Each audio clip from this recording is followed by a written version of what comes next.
Winds of change yesterday as the pursuit of the '96 U.S. Open title began at Oakland Hills. Tom Watson's magical run continued. It appeared Tiger Woods would make his first run of the major championship, but an Open can turn so quickly on a 20-year-old.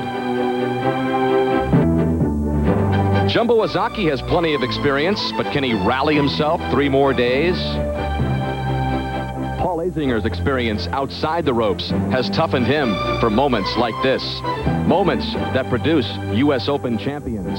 Lee Janzen poised to make a run at his second title in 3 years, while Payne Stewart looks for an Open bookend to the one he captured 5 years ago. Round 2 begins today. Who will play the weekend? Who will position themselves for a chance to win golf's greatest championship?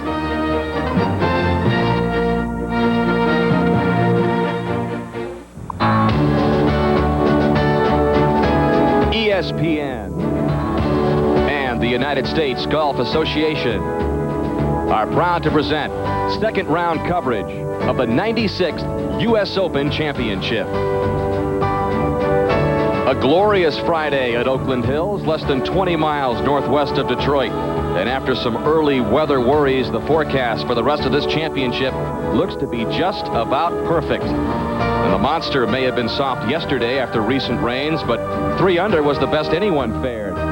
Mix in some sunshine and soft breezes today, and the treacherous greens at this masterful Donald Ross par 70 layout should become more challenging by the hour. The first group went off 4 hours ago, and that included Billy Andrade, one of the hottest golfers on the course this morning. Here is tee shot at the par 3 13th, 168 yards. Andrade nearly aces it. He'd have to settle for par. Had some late bogeys, so he's 1 under for the day. Tiger Woods had his problems finishing up yesterday. In fact, he led this championship, tied for the lead at one point yesterday. Here at the par 4 8th, curling in a birdie. That was his 3rd of the day, but he's just bogeyed, and he is +1 on the day. This was the scene a moment ago at the par 3 9th. Greg Norman. You hold that camera there, please. That's twice you got me.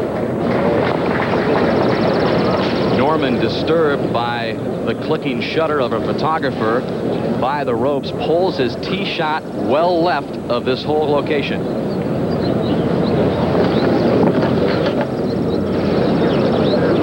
Don't you go shaking your head at me.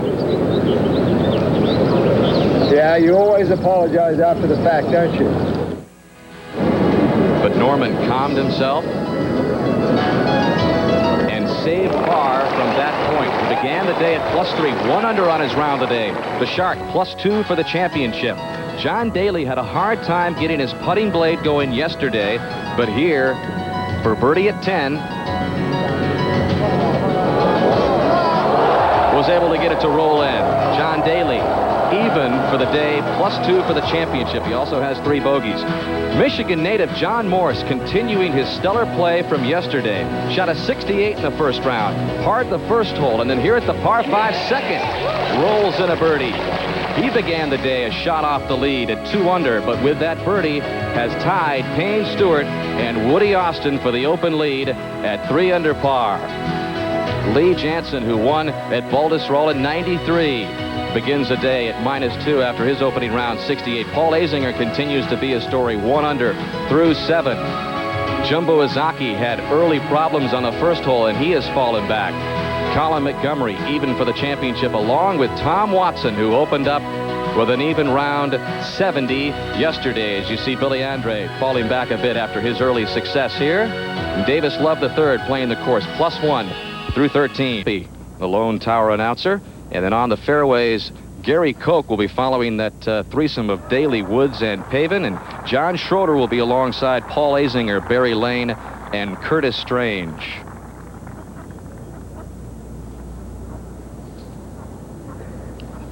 And we'll bring you out to the par 3 13th, and it's 175 yards today. John Daly has found the green, and this birdie attempt.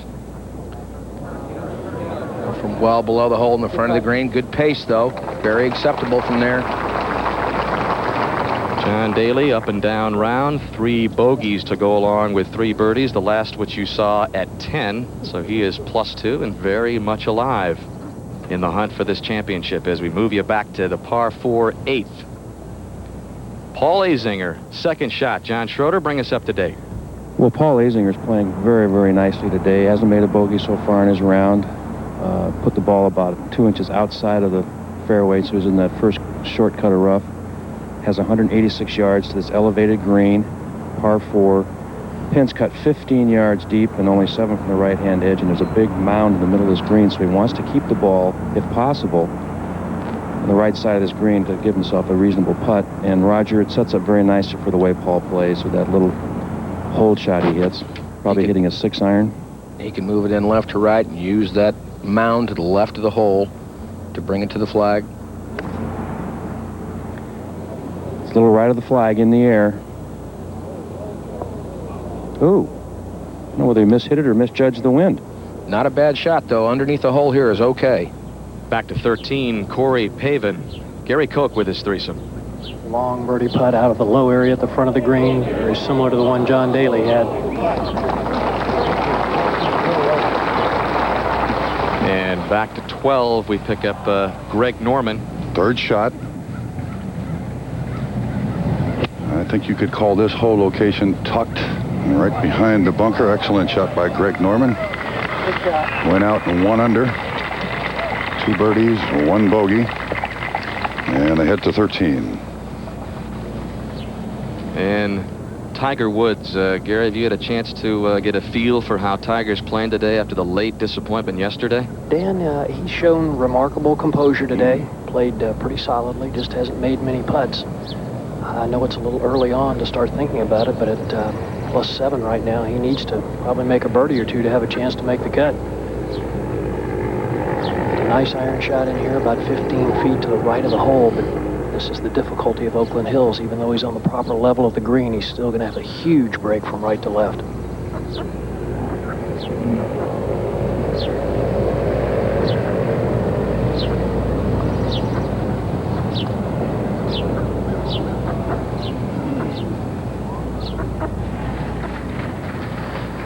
Well, yesterday in Tiger Woods' round of 76, he went along very nicely, playing very solid golf in the front, 2 under par with 2 birdies at 2 and 5.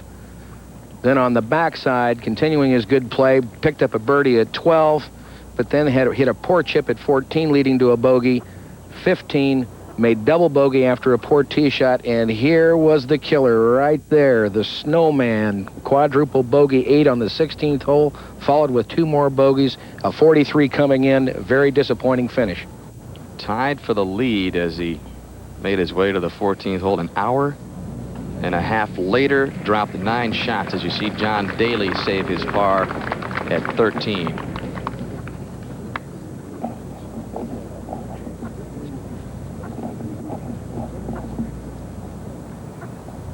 Now Pavin with a short par putt to remain at +3. He birdied 12. So the defending champion even on his round today.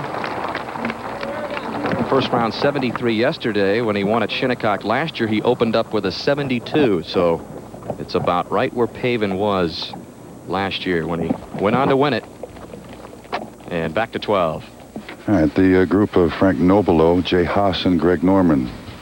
Norman will be next to putt. Yesterday, in case you did not watch, Greg doubled 1. He birdied 12, bogeyed 14 and 16 for a +373 in the opening round, and stands at +2 on the championship to this point. Tony Navarro, his caddy, always helping Greg. And scores and tee times at the bottom of the screen. Norman's first birdie yesterday was at 12.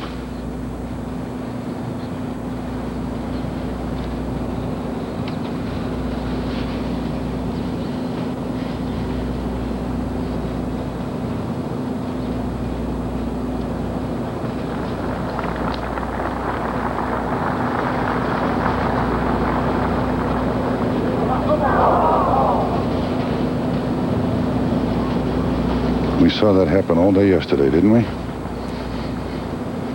To the tee at 14.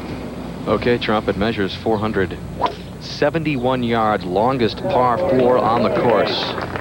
Perfect tee shot from Pavin, moving the ball left to right. Should be right in the center of the fairway. Got about 1 foot a roll, though, Gary. He is still playing real soft. Well, surprisingly so, Roger. There are still some very soft areas. Tiger Woods' ball back on 12 actually plugged in the fairway, so not going to get much roll. John Daly with the 0 iron, taking it down the right and hooking it toward the left center of the fairway. Hit soft, John. Stays on the first cut, and it was Tiger Woods who led average driving distance yesterday at 298. One of the holes they measure on here at Oakland Hills is 14. Or actually hit kind of just a little saw cut in there to the fairway. If they'd have measured the one on 12 that he hit about 350, that really would have raised his average considerably. Roger, he's setting up to play the same shot that he played yesterday, slightly open and down the left side. Well, and this is trying to move back to the right. Yeah, here it comes. Should be good. Just in the left side of the fairway and a perfect angle at the pin on the right. Back to 8th, third shot for Zinger. John? He's got to get up a little rise. Not too tough a shot for Paul. Beautiful touch.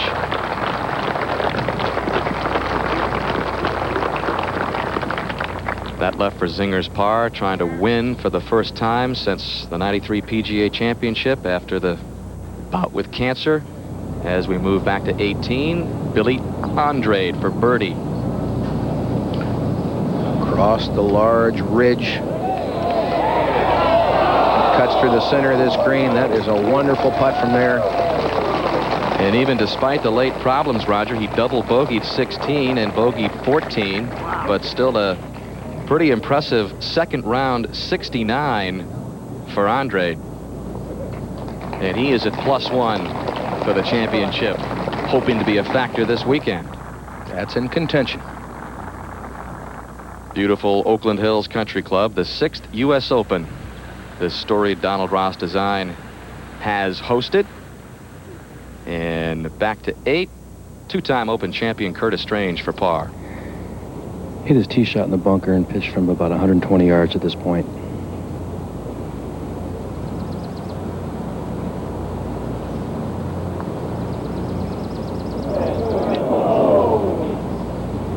Two bogeys now in a row for Curtis.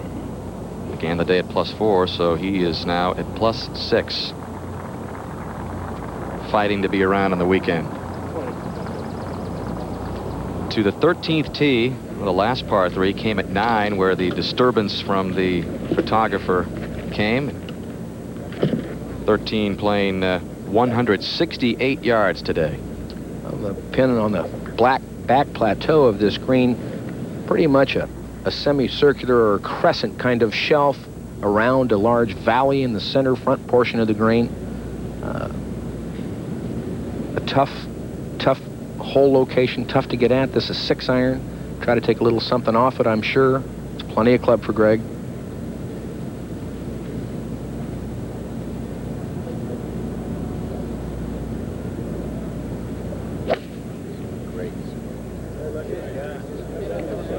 Very controlled motion, good looking swing. And a good result. He may have been disturbed at 9, but pretty well focused in on the par 3 13th. Actually, he's hit the ball quite well in the championship. It's his putting that's led him down to this point. To 14, Gary Koch. Well, Corey Pavin's ball plugged in the fairway, Roger. That's how soft it was. He was entitled to a free drop and is now left with a shot of 231 yards. I know Corey's awfully good with the fairway woods, but certainly not a shot you'd be looking at here at 14 and expecting to get the ball anywhere near the hole. Well, David Fay, you can see how close Corey's ball is to that pitch mark. And I guess when you do get relief for an embedded ball through the green, you must drop it as near as possible to that point. That's right, and you can't repair the pitch mark as you can't press down any irregularities of surface in the area you're about to drop in.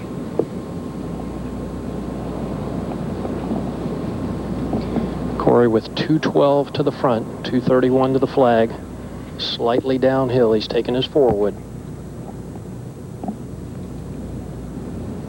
Trying to paint a little picture here.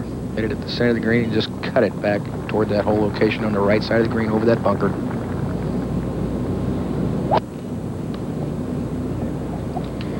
Well, he's doing just that, Roger. If it's the right distance, it could be really good.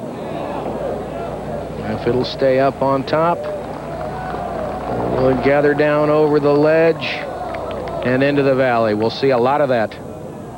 Just 4 birdies at 14. Daly. 195 yards out of the first cut of rough. And that was a 7-iron. Going slightly right of the flag. This ball needs to get a hop left. Don't think it's going to do it. Not too bad a lie, but it has caught up in the heavy rough. But that's very slick from that side of the hole. The green will be moving away from John there. And back to 13. Frank Nobilo. It's a 6-iron.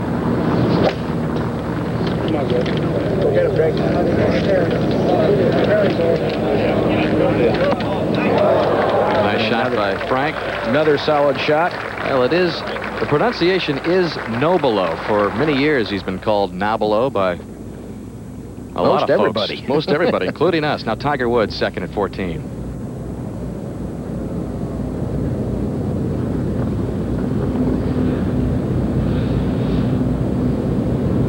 Well, after another 300-yard plus drive, that's an 8-iron from 164, slightly right of the flag. And slightly long. It was at 14 that Tiger began to run into problems. He bogeyed that and then really fell off the pace yesterday in the fearsome final 5 holes at Oakland Hills Country Club. Payne Stewart, Woody Austin, tied for the lead at 3 under.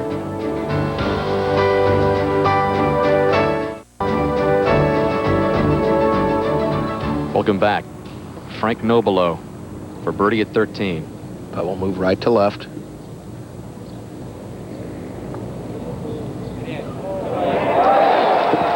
Solid birdie.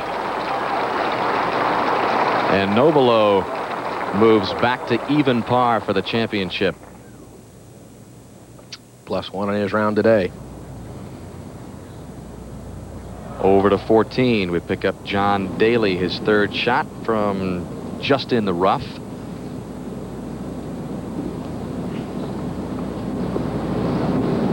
Big swing. You see that ball gain speed coming down that hill very quick from that side. That is a wonderful shot. Doesn't get enough credit for his touch. Back to 9, the par 3, 224 yards, Paul Azinger. Hole today cut back right. Have to saw this ball left to right to get anywhere near it. Pretty good break. That's a good shot underneath the hole. And back to 13. Greg Norman's birdie try. Back uphill here. Perfect position.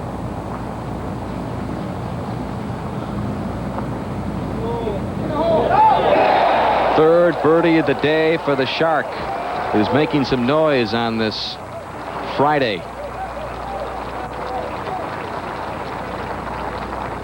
+1 now for the championship. 2 under on his round today. 14, Tiger Woods. This a moment ago, his 3rd from behind the green.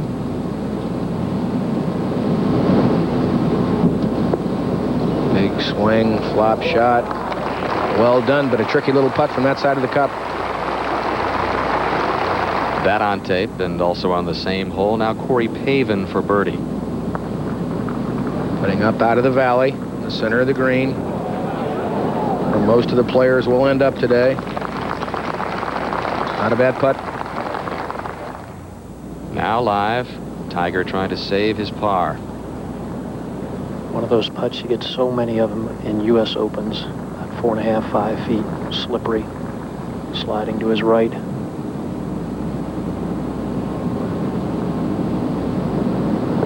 That's a good up and down.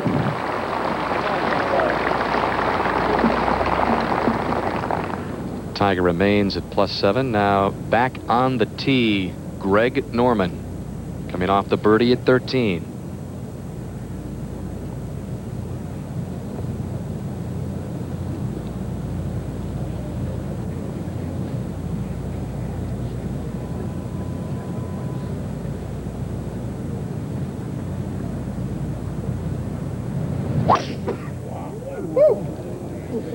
Aggressive swing.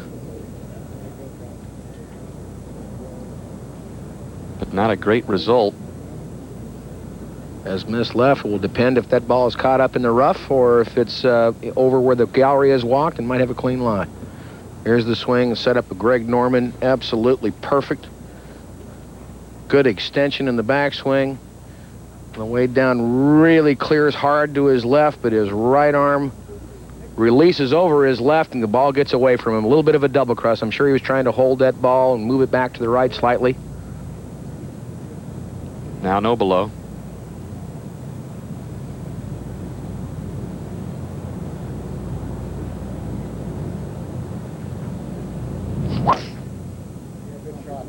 He's also coming off a birdie at 13. Now that to the right, but in the fairway. Not bad. Tough angle from there. To number 6, John Morse. Second shot to the par 4. Pin today in its easiest location at the front left. That putt will break quite a bit from his right to left, but birdie's readily available today at 6. And ahead to 15, Davis Love the third, looking over this birdie attempt. He has parred every hole today. 14 straight pars. Pars are not bad scores in U.S. Opens. The more of those you can mount up, the better.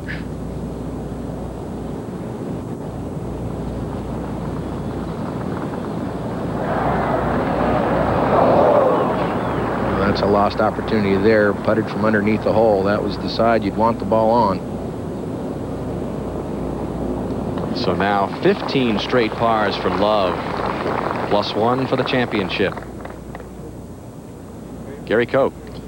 Well, Piers Corey has taken a 3-wood. Be trying to lay the ball up short of the bunker, right in the center of the fairway. Little distraction. There's a road right behind the tee, and a car drove by just as Corey was getting into his final waggle. So, veteran player that he is, he'll take his time, regroup totally. Talked to him a little bit earlier. He was really frustrated not making any putts. There are the best finishes in the major championships for Corey. The breakthrough at Shinnecock last year, but he's been close in all of the majors.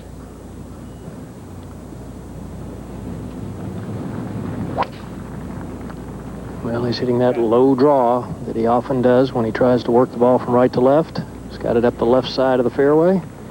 Should be fine. Now John Daly. Yeah, you're good there, John. Well, John again going with an iron. This is a hole, Roger, where I thought he might go ahead and rip the driver and just get it over that fairway bunker. Well, yesterday he hit this iron over that fairway bunker, Gary. He flew about 260 in the air with the 0 iron. Well, that's down the left side, and I think it caught the left rough. That will not be in a good position to come at this hole location, which is cut front left. To the par 3 ninth now. Zinger for birdie.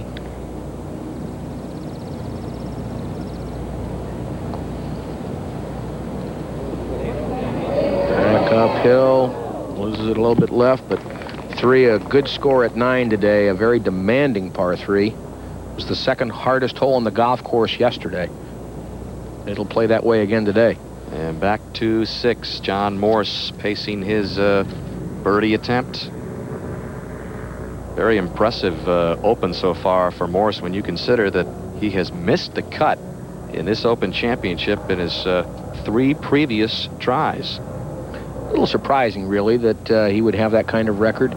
Not a powerful player, but an accurate player, a very steady player week in and week out. I would think that he would have handled the Open better than he has to date, but not surprised at all by his performance so far.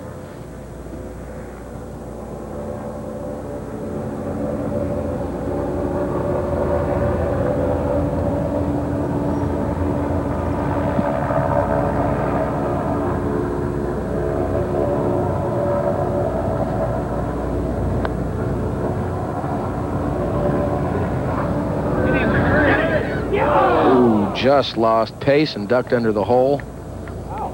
Good putt. Par for Morse at 6. As we look at Greg Norman's second at 14. Well, he has gotten over to where the crowd has been and trampled down the long grass, but still sitting down. It will be hard to control this ball. Has 207 to the hole. Try to hit something low and hooking to run it into that valley in the center of the green if he can.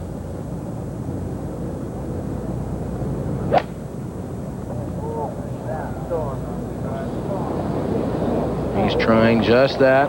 This is going to go through the green, however, and into the tall stuff over. Greg Norman's 4th start since the Masters. Does a good job here. You can see the ball sitting down slightly. Makes good contact, but it's hard to control the ball out of that stuff, and really that's a very good shot to be pitching back uphill. Now at the 10th tee, Paul Azinger, par 4, 450 yards. The hole's playing downwind today. The bunker on the left is definitely in play, and the second trap on the right are in play. Again, it sets up great for Paul's slider. Right down the middle. Boy, what a beautiful swing he made in that. That's long, too.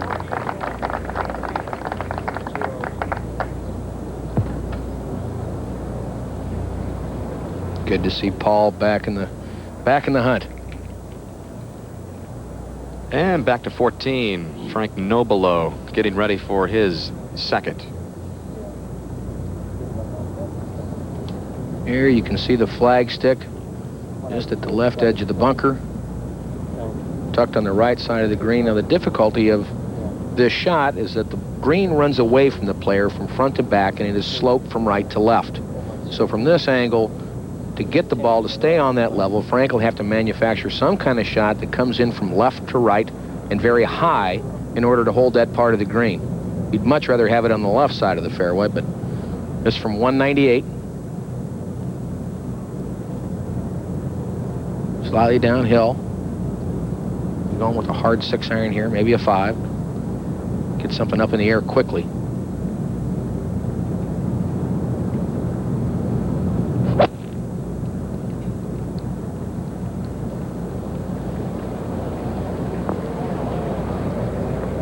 Hits very softly, and see it catch that contour down into the valley.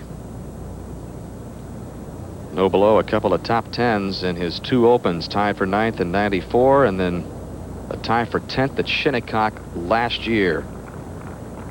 Also finished 4th in the Masters this year. That's his best U.S. finish. Curtis Strange now at the 10th tee.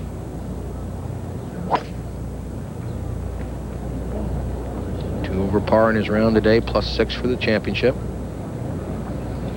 And pulled left into the rough. Not good from there.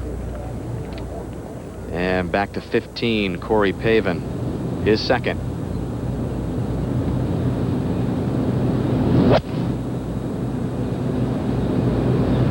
Trying to turn one back in right to left. Has done that. What a magician. He just manufactures shots so beautifully. Wherever they need to go, he shapes them. Now here at 11, Jumbo Ozaki for birdie. And Danny, he's had his problems today, but he's fighting back. He triple bogeyed 1 and then bogeyed 5, so he's been struggling, but does stand it even in the championship. 1 over for the day, and this for birdie. 49-year-old Jumbo Ozaki. One of 3 Ozaki brothers that play on the U.S. Tour. Johnny Miller says he's the best player in the world at 49 years old. More than 70 career wins, 78 in Japan, 79 total. And let's move ahead to 15. Second for Daly.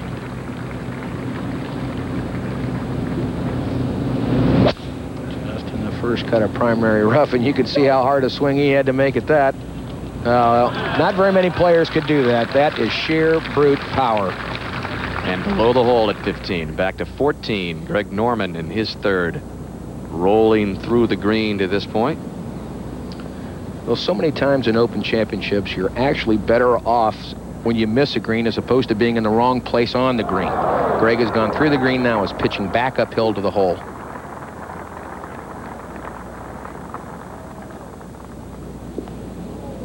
There you can see it. The hill stopped the ball. Nicely played. But here you'll get in more trouble being on the wrong side of the green than you will missing the greens in the right place. To the 16th, this is the signature par 4. Costantino Rocca, his second shot in.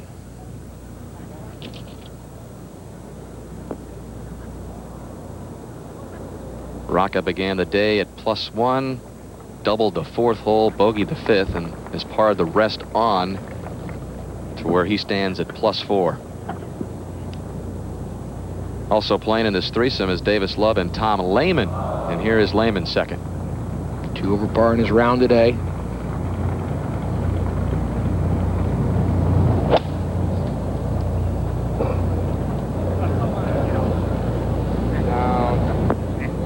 Stop.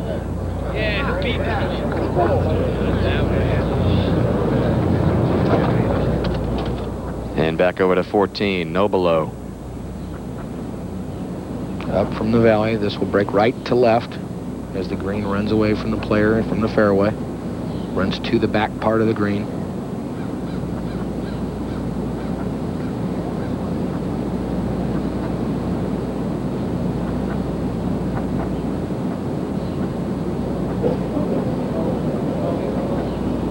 Won't get it there.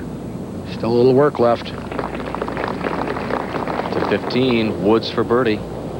21-footer up and over a little knob in the green, then moving back downhill as it gets near the hole.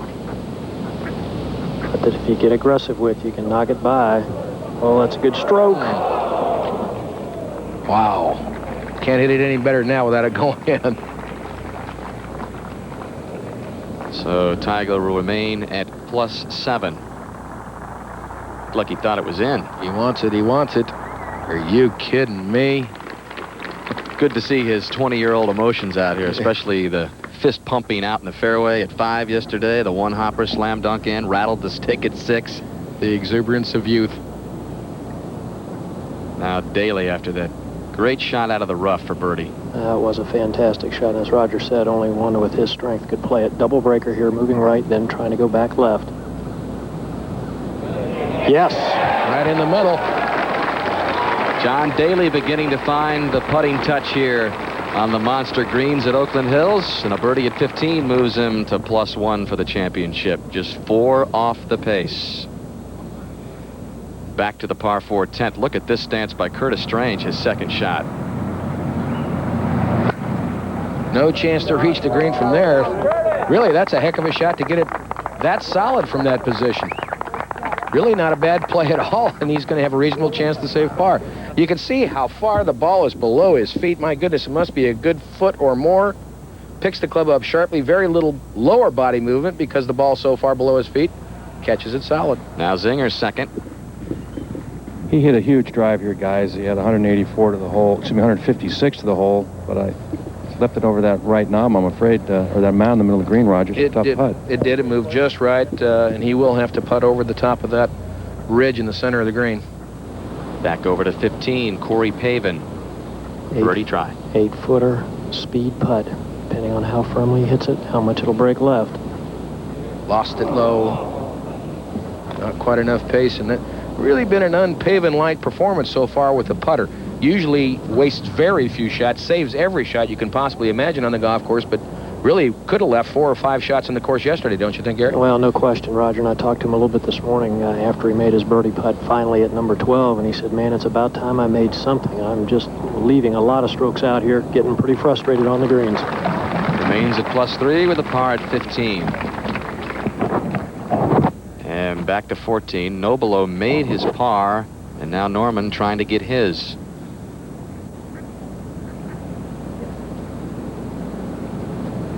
Not much here from this distance. Really try to hit it fairly firm, keep it inside the cup on the left.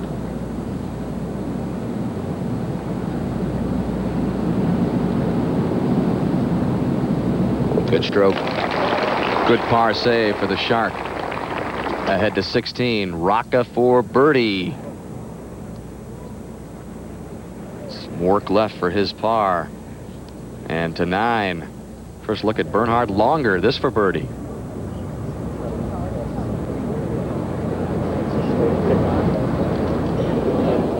And one of the few highlights for Longer, who began the day at +5, double bogeyed the first hole.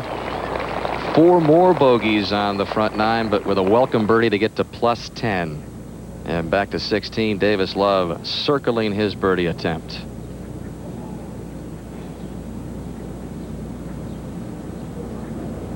Missed a short one at the last hole for birdie.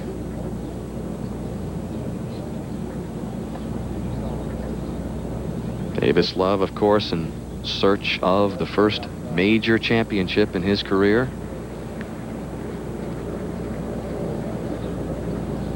Just to get back to even par after 15 straight pars. Trying to get off the schneid. This time he takes advantage. He had a good opportunity at 14, couldn't make it, capitalizes at 15, and Love ends 15 straight pars. Third shot on the way for Curtis Strange at 10. There's a little crest just past that hole that his ball's gotten over, and it'll sneak on by. Deceptively difficult hole location right there. And back over to 16. Tom Lehman for par.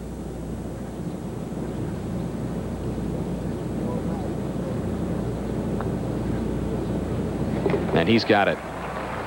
Lehman remains at +3. To the 15th tee, Greg Norman.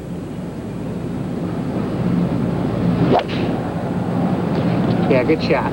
Going with an iron, keep it short of that fairway bunker in the center of the fairway. And that's in the right side, and a good angle at the flag, cut on the hole. Cut on the front left. So Greg Norman, 2 under on his round today. Serving notice on this Friday at Oakland Hills. Payne Stewart.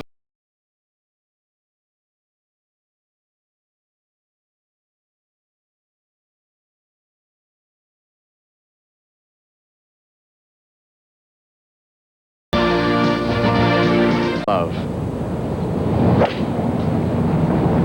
Hole located front left today. Trying to use that slope. Bring it back down behind the hole. That's a very, very good shot. Solid play. And back to 15. Second shot at Greg Norman.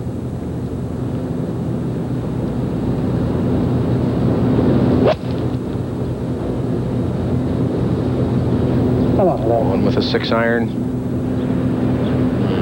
Right and in front, but not a bad spot from there. And over to 16. Corey Pavin. Dan, that was a 5-iron, 182 yards, trying to turn the ball back into the wind. Another well-played iron shot. Just shapes his way around the course.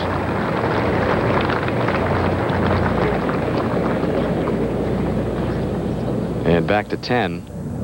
Paul Azinger is for birdie.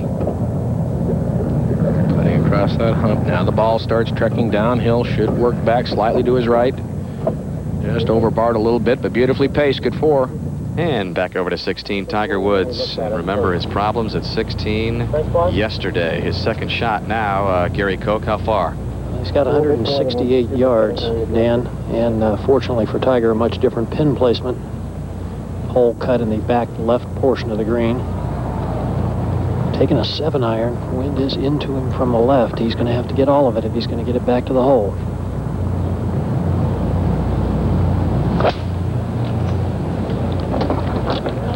Now he's turning it in toward the hole, slightly right. Just stuck.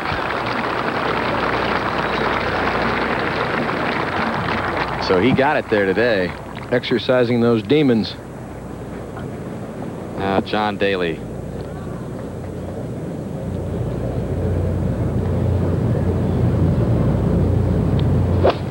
.153 yards, a little 3/4 8-iron. That's a little left of the flag. Spinning back. Well, we mentioned the problems by Tiger Woods yesterday, taking a quadruple bogey 8 on this hole and finding the water not once but twice. This was the first time. Spoke to his coach, Butch Harmon. He said, well, that's his inexperience and his age, being 20. He said he got a little flustered, made a very hard swing at a shot there when he should have been trying to three-quarter it and control it, and lost his composure a little bit. So takes a drop, and now the fourth shot. Again, this ball upshot back into the wind. Watch the spin this has.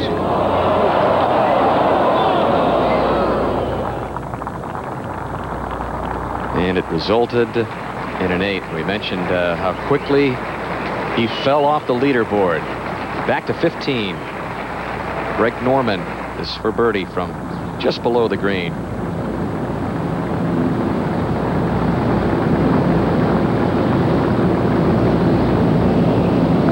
Just a little chip over a rise, then it starts to run away. That's well played. Norman very sharp today. He's been bothered by some allergies, which he noted that he didn't even get out of bed until 2:30 in the afternoon the day before this championship started. So he said he felt a little sluggish coming in.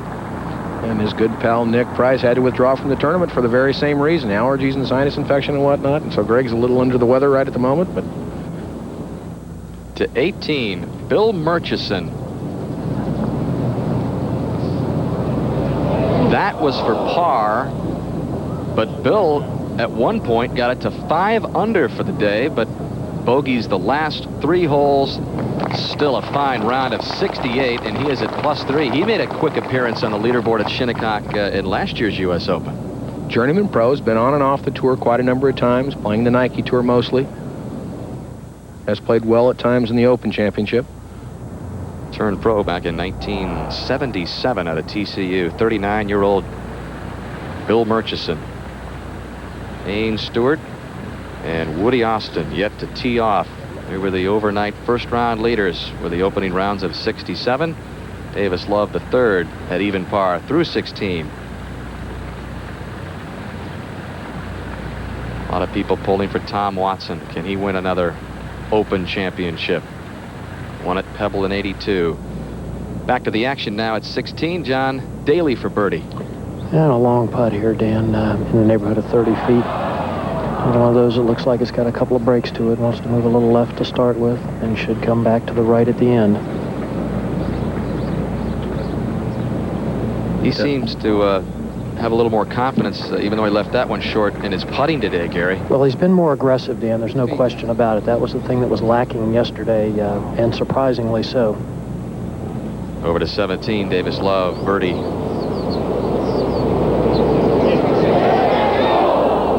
Whoa, whoa, whoa. Still a little work left to do.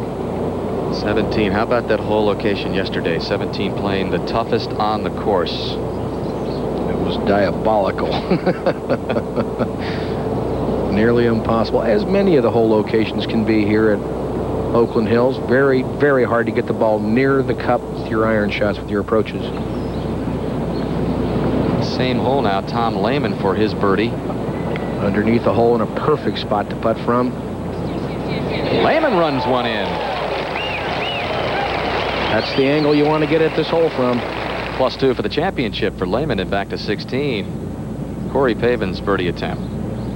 Putting directly up the hill, coming off the side of the mound that runs through the center of the green, so should move a little to his right.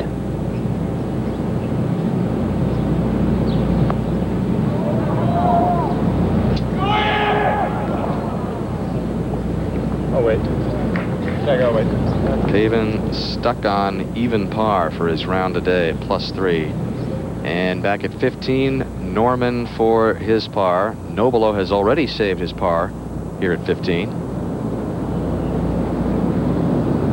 Tricky green, the 15th. A lot of little movements in it. Not as undulating as many here at Oakland Hills.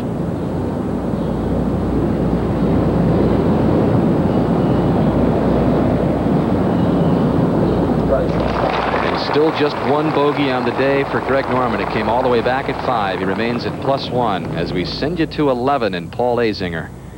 Well, guys, Paul pulled his tee shot badly to the left, but as will happen here, he hit it far enough left where all the galleries walk. He's got a reasonable lie, 174 yards, clear shot at the flag.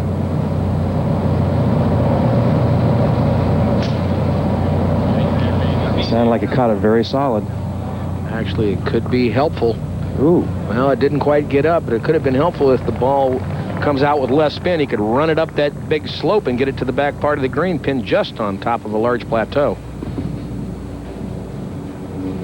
Back over to 16, Tiger Woods with a chance to exercise some of the demons he felt here yesterday. This is a birdie attempt. Well, I would certainly think that he feels like the hole owes him one. Or two. Or two. Or four. Or four.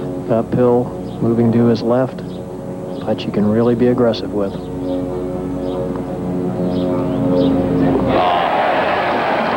An 8 yesterday, 5 shots less today, a 3 for the 20-year-old amateur out of Stanford. Take that.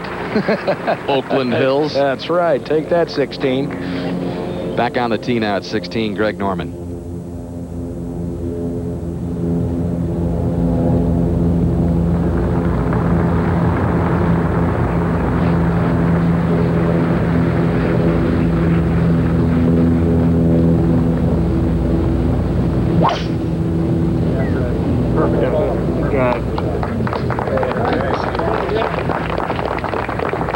Ideal. Well, you really sense a different kind of focus for Norman today, don't you? He seems just so much more comfortable. He knows he's back in the championship. Now John Morris at 7. This is the par 4. And this is for birdie. This putt really, it will move left, but this green doesn't have as much slope or undulation as many of them. Another fairly flat green, but it will move from his right to left, back uphill.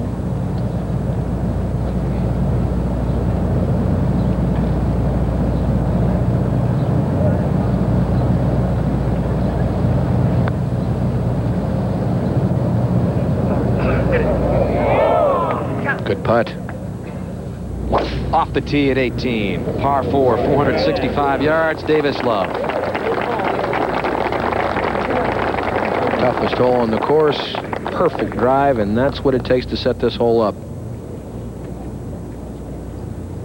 Hole behind at 17. Tiger Woods ready on the tee. Coming off the birdie at 16. He's at +6.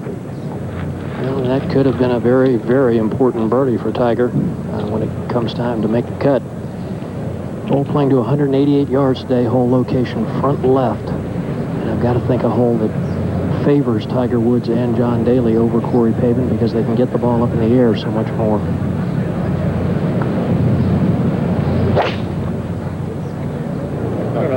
Tiger's got that ball started right into the center of the green. Needs to turn left. Oh, and it stayed up on top of the plateau to the right, Gary. This one will be very, very fast. Tough 2-putt from there. By the way, John Morris made his par putt back at 7, so Morris remains at 2 under, 1 off the lead, which is at 3 under. Daly's turn. See his round today, 1 under +1 for the championship.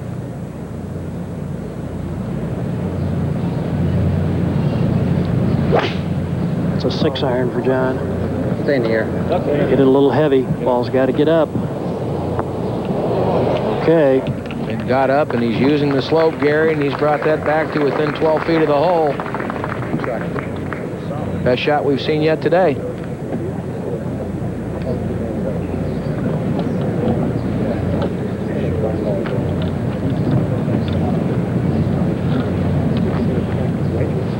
Over at 11, Paul Azinger. Third shot, Danny.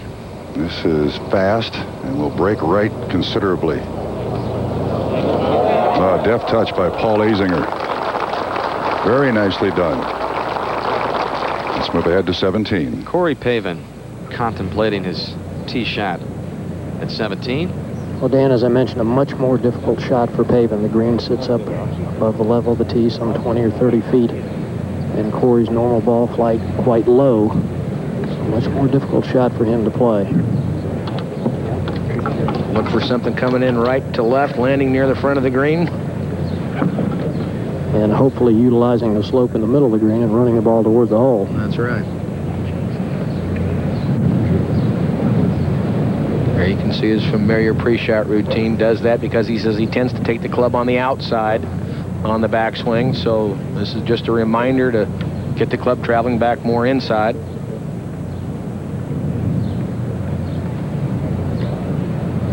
Well, he's taking a 5-iron, Roger, and I think he's got to get all of it to get it up to this hole. Come on. Turn over. He's got it turning. He's done just what we talked about. Utilize that slope. Great shot. The defending champion, Corey Pavin, a birdie opportunity at 17. We'll be right back.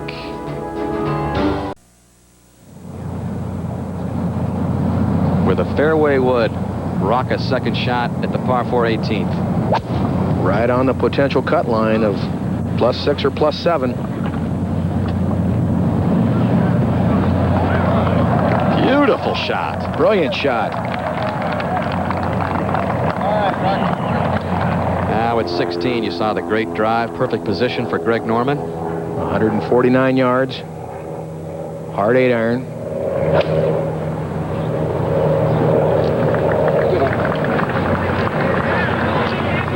Shark spinning back. Look at this. Oh! Well, that'll fix your putting problems right there. In the hunt.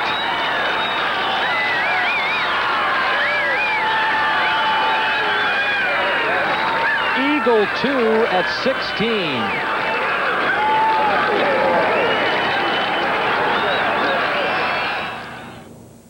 This, 211. This putt for par, Dan Hicks for Paul Azinger. It's quick. No, pushed it.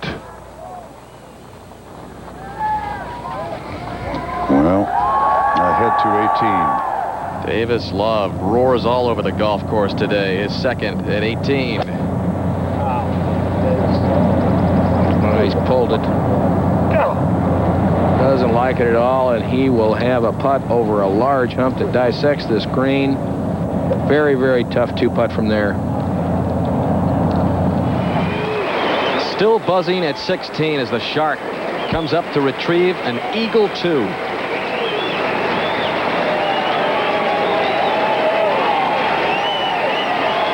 Well, may have been a little lethargic yesterday in round 1, but the game is on now. At 17, Tiger Woods coming down for a birdie attempt. Dan, I'm sure he'd be very happy to just get this down in 2. Look at this ball, picked up speed. Tiger Woods! Oh, man. They're going in from everywhere.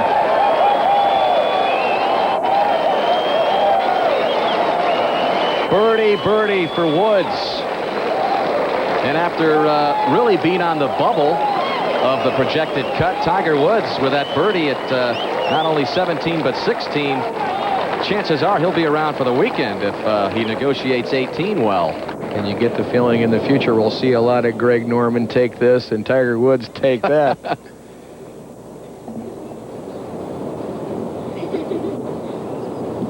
The reigning NCAA champion. Good to see the smile back on Tiger Woods' face. Norman at 16 retrieves it.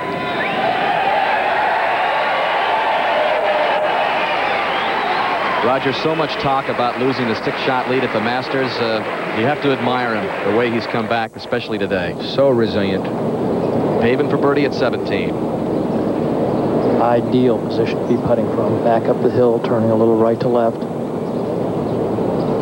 See if Corey can't make a good stroke and finally take advantage of one of these good iron shots he's been playing.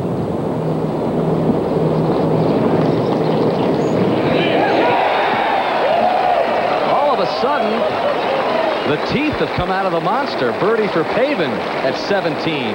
Somebody run out there and make the hole bigger all of a sudden?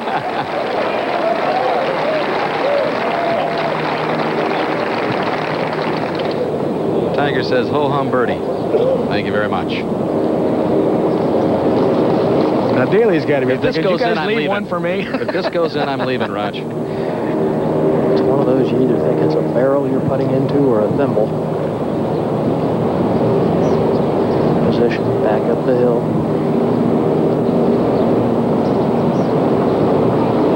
Just turned at the end. I'm staying.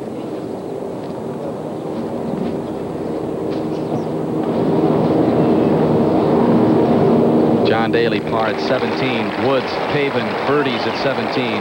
Daly remains at +1.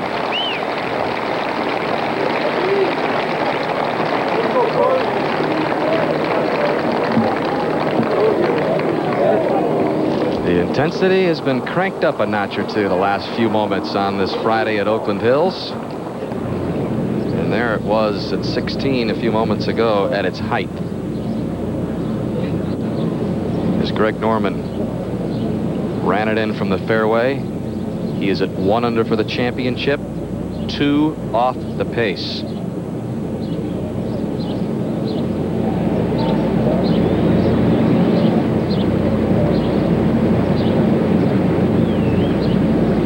Frank Nobilo is at even par, 3 off the pace, and this for par.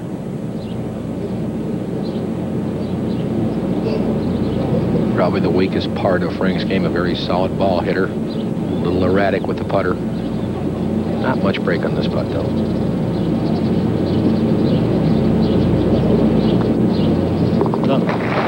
Good solid stroke.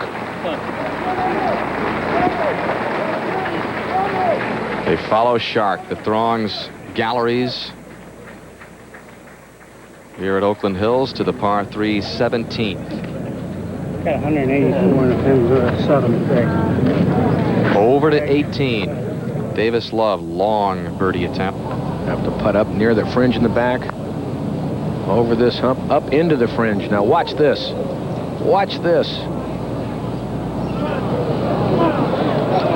That is terrific. Hard to explain how good that one is. It reminds me of a little bit of the situation at 17 yesterday when players went left of the hole location. Now on the tee at 18, Tiger Woods, birdie, birdie, the last 2 holes. Important tee shot.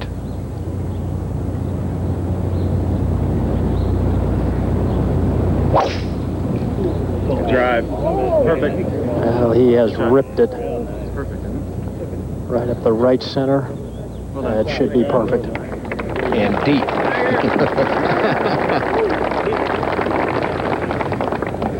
Back at 17, Norman. Greg has a 5-iron. His hole today, 188. Plays uphill. Want this ball right of the flag. Use the backboard there in the green.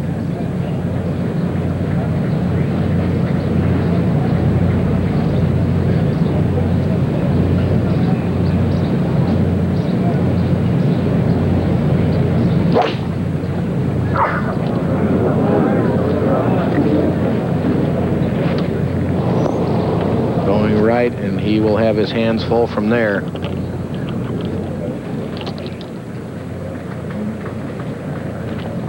Under on his round today. Tough having to come back and hit a shot after an exciting moment like that. Even for Greg Norman, I'll guarantee you the pulse went up. Get very excited over something like that. Now, Rocca at 18 green. Curling one in for an impressive birdie. +5 for the championship. Back at 17, Nobilo. E2 with the 5-iron.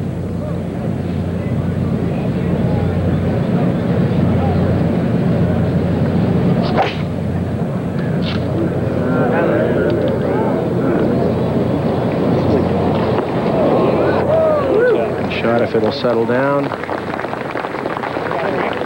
Good shot. Nobilo won his last start. It was a European Tour event in Germany, so he's been playing well. Now at 18, Love for par.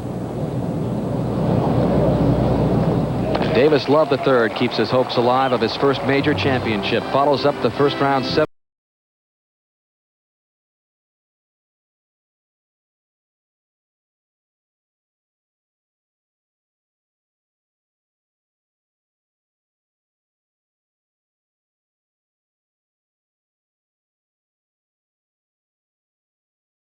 Stately 2-story clubhouse behind 18 and 9. pretty good golf on this Friday. The best round of the day so far, a 68 turned in by Bill Murchison, who we saw just finish. Greg Norman with a round of 4 under going. He can par in for a 66. That would be the round of the championship so far, because Payne Stewart and Woody Austin's 67, which held the first round lead, would be eclipsed. By the way, Tommy Tolles also at 4 under. He's got a good round going today as well.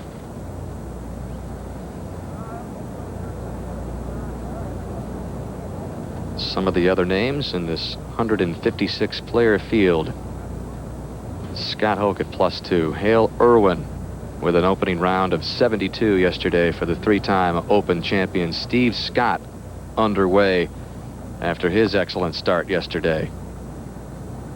Nick Faldo, will be seeing a lot of him as our afternoon coverage progresses.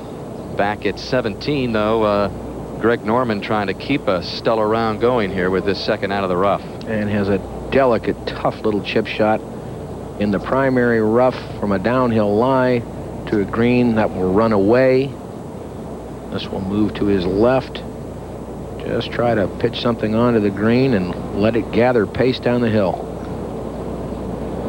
Tough shot.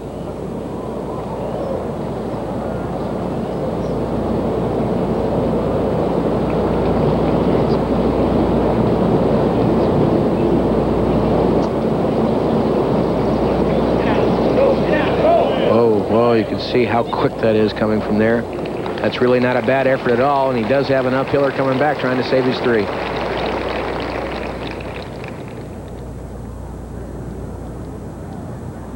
Picks the club up abruptly, spanks down hard with the right hand, makes good contact, good technique. Well, since that disturbance on the par 3 ninth with a photographer, it's been a fire in Greg Norman's eyes. Well, you almost got the feeling and he needs some jumper cables, you know, to the heart, and this one provided it, the shot at 16. And now at 12. Paul Azinger's got a very difficult bunker shot. Got to hit it up over the rise from about 25 yards. The positive side is he's a great bunker player, and he's got a slight downhill lie, which will allow him to get the ball coming out in a flat trajectory, try to run it up the hill, and he's just changed sand wedges. I think he's gone to his less lofted sand club, Roger, just to get that lower flight out of there to try to run it up the hill. A very, very difficult shot. Yeah, you make a good point in how good a bunker player he is, though. Fabulous from the sand.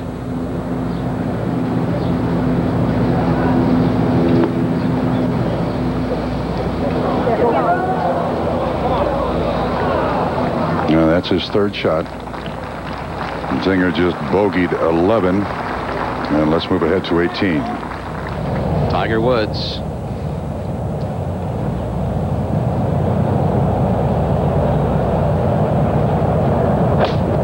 Dan, that was a 5-iron, 179 yards up the hill into the wind, going right. Didn't like it from the start. Bunker.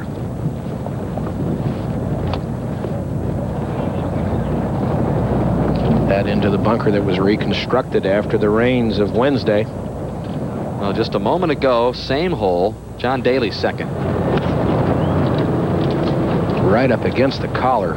Tough spot to be in. Couldn't do much with it and just trickles into the front bunker. Back at 17, Nobilo. Birdie try.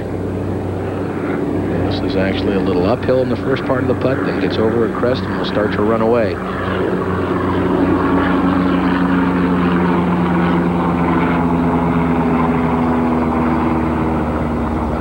Over the crest, picks up speed, not a bad effort at all. That left for Nobilo to remain at even par for the championship. Began the day at 1 under. Now Norman, 4 par, only 1 bogey on his card, back at 5.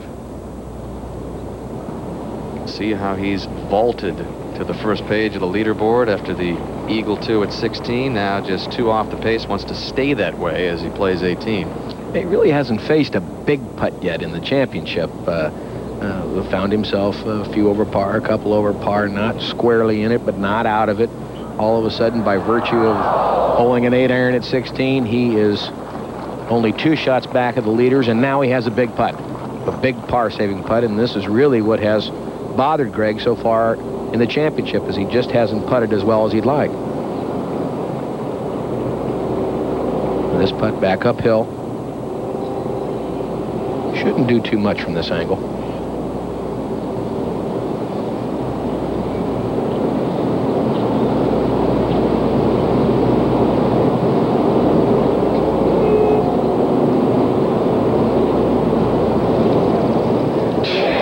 Great save. Clutch. The Shark is dialed in. 18 now, Corey Pavin. Pavin's third shot here at 18, 114 yards. He drove in the right rough. He had to play out to this point. Look for him to take a little 9-iron, just keep the ball low coming in there, skip it back to the hole. He's trying just that. Needs to get up, and he'll have that 25-footer for par. That's the third shot of Pavin. Birdie at 17 to get back to +2. Low 60s and ties play the weekend, plus all players within 10 shots. Now the third of Daly from the bunker. Long bunker shot, ball a little bit above his feet here. Difficult to make it go that far from that type lie.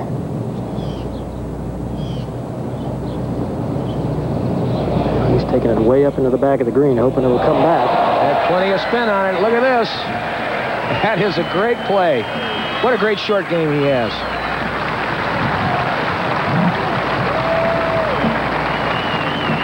Takes a lot of courage to hit that shot. To 12. Birdie attempt, Paul Azinger. 12, the easiest hole here at Oakland Hills. No, and both days, Paul Azinger will par it. But he does stand at even par on the championship. We move ahead to 18.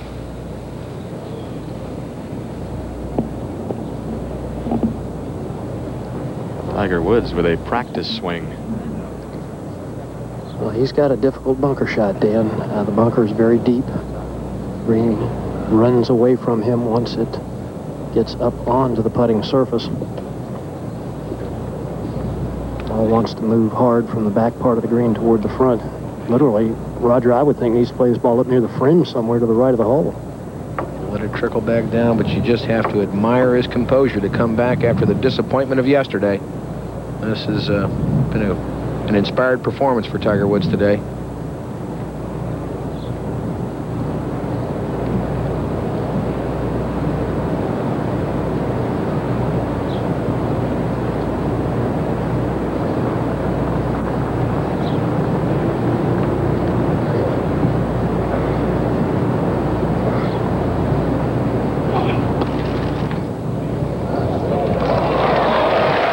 Beautifully played. A lot of guts there. Nice shot, Tiger. 18T now. Greg Norman, the scorecard. Out in 34, 1 under on the front, 2 birdies and the bogey. And then the Eagle 2 at 16.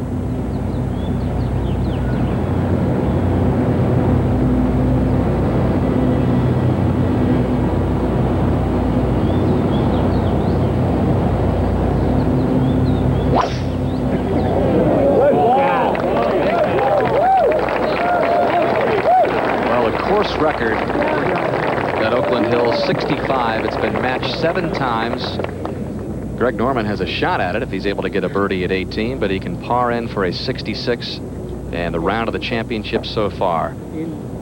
To the first tee, the senior set getting ready to tee off. Arizona, the United States Senior Open champion Tom Weiskopf. What a threesome this is. Weiskopf playing with Jack Nicklaus and Hale Irwin. Irwin is already teed off.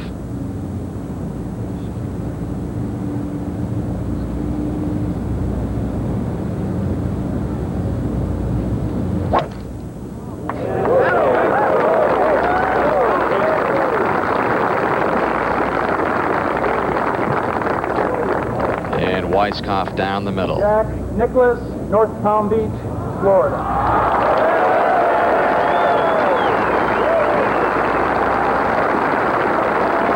40 straight U.S. Open championships. Perhaps his last. I hope not.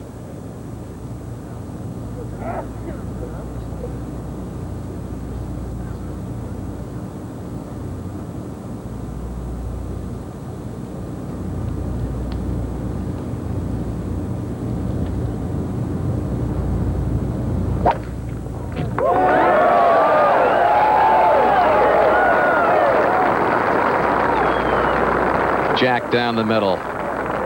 Good opening round yesterday of 72 to begin the second round of this championship as the gallery sends him off to begin his second round. Those swinging seniors. 18 green now. Corey Pavin. This for bogey.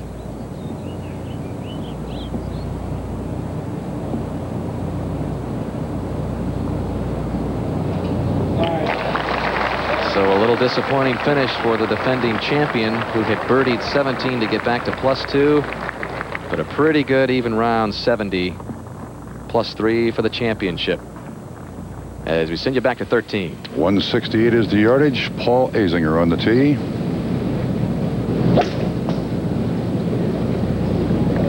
Popular choice of clubs has been 6-iron. This is a 6-iron. Close, still a difficult putt at 13 for Paul Azinger, and again ahead to 18, excuse me. Tiger Woods circling his par attempt. No easy little putt here. No, it certainly isn't, Roger. It'll really dart to his right if he doesn't give it enough speed. Been very solid with these short putts today, though.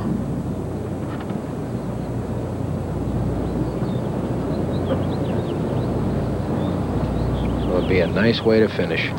Well, it would be to play these last 5 and 2 under after playing them in 9 over yesterday. Quite a turnaround.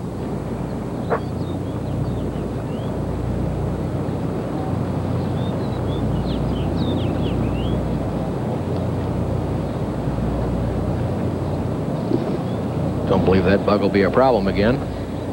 How about yesterday when Tiger was just about coming down on his backswing, also stopped? The poise that he has shown in this championship.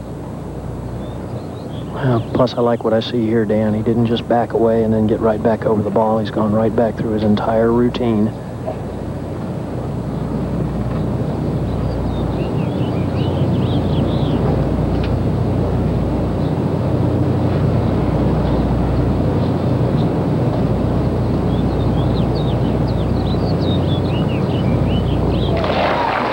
Beautiful stroke.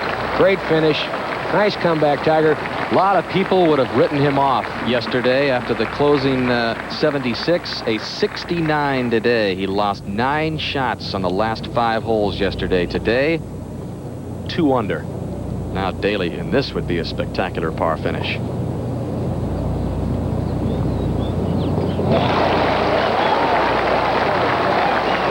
Daly, also a 69. Good rounds by this threesome today. 2 69s and the 70 by Pavin. Well, in just about 10 minutes, Payne Stewart, first round co-leader with Woody Austin, will be teeing off, getting some last-minute putting strokes before he sets off.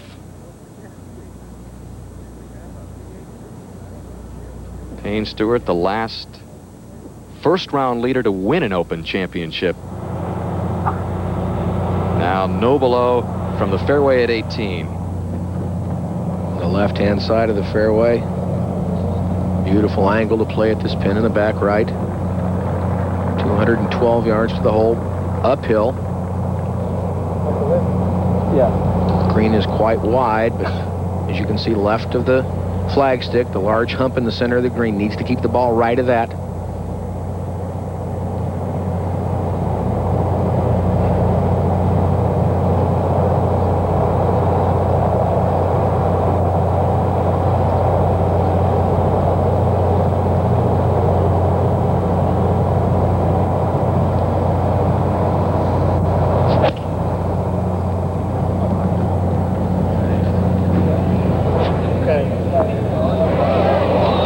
Shot.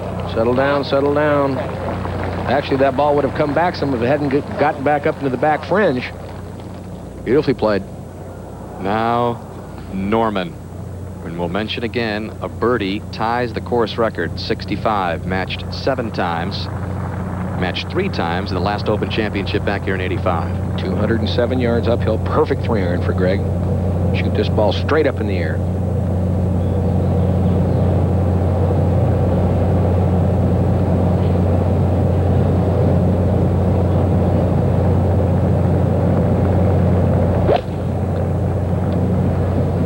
Started left of the hole. See if he can catch the right side of this hump. Comes up a little short. Not all bad. Not bad at all there. Back to the first tee and the second shot for Jack.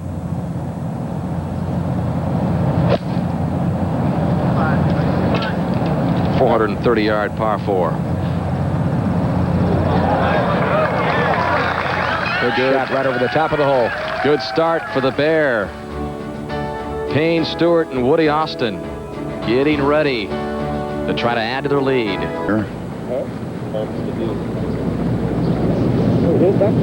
Big break.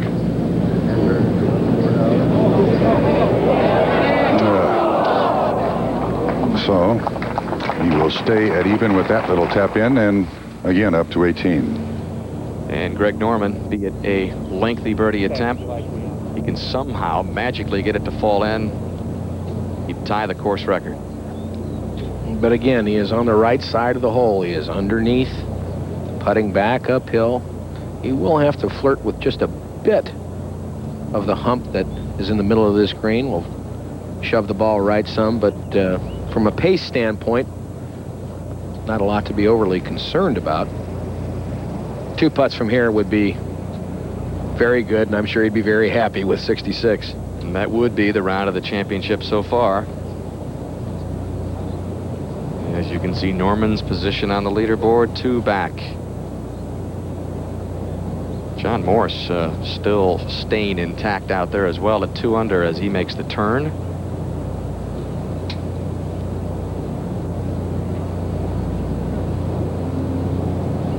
Huge gallery here at 18, having heard the news of the deuce following Norman.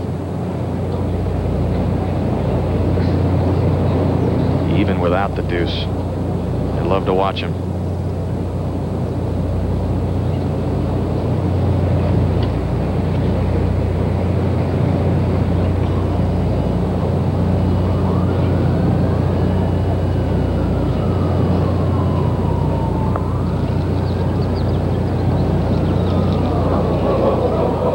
Oh, not bad at all. Well, let's go down to the course and visit with Gary Koch. Thank you, Dan. Here with Tiger Woods. Tiger, you really showed a lot of composure today. Very impressive, especially on those last 5 holes. Yeah, today, I went out there with the same game plan, and I stuck to it. And I was very proud of the way I played coming in. I finally got some putts to drop. I didn't have anything drop early and made a couple 3 putts. Actually, I made 3 putts today. But I made the putts when I really needed them. Little feeling of gaining some revenge over those closing holes? Oh, when you improve 11 shots over the last 5 holes, you can't go wrong with that. Okay, very good. Got yourself back in the tournament. Play well on the weekend. All right, thank you, Gary. 18 now. And Frank Nobilo looking over this birdie try. Well, this is a quick putt again. Had his ball not crept into the fringe, it would have rolled back toward the cup. This extremely fast putt from back here.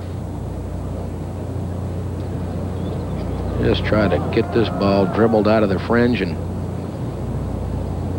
let it gather momentum.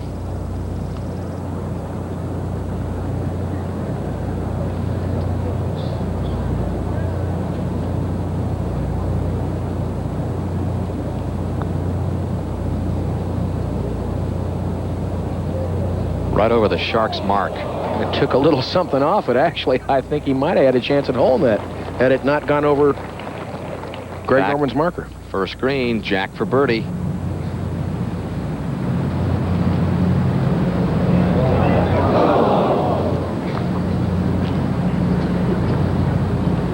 To the 14th tee, Paul Azinger off the tee. 471 yards. Looked to start that ball well right. Oh, caught the tree and got a good break. Bounced back out in the fairway, but don't know if he can reach the green from there. Back at 18. Jay Haas. And Jay with a par attempt. Began the day at +3, +2 in his round today. If he can get this down, he'll finish +5 at the halfway mark.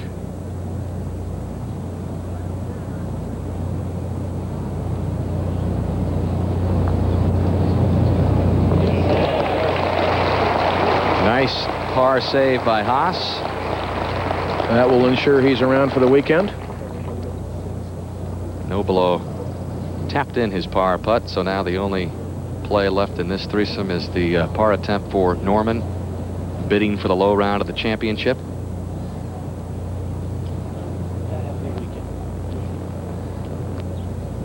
Yeah, this is just exactly what he needed. This hot round to get back in, get the competitive juices flowing. This putt should be inside the left.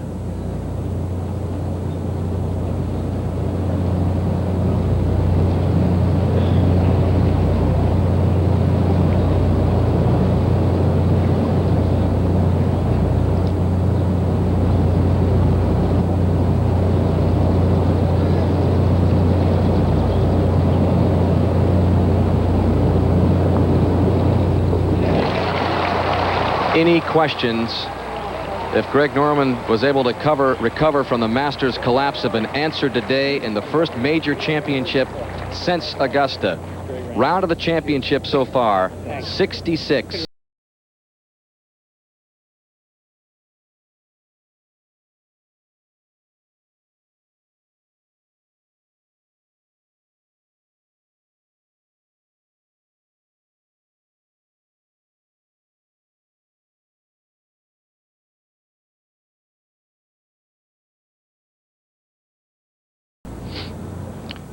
Welcome back to Oakland Hills and the Olympics in Atlanta drawing near, and you can watch the track and field trials on ESPN2. They got the first day featured as the Deuce kicks off what will turn into 18 hours of track and field Olympic trial coverage. You'll see all the great names, including Carl Lewis at the Olympic trials of track and field today at 4:30 Eastern time, and then again at 7:30 Eastern time on the Deuce. And then don't forget to join NBC at 8:00 p.m. tomorrow for the continued coverage of the Olympic trials.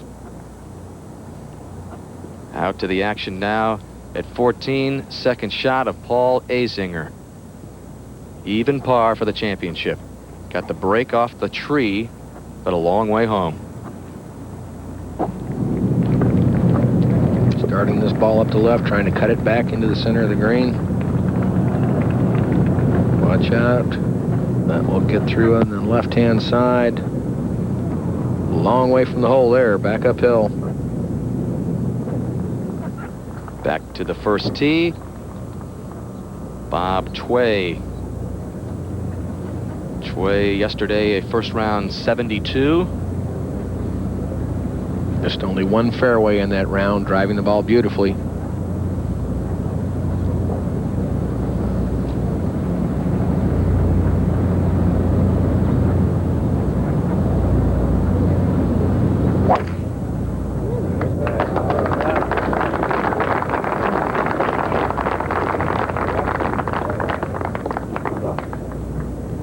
Payne Stewart, Orlando, Florida.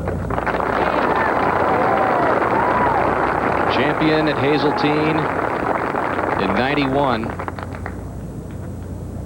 Said yesterday's round was a little ugly, a little pretty. Mostly pretty.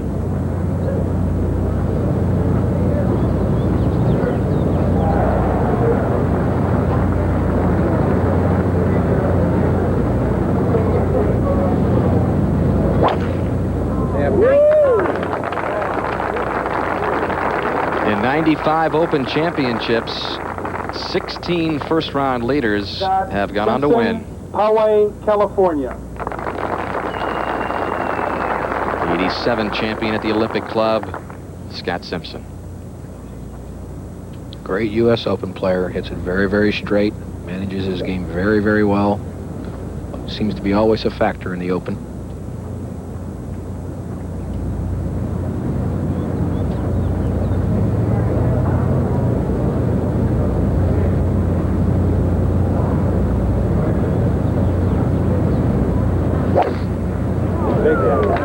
And remember, it was Payne Stewart who outdueled Simpson for the Open Championship win. And back to 14, third shot from the chipping area behind the green for Zinger. Steeply uphill, electing to pitch over the valley. Comes up well short. Not happy with that at all. Will be tested on that par attempt. 2 bogeys already for Zinger, trying to stay within the leaders at 3 under. Okay, fellas.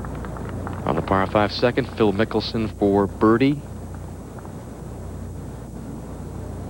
He had the rough start yesterday, a 76. Ahead to 14. Paul Zinger's par attempt. So he'll drop back to over par at +1. And out to the first fairway, co-leader Payne Stewart in good position for his second shot.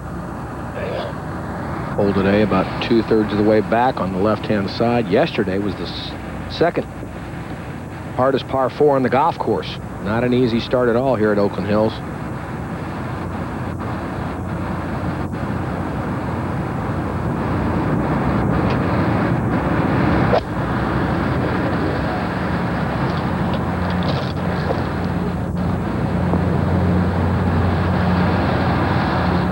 Underneath the hole, back into a low spot on the green, but a safe opening shot. Payne only hit 9 fairways yesterday of 14, but was able to get a 3 under score of 67. Now Scott Simpson.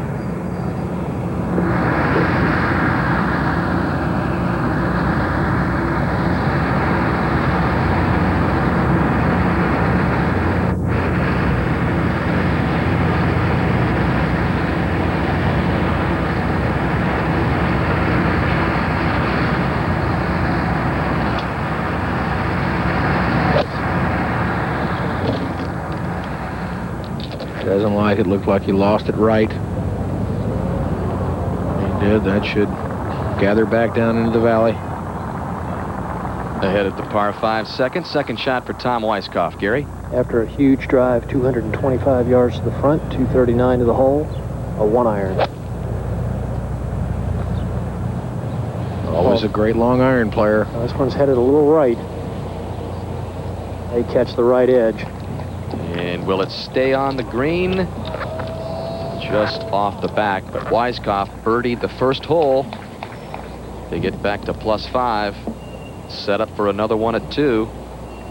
At 18, Tommy Tolles now for par. And a 3 under round, actually 2 under round, 68 for Tolles. And back to 2. Jack Nicklaus was his third shot now. He drove into one of the big bunkers guarding the left-hand side of the fairway. Had to play a wedge out. Left with a 153-yard second shot. Slightly downwind.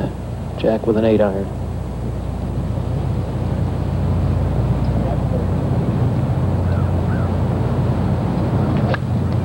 This Jack's third shot to this par 5. Slightly right of the flag. Could utilize the slope if it's up. Didn't quite get up and backs off that slope, Gary, and will have some 30, 35 feet for birdie. To 3, Trump. 198 yards, Phil Mickelson.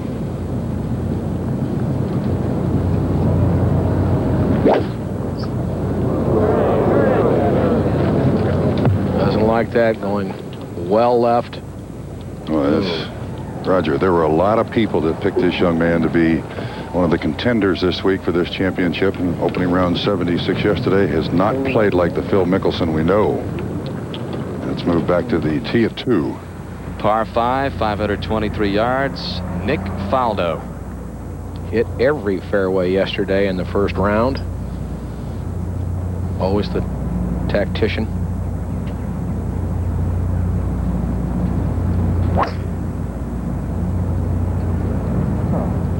Parred the first hole to remain at +2. Well, I put the jinx on him. Missed the fairway. That's it. 14 of 14 yesterday. Justin Leonard off the tee at 3.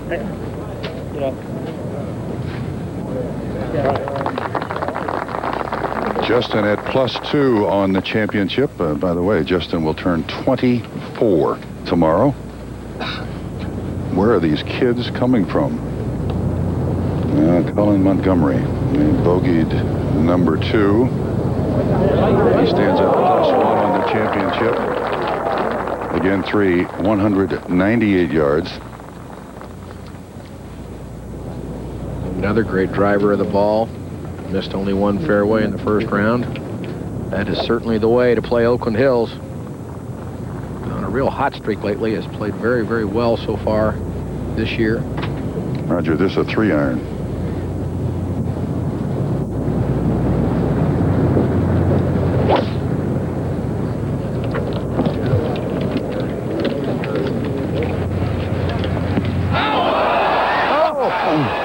I thought it was going to topple over and fall in. What a shot. How did it stay out?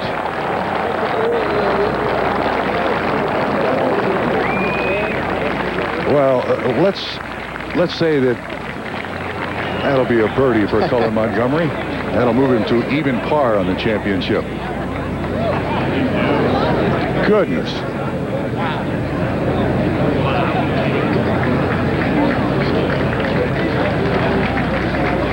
Back to 2. Third shot for Hale Irwin to the par 5. Short pitch from in front of the green. An uphill green. Well done, right underneath the hole. Chance to get one back. Hale bogeyed the first hole and 211. This is John Morse. A birdie attempt at 11. Stands at 1 under on the championship.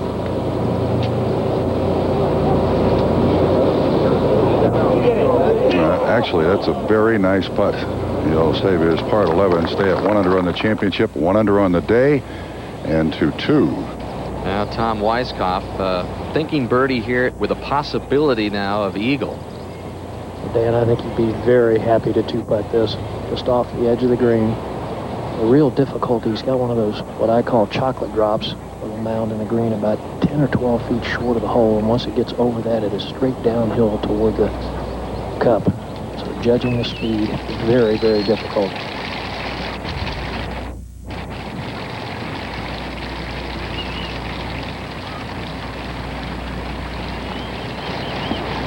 Just hit it firmly enough to get it over, but not too firmly to run it by.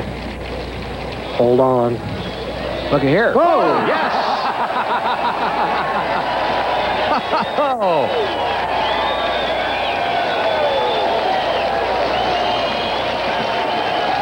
How about that for a start? Birdie, eagle. Can you believe that? He says nothing to it. Roger, that baby was just picking up speed when it got there. He's going to pace it off.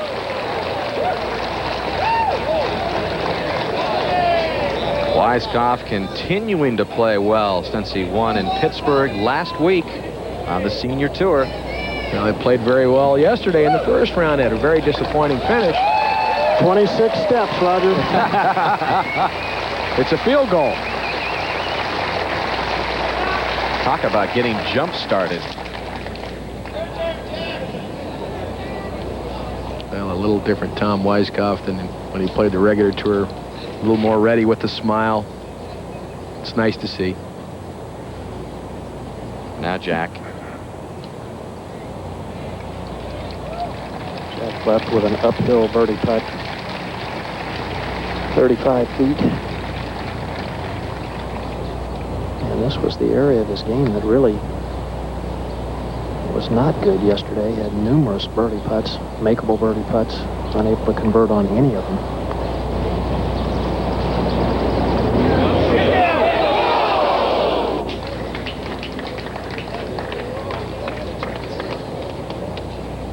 So it appears it'll be 2 straight pars to start off Jack's round.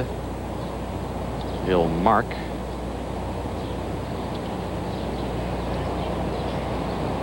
$18 top 10 finishes in his 39 previous Opens. Most of all time. Now, Hale Irwin for birdie. Ideal position to be putting from about 6 feet, coming virtually straight up the hill.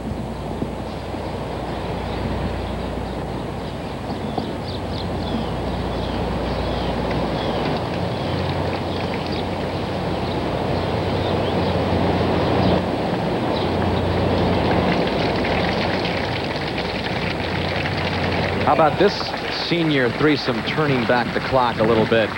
Birdie for Irwin. He offsets the bogey at 1. And that's where we'll head back. Payne Stewart birdie attempt.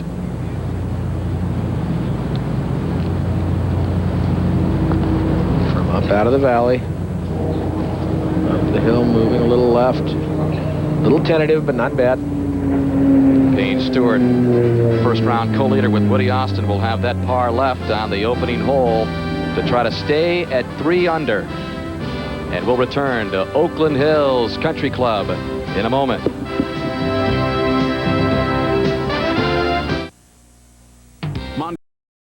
Paul Azinger for his par.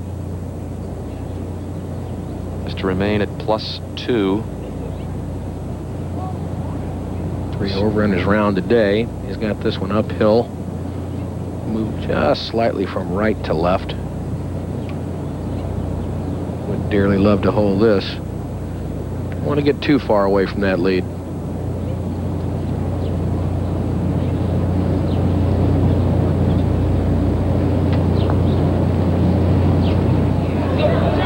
Just over borrowed slightly. Back to 4. Taps in for a 74. Azinger. He'll be around the weekend. Wants to try to make a move tomorrow on Saturday. Now Payne Stewart. Uphill about 40 feet.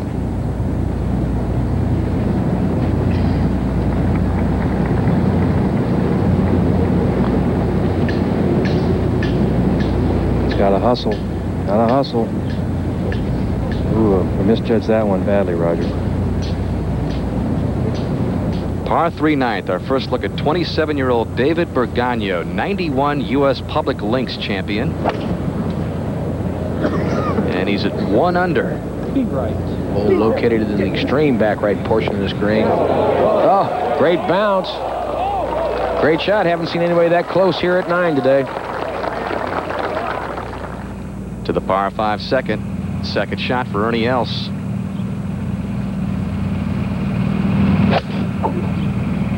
Right. He likes it. That is the right club. As well he should. Ernie Els in an eagle opportunity. Ahead to 5. Second shot for Jansen.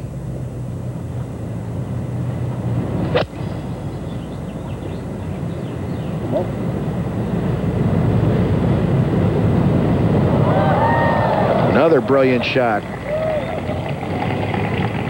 Jansen in position to rejoin the leaders and back to 3. And the birdie attempt of Ian Woosnam.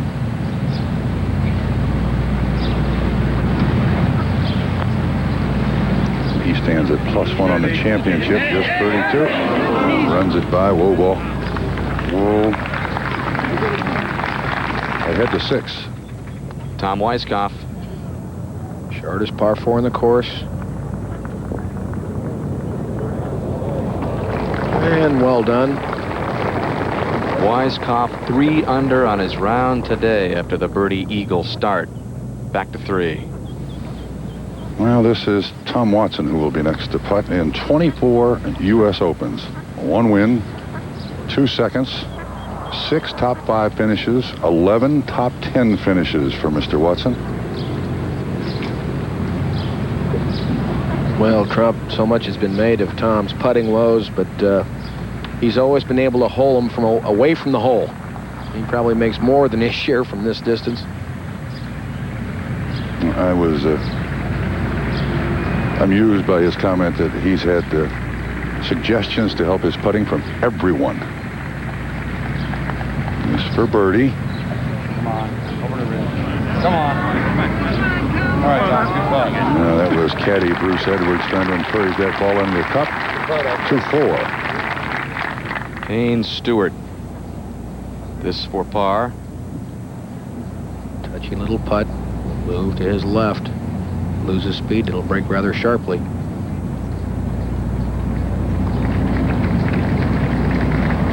That's a good save. In the heart save for Stewart. Tied with Woody Austin, who's playing the first. Ahead to 9. See if Bergano can get a birdie here to get to 2 under. Bergano out of the University of Arizona. Played on the '93 Walker Cup team. Best PGA Tour finish. Tie for 47th at the '94 Open. Well, yesterday, this 9th hole yielded but 9 birdies all day. And I know the USGA rated the whole location yesterday here in the front left as the hardest on this green, but I'm not so sure. This back right hole location is awfully tough to get to, certainly from a distance of 224 yards. This putt will move from his left to right. Awkward little putt. Nothing simple about this at all. Going to take a good long look at this. Here's one of the 89 qualifiers to get into this. 67 came in exempt. And Bergano making good use of his qualifying spot. Just to get within a shot of the lead. He's a talented young player and has no shortage of confidence in his abilities.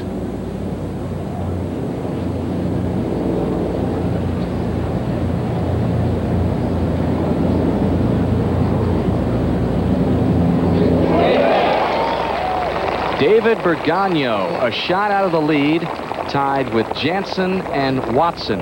Pretty good company. Back to 2. Ernie Els, eagle attempt.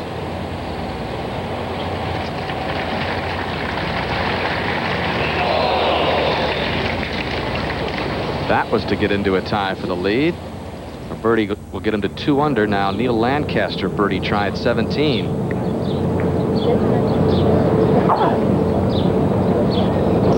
Ooh, went for the power slam and got a pull out of it. He's got a lot of work left.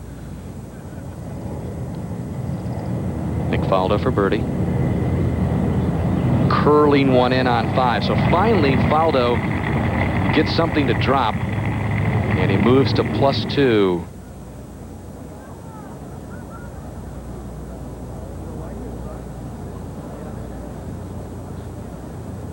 Other scores coming across your screen, and now it's 6. Tom Weiskopf. From behind and left of the hole, this downhill will move left to right. It's very, very slippery.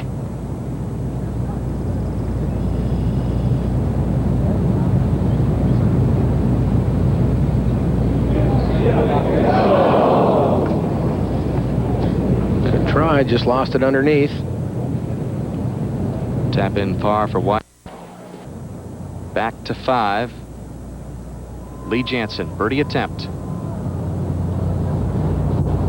Curls it in.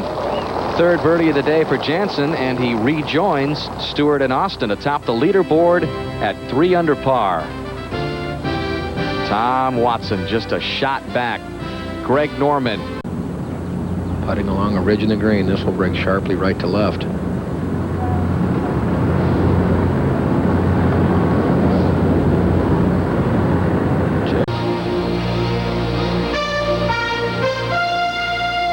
NBC Sports presents the National Championship of American Golf, conducted by the United States Golf Association.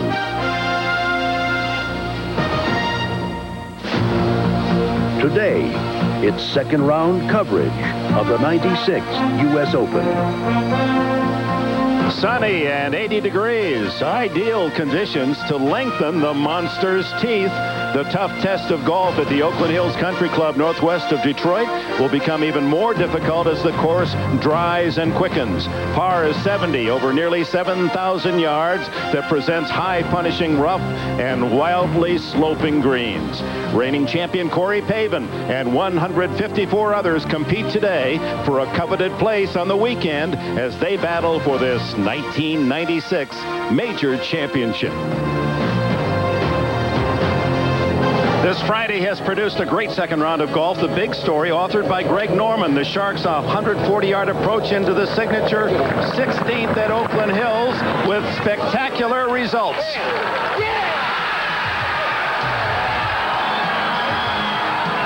An eagle, too, for Norman, and finally a winning smile.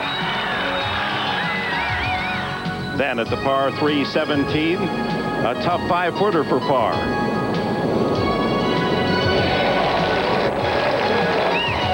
Finishing at 18, he makes par to complete the best round of this championship, a 66. Norman 1 under as he attempts to line up a first major in the U.S. Well, it's a major championship, and I think anytime you got a major championship, it's a national open. I've been close to national opens before. I've won national opens before, so you know, it's just a matter of playing a good solid 36 holes and see whether you can get in position to make a 4 or do a birdie the last or walk up the last and having to make whatever you need to make to win. I think that's what it's all about. We cherish those moments. Norman 1 under is in position. The other stories, Tiger Woods answered the back 9 demons of yesterday after his birdie at 16, another birdie putt at 17. Yesterday +6 on the last 3 holes, 2 under today, and a 69 for the Tiger. John Daly, birdie attempt at 15. Shows his soft touch, a 69 today. Daly +1. Davis Love the third at 16, birdie putt. 17 pars today, and this birdie for Love, a 69. He's even for the championship. Neil Lancaster tied his own open record coming home today in 29 at the par 4 15th. Lancaster's spectacular birdie. He matches his 29 of a year ago. 46-year-old Tom Watson, third shot at the par 5 second.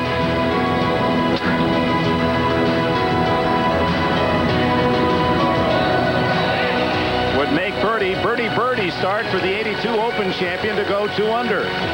Reigning U.S. Senior Open champion Tom Weiskopf with a brilliant early charge after a birdie at 1 at the par 5 second. An 80-footer for eagle. Weiskopf starts 3-3 to go +3. The overwhelming sentimental favorite Jack Nicklaus birdie chance at the 6th. In his 40th U.S. Open, the Golden Bear is at +2. Former Open champion Lee Janzen, a 68 yesterday, his second shot into the par 4 5th hole.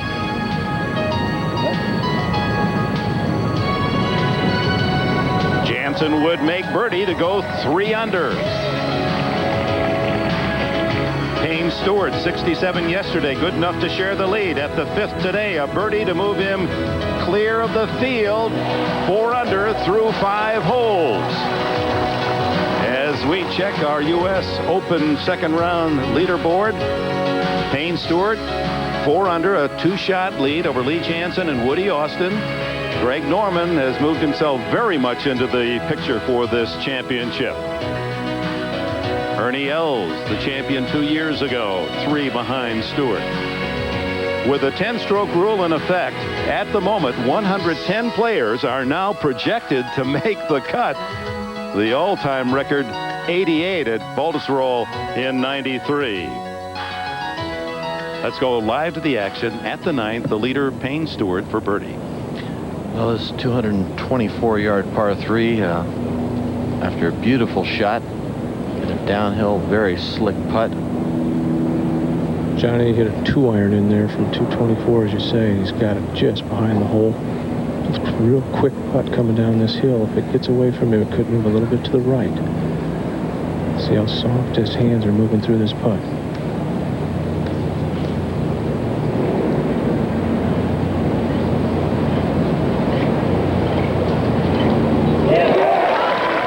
So Stewart extends his lead, 5 under, makes the turn at 33.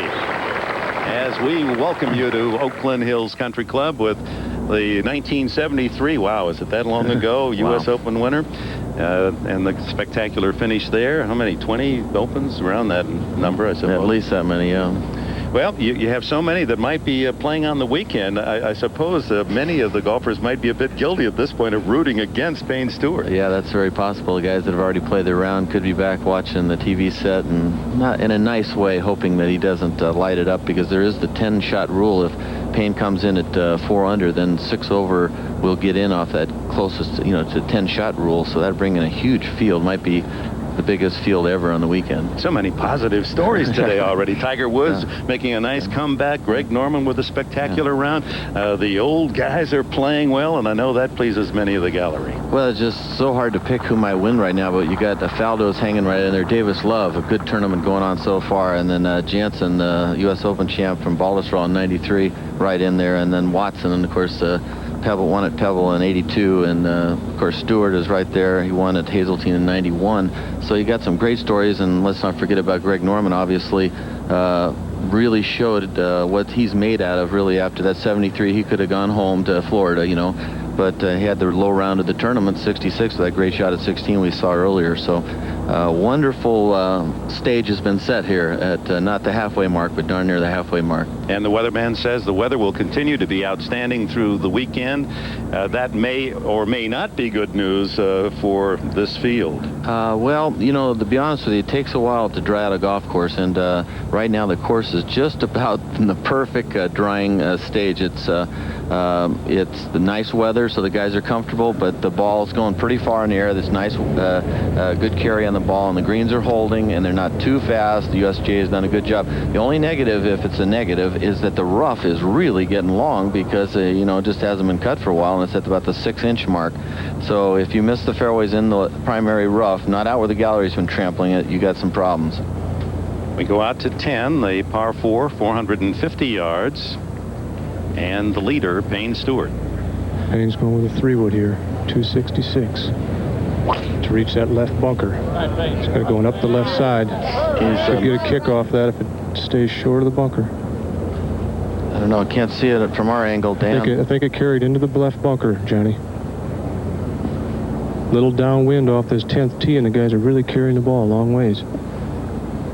You saw the other action ahead of Payne Stewart at the green as we introduce you to the men who will be calling the action. Bob Trumpy, Dan Hicks, and Dave Marr, our tower announcers. Roger Maltby will be with the Weiskopf Irwin Nicklaus group. Gary Koch with Jansen, Faldo, and O'Meara, and Dan Pohl, as you've already heard, with Stewart, Simpson, and Tway. To the 9th tee, par 3, 224 yards. A tough right-hand hole location, easy to hit it in the middle of the green, which leaves a difficult 2-putt, and he's gone even into the bunker, so he's got his work cut out for him here. Walton, the 34-year-old Ryder Cupper from Ireland. Let's go to Bob Trumpy. All right, Dick Enberg, 399 is the yardage. Second shot, Jack Nicklaus. Roger Maltby. 182 to the hole, uphill, semi-blind. Pin just on top of the rear plateau. It's a 4-iron. Have to get it all to get it there.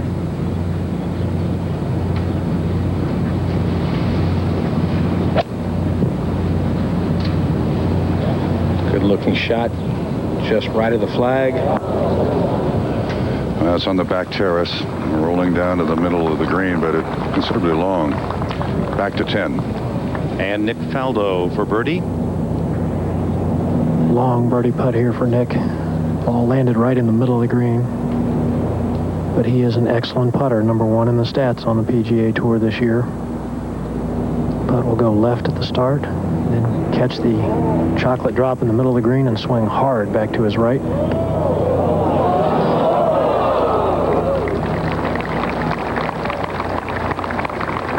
Well, Johnny, so many of these top players have commented that 2 putts, sometimes a relief on these greens. Yes, if you're hitting the ball a long ways from the hole locations, you're asking for trouble on these greens. They are at a very puttable speed, though. I have to say that the USGA was obviously smart enough to know that if these greens got up in the 12s or 13 stem meter, you couldn't even hardly putt them. 211.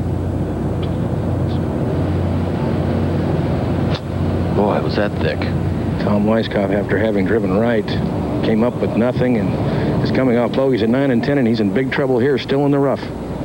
The ball has only advanced about 80 yards and still in the right rough, in a thick part of the right rough. You know, it's funny, Roger, he didn't really make that aggressive a swing at it. It's not like he took a lash at it.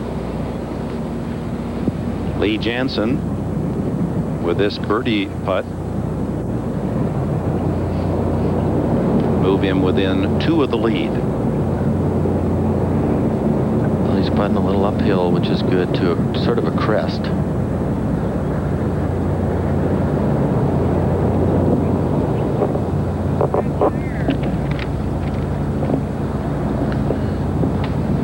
Never a chance, so his tap in for par. Jansen was the youngest competitor in the championship 11 years ago here at Oakland Hills. 215, the par 4 400 yard test. Bergano for birdie. Quite a story, this 27-year-old.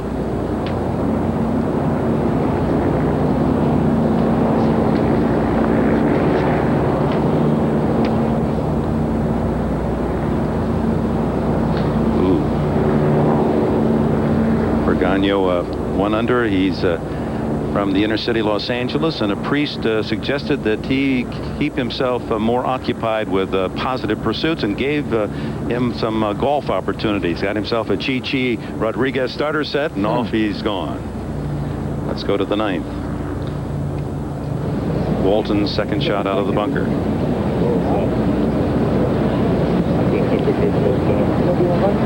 Long explosion shot, very dangerous shot. See if it stops. Not bad at all, really, from there. Leaves him sort of across the green break. Magnificent setting. Some 20 miles northwest of the heart of Detroit, Michigan. The second round of the 96th U.S. Open Championship. Payne Stewart leads by 3.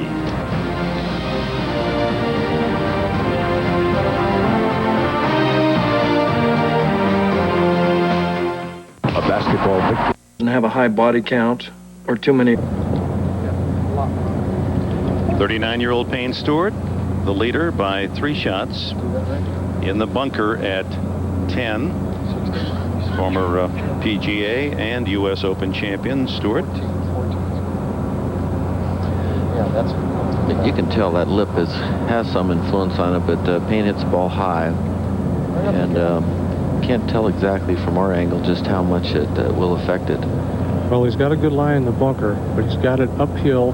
He's got to aim it just left of the little mound you see in front of him and try to cut this. He's going to take a 6-iron. He's got 167 to the front, 181 to the hole. Got to just pick it clean. Stay still on it. Got headed a little bit. Going right. Let's take a look at that right there and see if anything went wrong. He dug in way down in the sand, which he should do. Nice quiet backswing. Good right there. Good right there. And he probably tried to lift it. That lip probably was a visual intimidation to him. And when you do that, you come up off it. Back to 9. Philip Walton for par. It's fast from there. He'll drop a shot and fall back to even par in the championship to 15. Bergano's par putt. He too stands even. Right all the way. Played the Nike Tour, won the Monterey Open in Mexico in March. Currently 10th on the money list. That's Tom Weiskopf from the back of the green. That for bogey at the par 4 11th. Could not get it out of the heavy rough on the right-hand side of the fairway.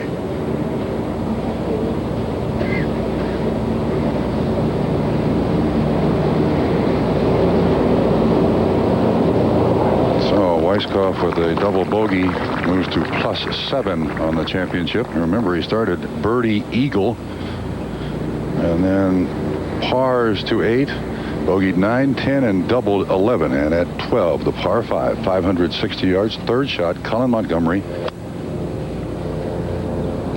He is at +1 on the championship. Very well done. And back to 11. Now Jack Nicklaus, birdie attempt. Roger Maltby's been with this group for a while. Not much break from this part of the green. It's downhill, but most of the players have been coming up short on this putt.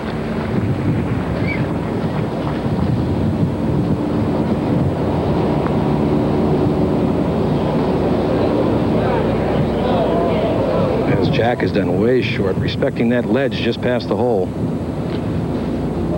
Back to 9. On the tee, Tom Watson.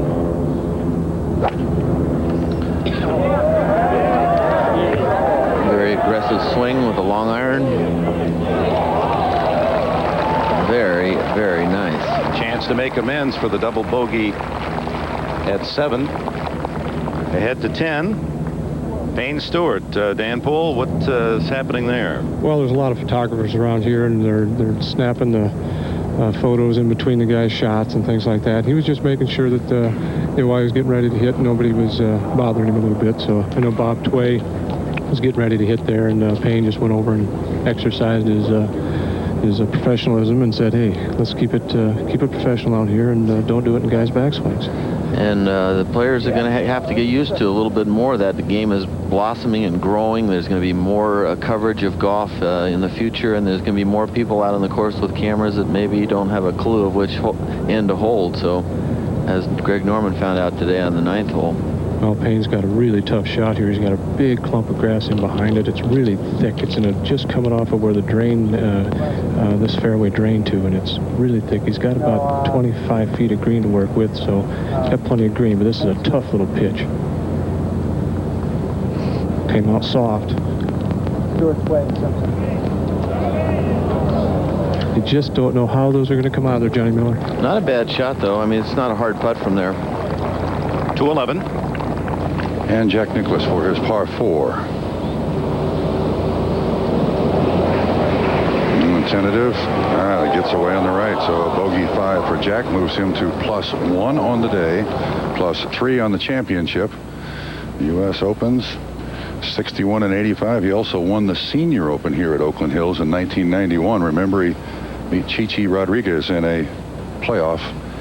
He knows how to play Oakland Hills. Payne Stewart playing 10 as the leader.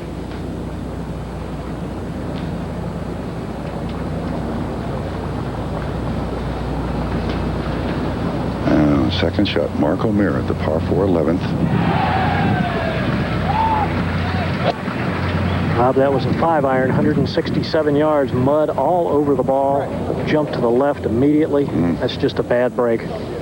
Mark is at +4 on the championship, +2 on the day. The problem with muddy conditions, there becomes a day when the mud gets just the right amount of stickiness to stick to a ball, and it's right now.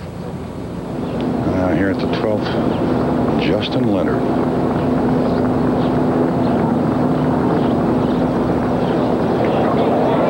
Eases it in the edge. +4 on the championship. And back to 11, Nick Faldo in the fairway. His second shot upcoming. Gary, how's his game look today? Well, Johnny, to be honest with you, he's been a little bit indecisive. He's taken a lot of time to play, to me, some pretty routine shots. I mean, I know he's very methodical, but he just doesn't seem to be totally convinced of what he's trying to do. He still seems to be fiddling around with his swing, which he's doing right now. It just hasn't been real sharp, I guess, would be a good description. What's he got here? Left with 167 yards here. Well, when you're looking at a graphic, leads in driving accuracy, putting, 7th in scoring, greens in regulation. He doesn't make many mistakes.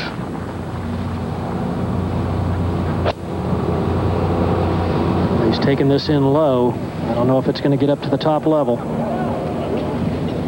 Well, front third of the green, back to 10. Payne Stewart for his par.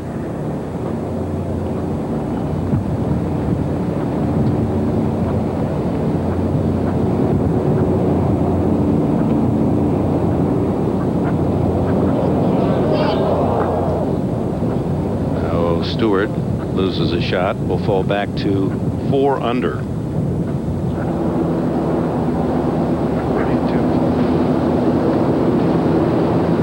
Birdie attempt, Cullen Montgomery, yes. And that puts Cullen at even for the championship.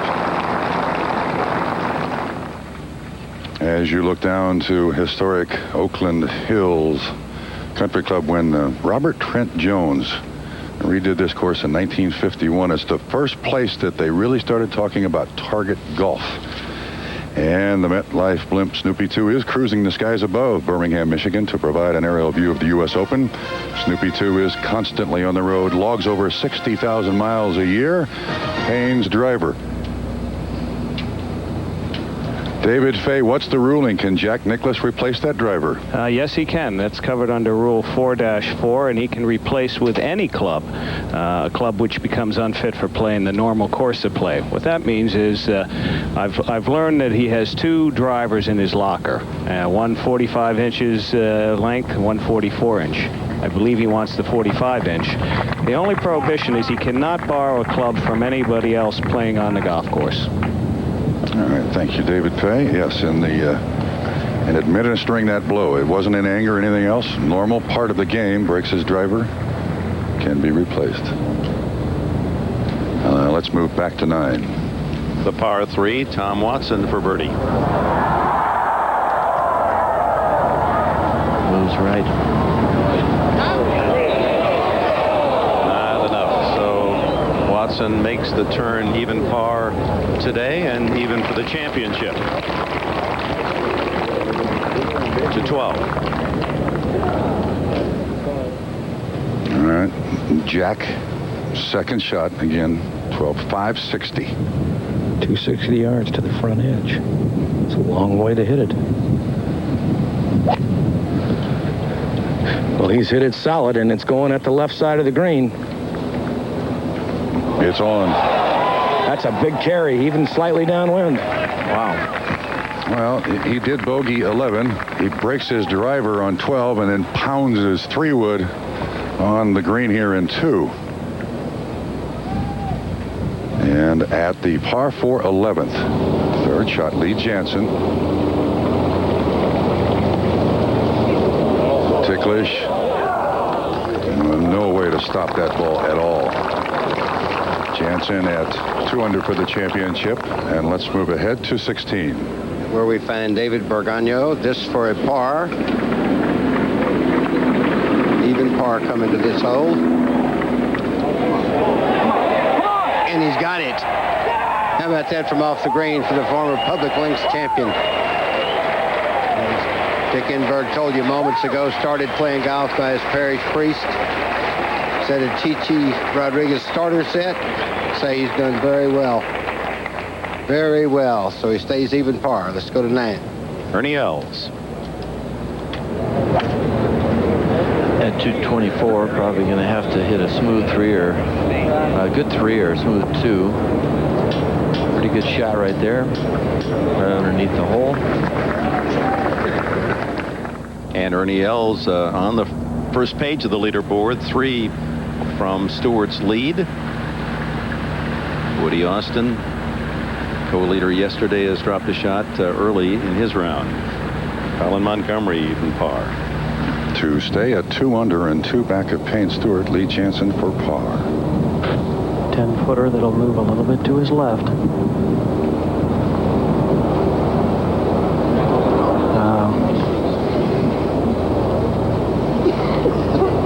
Well, Jansen drops back to 1 under on the championship. An errant second shot into the green side bunker proves that.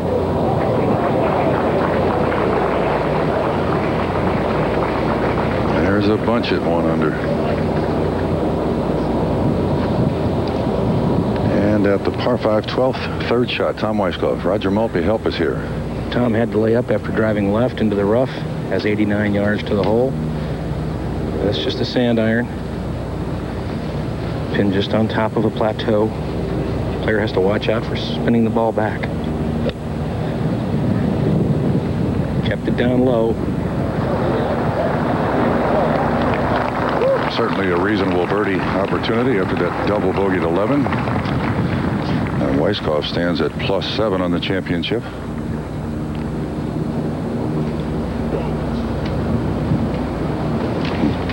Next to play will be Hale Irwin. His yardage, Roger? 88. Better angle, though, from the left side of the fairway. Looking more directly up into the hole location.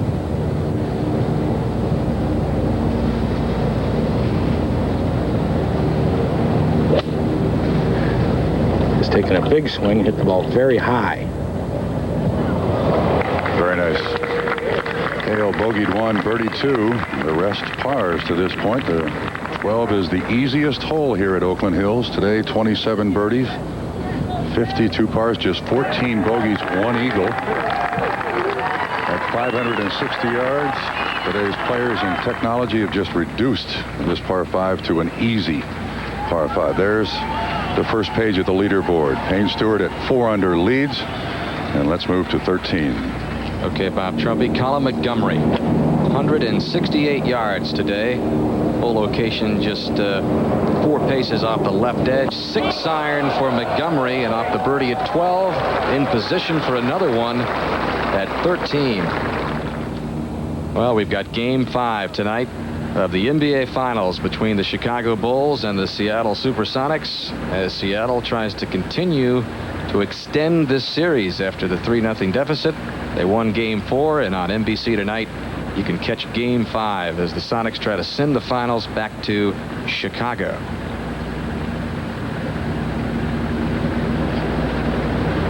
And back to 12T. 560 yards. Nick Faldo will be first to hit with an iron in his hand.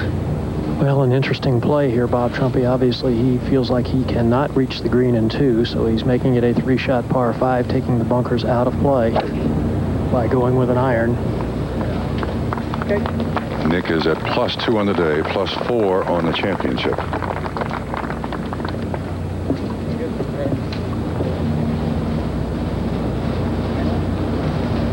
Lee Jansen next to play. Bob, I think one of the reasons why we're seeing the hole play so easy, the tee shot is from an elevated tee some 40 feet above the level of the fairway, so that certainly adds some length to the drives, and the hole has been playing downwind both days.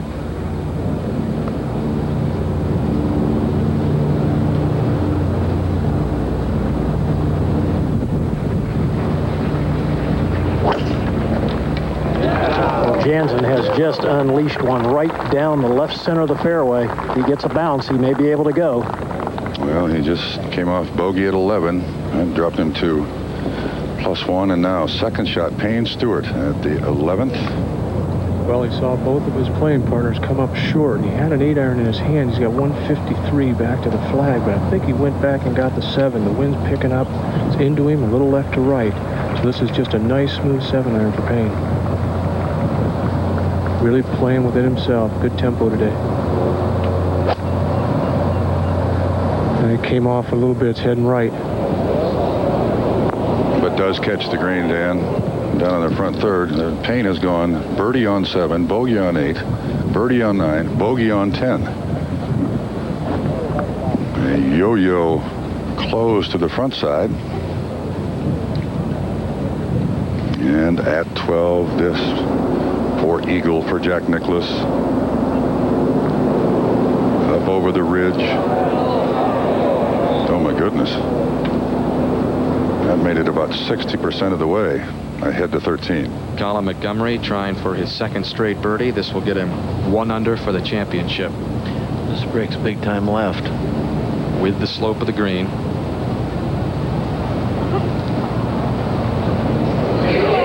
How about that for reading it perfectly? Montgomery 1 under. Currently the #1 player on the European Tour Order of Merit, which he has led the last 3 consecutive years, looking for the major to add to his resume. Back to 12. Birdie attempt, Weiskopf.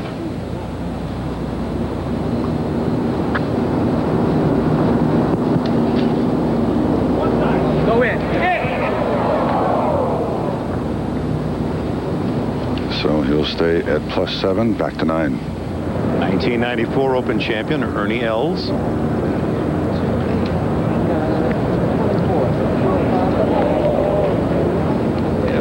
1 under for the championship, and 3 under today. 93 tied for 7th, sounded the warning and won the championship in the playoff in 94. Missed the cut last year. Disappointed South African. Left Shinnecock on Friday night. In fact, the last 3 Open champions have missed the cut. This is Jack Nicklaus now for birdie at 12. Roger. That's after the worst putt I've ever seen Jack hit. Really? Now has an uphill. It'll move from left to right. This for birdie.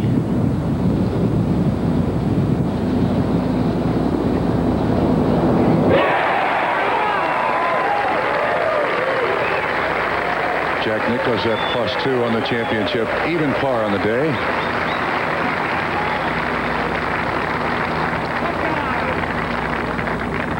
One little note, Bob Trumpy, is Jack's lucky that he won't need a driver until the 14th hole, so had plenty of time to get a new one. Back to 11. This is Payne Stewart now. Birdie attempt. Up from about 45 feet, Trump, in the first half, this is really riding up that ridge. You probably today seen a lot of putts come up short here. Hard to get the right pace the first 20, 25 feet, and it rides that ridge and actually picks up speed up on top. If he can get a 2-putt from here, I'm sure he'll be very pleased.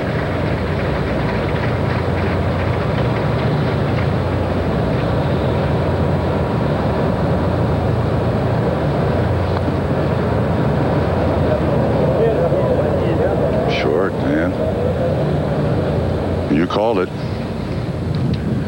At the 12th birdie attempt, Hale Irwin.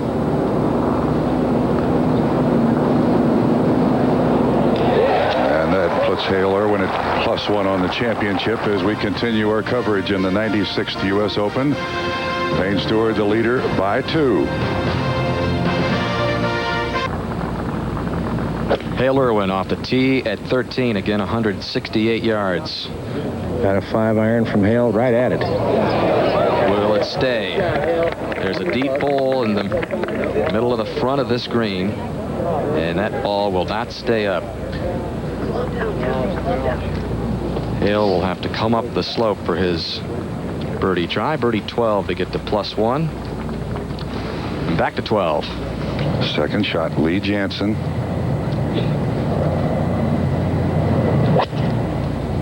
He goes to the right of the big maple trees and is safely on the green in 2. Jansen again at +1 on the championship, just coming off bogey at 11, and now a par putt for Payne Stewart. Dan Pohl there, help us.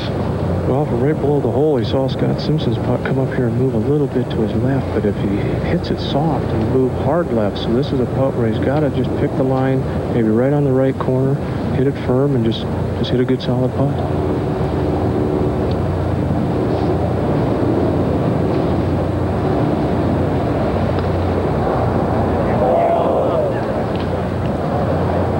.213. Jack off the tee.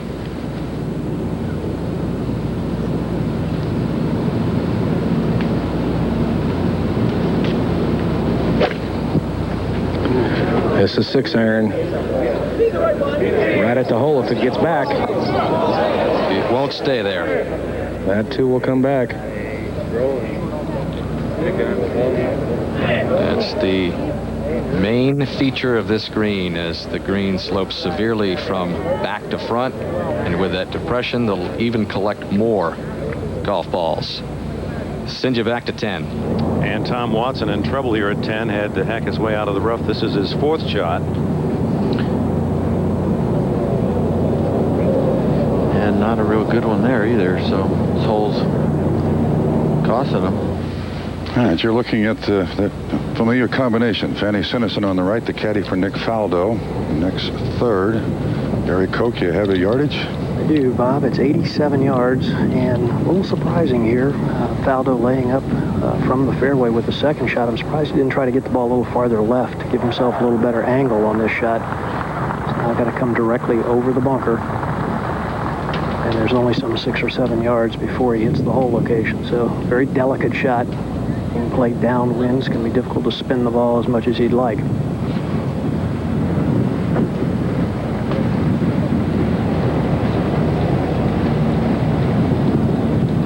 to hit a good shot and get some momentum going. He's just been stalled in neutral most of the day.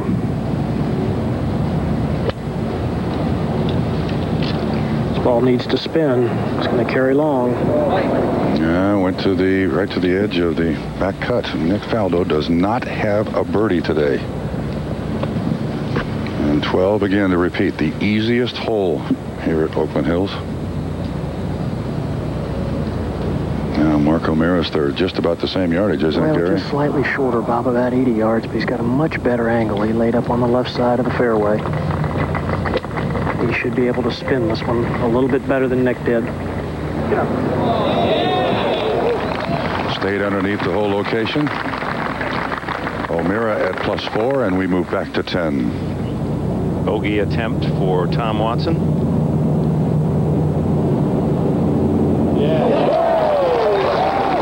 Well, that's a big bogey. Flirting with dropping 2 shots there. Watson falls to +1. Payne Stewart's lead reduced. Just 1 shot over Woody Austin and Kelly Gibson. Tom Weiskopf, the defending U.S. Senior Open champion, brilliant eagle early today. Eagle attempt for Lee Janzen at the 12th.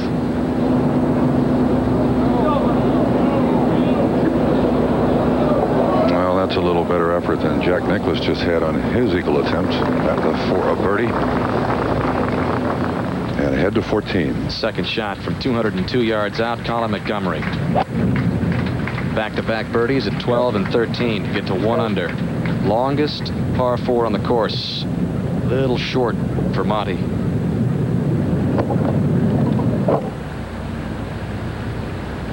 And back down to 12. And birdie attempt for Nick Faldo. Roger, can you help? Oh, Bob, it's Gary, and Gary, I can. excuse me. He's putting down the hill about 32 feet. Very quick at the end of the putt. He should pick up speed. The nuances on these greens, Gary. Back to 10. Ernie Els at the par 4, 450-yard 10th. Second shot. Standing above the ball. Got to stay down to it.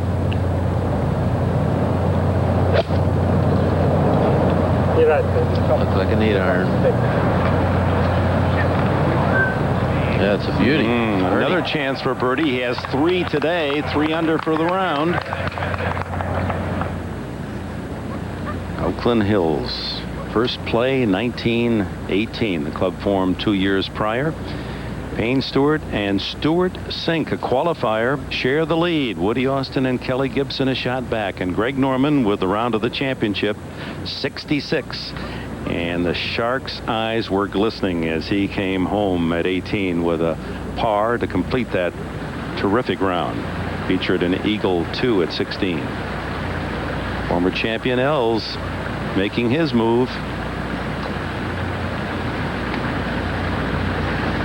You see just how tight this field is bunched together. If Stewart even or even Sink make a little hiccup, it's just going to be so many people a shot at winning. It's great stuff. And Jack Nicklaus on a course that would have him playing through the weekend, and that would delight the thousands who have been following him here.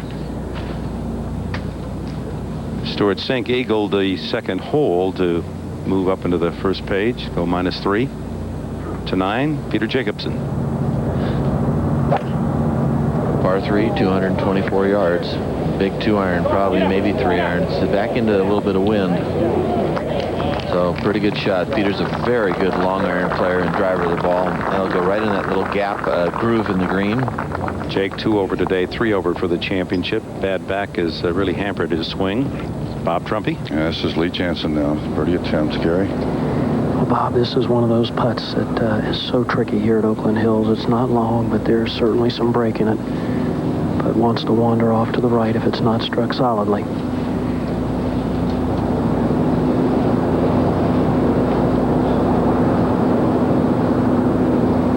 Oh, it's well done.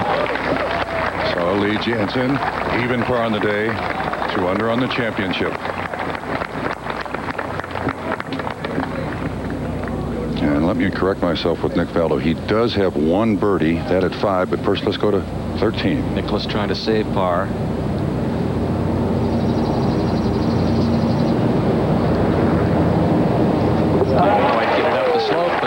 saves par to remain at +2. Playing in his 138th straight major championship. And one of 3 players to get special exemptions into this field. Tom Watson and Jumbo Ozaki, the other 2, and they have fared very well. 20 total major championships, including the British and the U.S. Amateur. No one even comes close to that number. Back to 12. Well, he's got a wood in his hand at the 560-yard par 5 12th. Well, he's got kind of an in-between shot here, Trump. He's 241 to the front going downwind, so he's got to really kind of take a little bit off this 3-wood. 252 to the hole, but he can get this there easily. It's just, you know, how strong he wants to go at it. I think he'll just play it to the center of the green, see if he can cut it in there a little bit. Got a beautiful lie.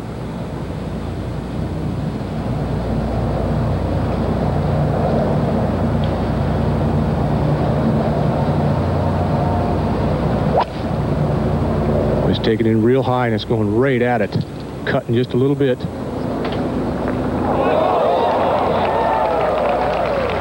On in 2 is Payne Stewart, the championship leader. And a smile to his face. 214. Colin Montgomery now trying to save par after a couple of birdies on this tough 14th. Par is a great score at 14, and Montgomery remains at 1 under for the championship. Back to 3. It's a par 3, 198 yards. This is Stewart's sink. He is tied for the lead at 3 under par with Payne Stewart. He just eagled 2, but he hooks his tee shot at 3. And let's move ahead to 13. Lee Jansen, 1 off the pace. Gary? He's taking a 6-iron, Dan, and at 168 yards back into the wind. He will need to get all of it if he's going to get it up onto the top level where the hole is located.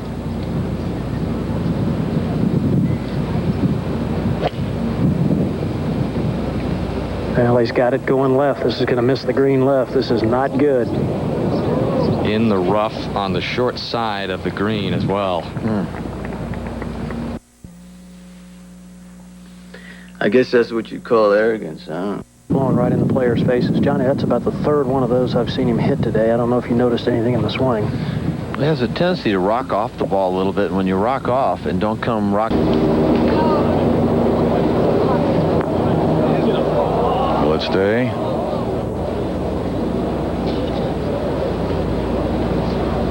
The ball continues to roll at the 11th. And we move ahead to 15. Colin Montgomery off the tee of this par 4. Dogleg left bunker in the middle of the fairway at about 240-yard mark, and he's gone. Look, it's hard to tell, but it looks like it's gone into the rough or just trickled in the bunker. And that was a good shot too. He just nailed it. Back to 3. And this the second shot of 23-year-old Stewart Sink, playing in his first U.S. Open. He is tied for the lead with Payne Stewart at 3 under, a 3-time All-American at Georgia Tech, and 210. Els bid for birdie. And Ernie Els moves to within 1 of the lead, his 4th birdie today. And remember, he won last week at Westchester, resoundingly, I might say. 8 shots. Payne Stewart and Stewart Sink share the lead. Jansen, Els, and Austin just 1 back, and Greg Norman with his 66 today announced that he will be a factor in this championship. To 18, Bragano's approach. His 3rd shot. Trouble off the tee, laid it up to here. Beautiful 3rd shot, and leaves himself a tricky side hill putt, but a great shot nonetheless. That for his par. Back to 11, and Els on the tee. The 11th is 366 yards from an elevated tee, down across some knob, down into the valley. Safely into the fairway. Excellent drive by Ernie Els.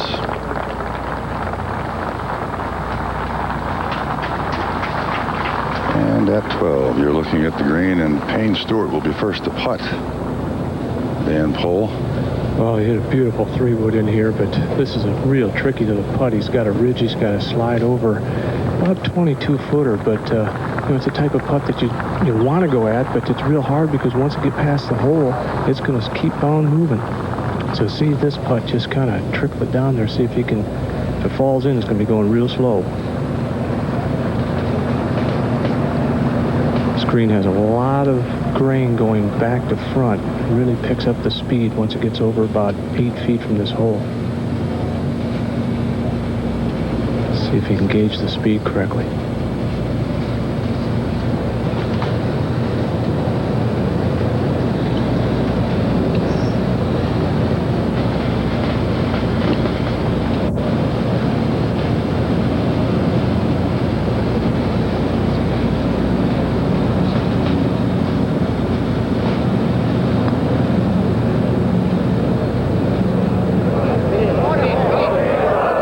So close. Well, looks like his 11th birdie, Bob. Now back to the front side. Stewart Cink per par to stay tied with Payne Stewart for the lead. That's a good par save for 23-year-old Stewart Cink, ahead to 13. And Lee Jansen with a difficult shot out of this rough. Well, difficult isn't the word for it, Dan. The ball is nestled way down in the grass. Very little green to work with, only about 12 feet. He's very good with the short game. If he gets it within 10 feet, he's done really well. That is just superb. How about a few inches? Whoa! How about one? What a spectacular recovery for Jansen. To 18. And Ken Green, 37-year-old, played at Palm Beach Junior College. This is for a 66 today. Big break to the right and slow.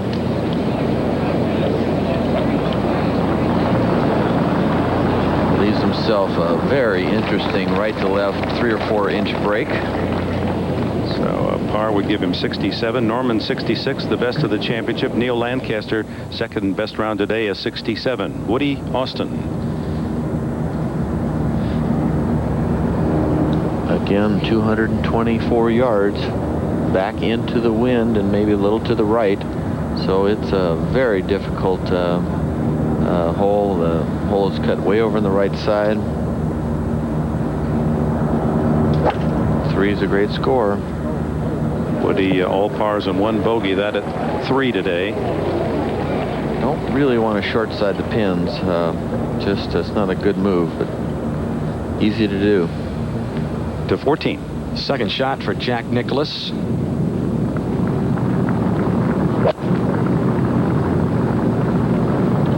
Full location on the right side of this big valley that runs through the middle, and that will creep down into the large valley that runs from the front portion all the way back. So Jack will have to come up for his birdie attempt. To 18. Bergagna for par. Tough putt. Slices. So he will finish, if he makes this, with a 72 today. Good plan. Former University of Arizona star, who looked down at the signature hole, 16. Boy, what a dramatic shot by Greg Norman today. Eagle 2 there. Of course, yesterday it was the demise of young Tiger Woods, who came back and answered it. Birdied 16 today. To 15, and Colin Montgomery. Coming out of the primary rough. Had a lot of hang time on that shot, and it's nestled down in a clump. Not very good spot. Back to 12. Birdie attempt, Payne Stewart. That brings him back to 4 under on the championship. And of course, every birdie he makes or eagle he makes, it affects the cut line. We project it now at +7. But Payne Stewart takes the lead from Stewart Cink. He is at 4 under par in this 96th U.S. Open Championship.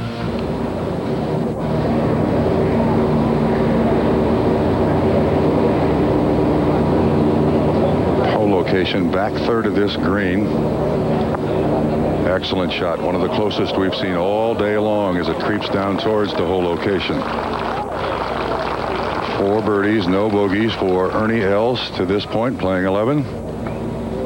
And he is 2 back of the championship leader, Payne Stewart.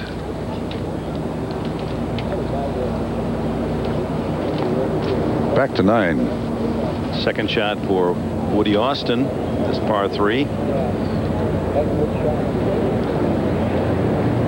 Not a lot of green to work with.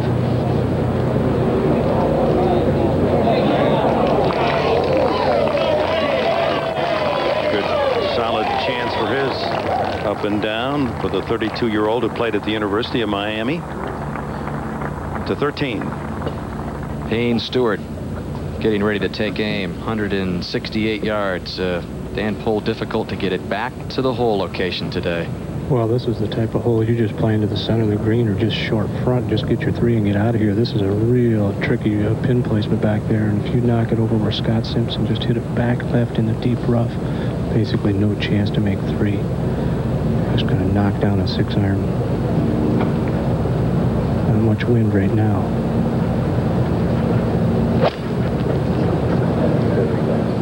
Kind of just right into the center of the green. Well short. To 15. Colin Montgomery from off the green, his 3rd shot. Playing it behind his right foot. Just chop down on it, let it chip in sort of a pitch and roll there. Pretty darn good shot, but it's getting away from him. Look at this. Just Trickle City. Look at this. You got to be kidding me. Leaves himself a tough side hill putt. Not too happy with that one.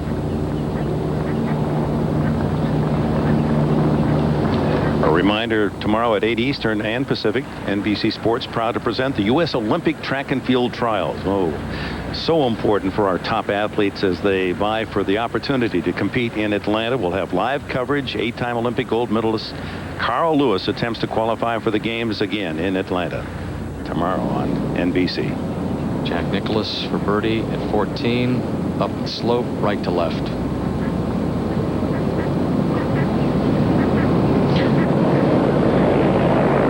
Got the shortsies, Dan. Difficult to get it there. So Jack will have Tester left to remain at +2. It's where he began the day, still fighting off that double bogey at 4, but then responded with birdies at 6 and 7. And then another one at 12. Hasn't really had a 4th round presence in an Open Championship since 1982. But most consecutive starts, 40 in a row. Arnold Palmer next closest, along with Gene Sarazen. And back to 11. All right, Danny, it's the par 4, and this a birdie attempt for Ernie Els. Marzi won last week at Westchester by 8 shots he won.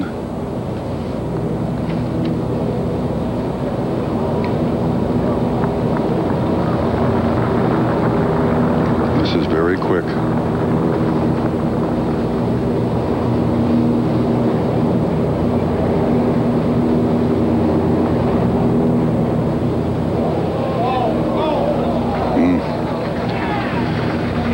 Stay at 2 under for the championship, back to 9. Woody Austin for par. And the co-leader after the opening round of this championship will drop a shot as we move ahead to Colin Montgomery. His par putt at 15.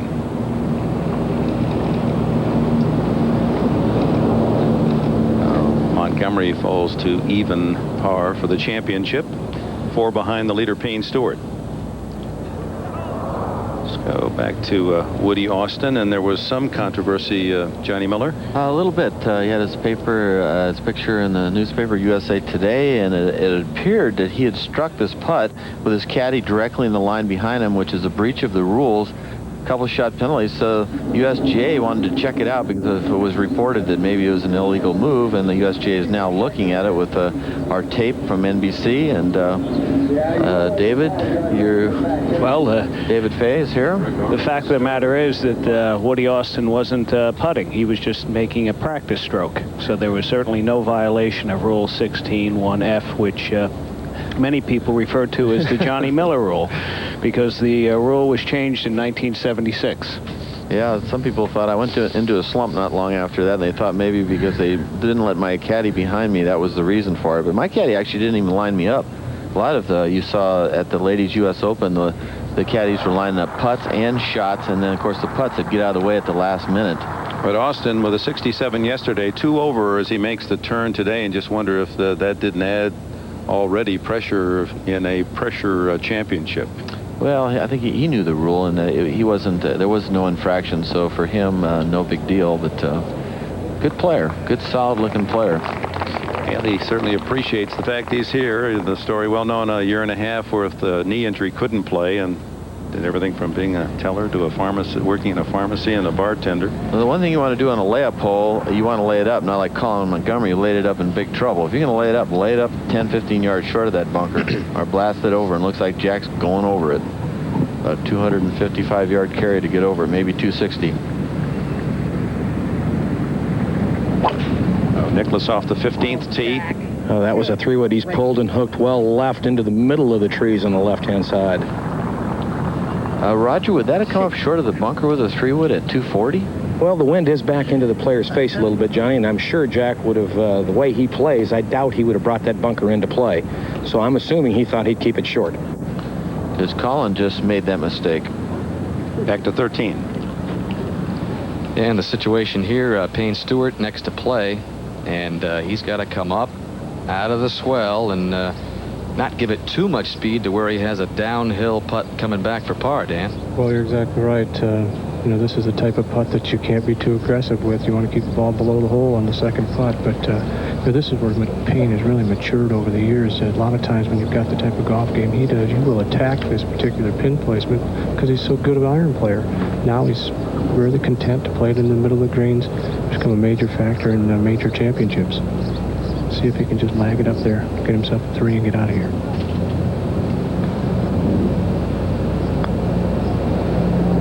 Got to check. Easy. Look at the slope of this green. Well, Payne Stewart ranked 4th in putting the 96 PGA Tour stats. 14, second shot of Lee Jansen. See that hole location just on the left edge of that bunker. That was a 6-iron, Dan, 193 yards, and that is going well left of the flag toward the center of the green. Another one of those, huh? Yeah, Johnny, virtually the same type of shot. Could be a sore wrist, I don't know. Well, he had a spectacular recovery at 13. He'll need an excellent 2-putt at 14 to stay within 2 of Payne Stewart.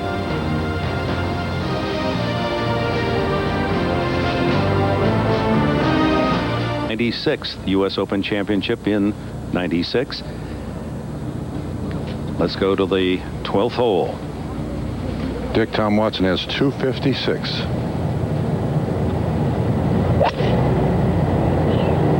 Slightly downhill, certainly downwind. Left of the green into the primary rough, back left edge, ahead to 15. Where Nicklaus, Irwin, and Weiskopf, this group, and Roger. Well, Jack has drawn a pretty good lie in this left rough, but there's not much of an opening. Got a flat-faced club in his hand, probably going with about a 5-iron, trying to pick it through one of the holes. There's actually about 3 holes he can try to get it through, but they're all small. Don't want to get a ricochet off the left side of a tree here. Go in the NBC trailer. It's 153 yards to the hole.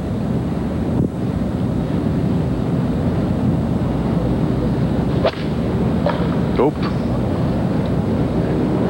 Not a good sound. Not 2 good sounds are not good on one shot.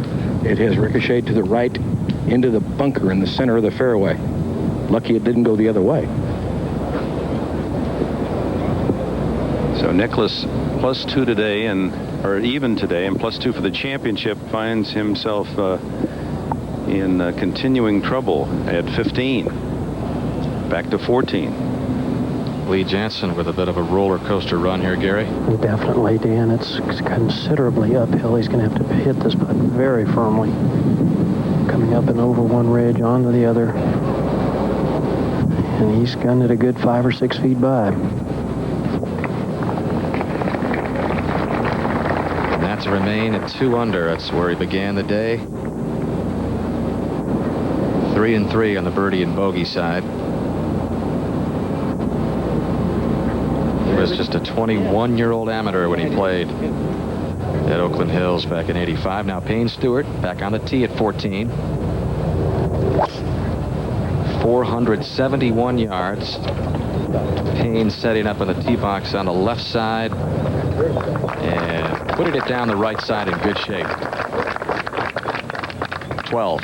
At the 560-yard par 5, Ernie Els. 12 is the only hole on the back nine here at Oakland Hills, playing under par for this championship. And he is in the fairway, but the right side of the fairway. First cut of rough, the intermediate cut of rough. Ahead to 15. And Nicklaus, third shot. He's got 138 to the hole. Has to get up reasonably quick, but he can do it from here. He has enough room. Has really struggled with hitting the ball the last 2 days. 2 over par.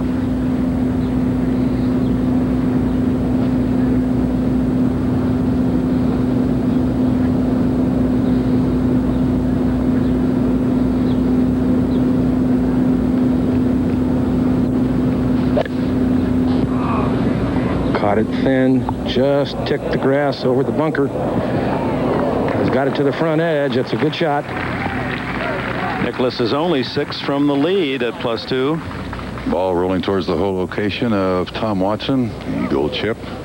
Reasonable. Ahead to 16. Second shot, Colin Montgomery.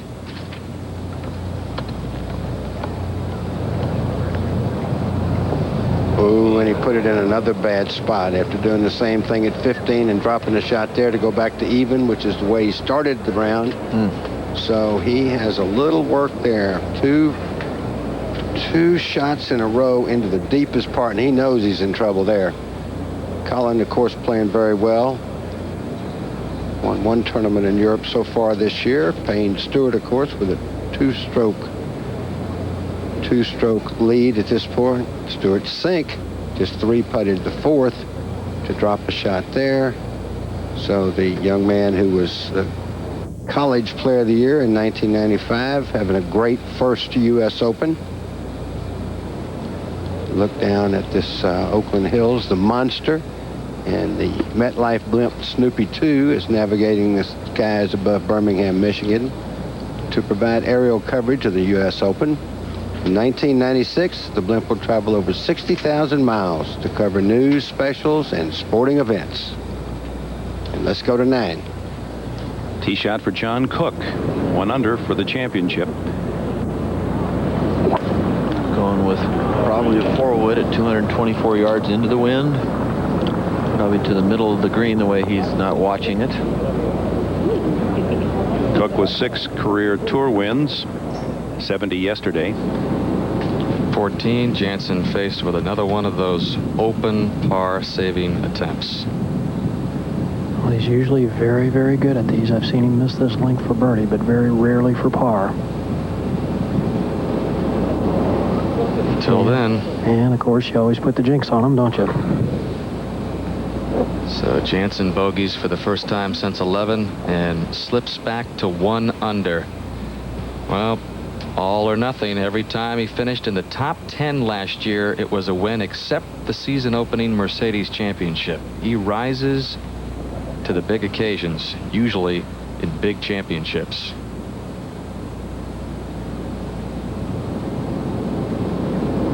Now he finds himself 3 off the pace.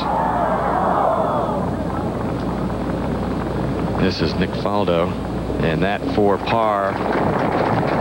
So Faldo remains at +4 and +2 on his second round today. To number 12.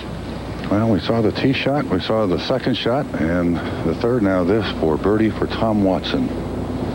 Tom this morning birdied 1, he birdied 2, got him to 2 under, then he double bogeyed 7. He bogeyed 10, stands at +1 on the championship. This would get him to even.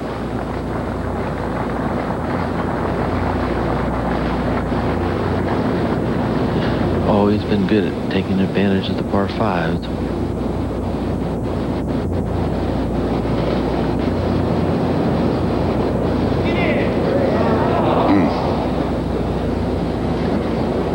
Let's move ahead to 16. Montgomery, the shot, as I suspected, unless he hit the flag stick, no chance to get it close. That ball way down in there.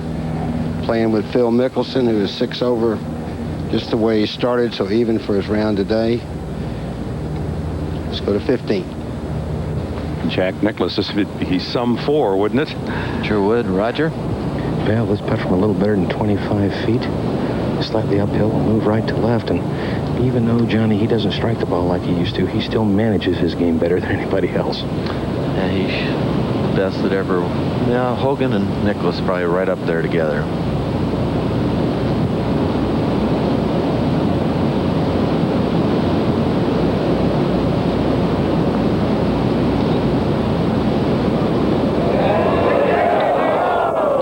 That was almost a routine par, Raj. Just about. Still can putt. He can still do it. Solid effort by Nicklaus. We made the point that, as you look at that reaction, that he was only 6 from the lead. A year ago, young man Corey Pavin was 6 behind Greg Norman after the second round of play. To 14. Payne Stewart, after getting a lot of this drive on this longest par 4 on the course, getting ready for his second yardage. Dan Pohl? Well, Payne's looking right at 192 to the flag, but he's got a downwind. I think this is just a nice solid 6-iron for him. Wind's going to help him right to left. He only got 6 behind that flag, so he's not going to be too aggressive and go with a 5 and try to cut it in there. So I think he'll just take a solid 6, set it on the right side of the green, let it drift back in. Probably the most susceptible pin placement on this particular green.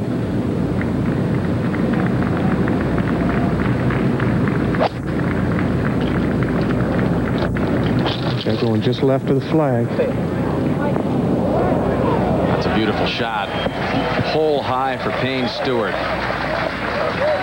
He already has 11 birdies in 31 holes of this Open Championship and a chance to increase his lead at the tough par 4 of 14. The lead is 2 right now.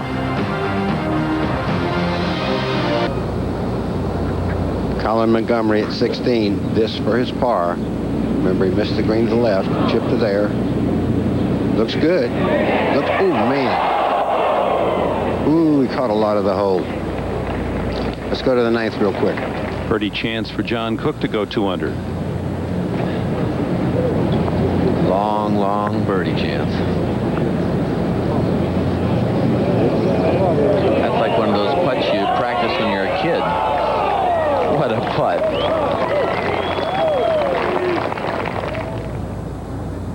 So Payne Stewart, who shared the lead overnight by 2 over Els and Sink. Greg Norman, in case you're just joining us, spectacular 66 today and an eagle 2 at 16.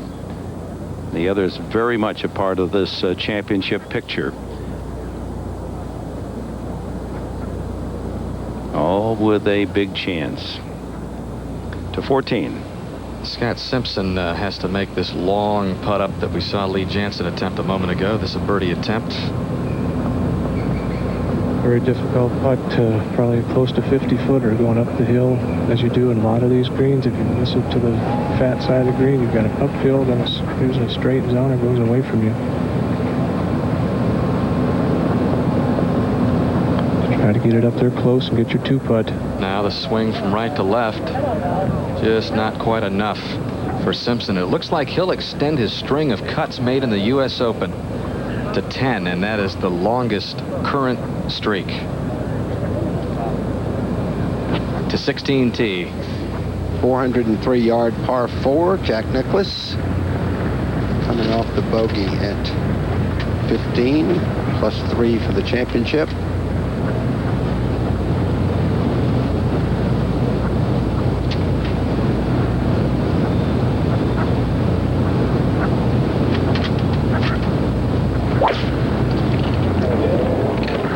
Has lost this ball well right rough.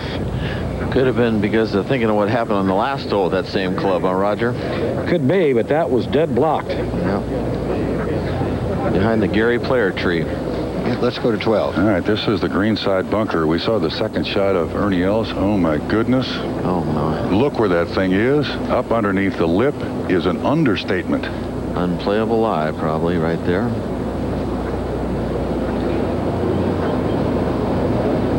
Johnny, seriously, what are his choices here? Well, David's right here. I had the same thing happen to me at Pebble Beach in the U.S. Open. I was one behind the lead on the 5th hole, did the same thing and took an unplayable lie on David Fay. Well, he can declare it well, it looks like he's going to play the ball. What would he be gaining by doing that? Well, he just moved it so he could hit it again. So he wouldn't have to drop, and maybe the ball would bury. I wouldn't bury on that steep a side slope. No way. That was actually an extremely, I don't want to say dumb, but that could have stayed right in his footprints. That ball just barely got out of his footprint. He did not need to do that right there. If he hit that ball, he could have whiffed it. He could have hurt his wrist. He was gaining nothing by hitting that shot. Watch it. Could have hit him, too. Yep. See that? It rolled right through his footprint. That was so lucky. There's a guy that probably doesn't even know the roll. Let's move ahead to 14. Payne Stewart with a rare birdie chance at 14. There have only been 5 today.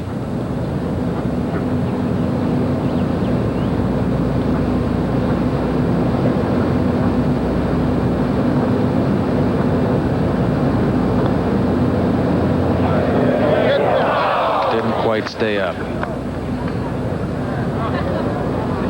14 playing just about a half stroke over par today. Par, very good score at 14. Payne Stewart moves to 15 with a 2-shot lead intact, and that's where we'll go. Lee Jansen trails the leader Stewart by 3. Second shot.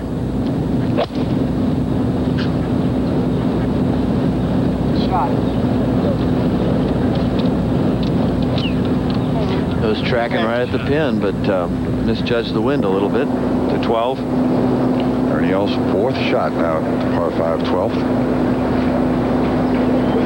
Tough to get it to the hole from there. Oh, what a shot. But he's played it beautifully. That was a tough break for Ernie Els. But let's move ahead to 17. Colin Montgomery with a 6-iron, 188 yards. That looks good. Big full swing, Dave. Yeah, I'll tell you about that. You know, John, since he's lost, what a great shot. Since he's lost that weight and he's gotten a personal trainer, he's gotten slimmer and he's gotten stronger. Let's go to 11. Second shot, Woody Austin at the 11th.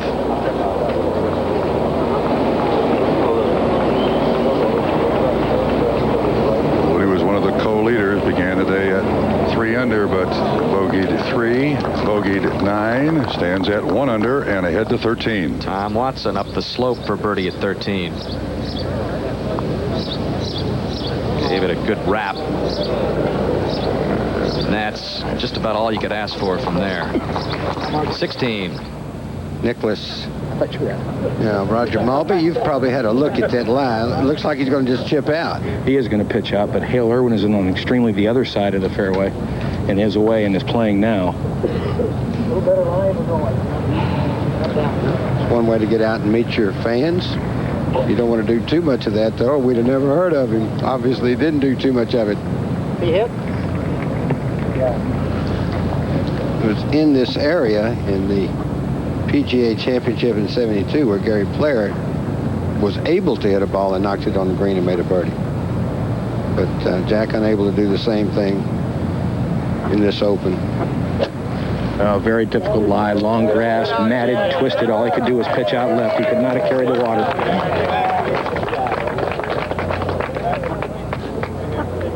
Yeah. Stuart Sink, meanwhile, this young man on the Nike Tour, just for par. to stay 2 under. A moment ago tied for the lead, but now just 1 under for the championship. Let's go to Ernie Els at 12. And his par attempt, Dave Moore.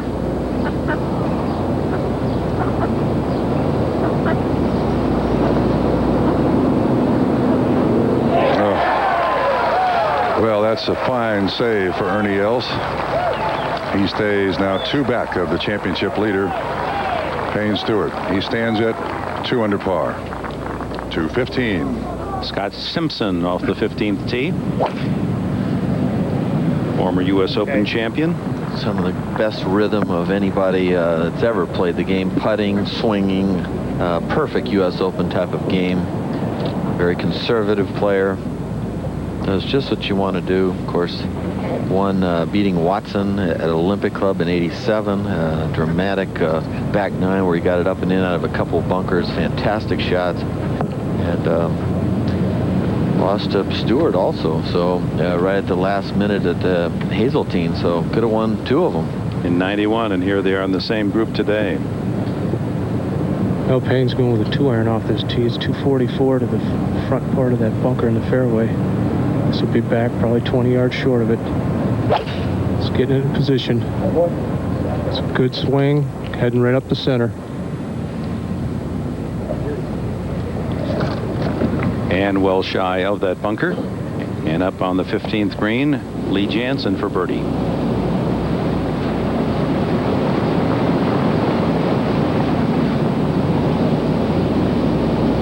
So Janzen will remain 1 under. Ahead we go. Nicklaus' 3rd shot. 130 yards. Just right of the flag. Hold on there. Jack with that 10th. So Payne Stewart with a 2-stroke lead over Ernie Els and Stewart Sink. We'll be right back. Let's see. Now available. New. Looking down at 16. Claims some victims again in this championship. It's Hale Irwin with his 3rd shot. Looking good. Hit it. Well, good luck or bad luck. Depends on which way you look at it. For the 3-time Open champion, could have gone in, but it stopped it from going about 10 or 12 feet by. Let's go. Just forward of that, Colin Montgomery, you remember he hits a very good 6-iron. This for a birdie to get back to even par for the championship. It's downhill. It's going to move a little to his left. To par 3, 188 yards.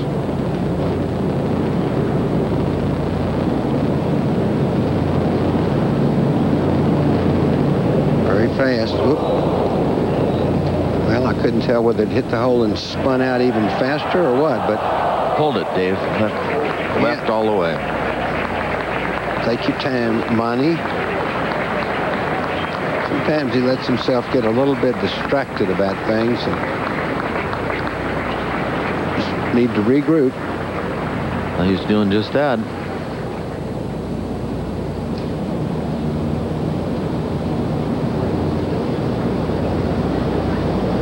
Just to stay 1 over with a par to last would be 141, and certainly in very good position. Well, it's 2 pulls. Man alive. And meanwhile, back at 16, Nicklaus for his par.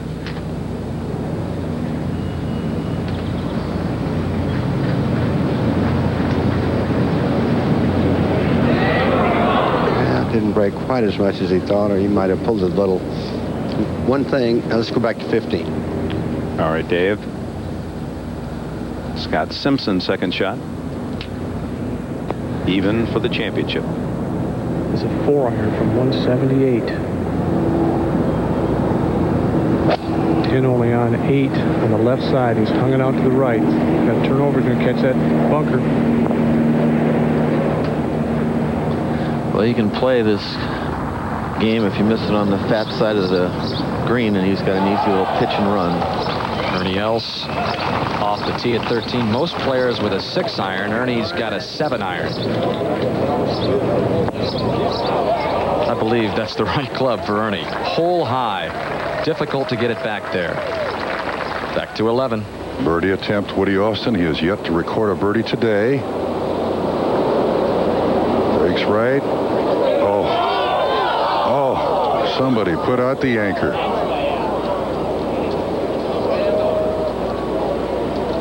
On the edge. Let's move ahead to 15. The leader, Payne Stewart, second shot. Going with a 7-iron from 160. Well, it's a good-looking swing there. They're going just right of the flag. Gets back there.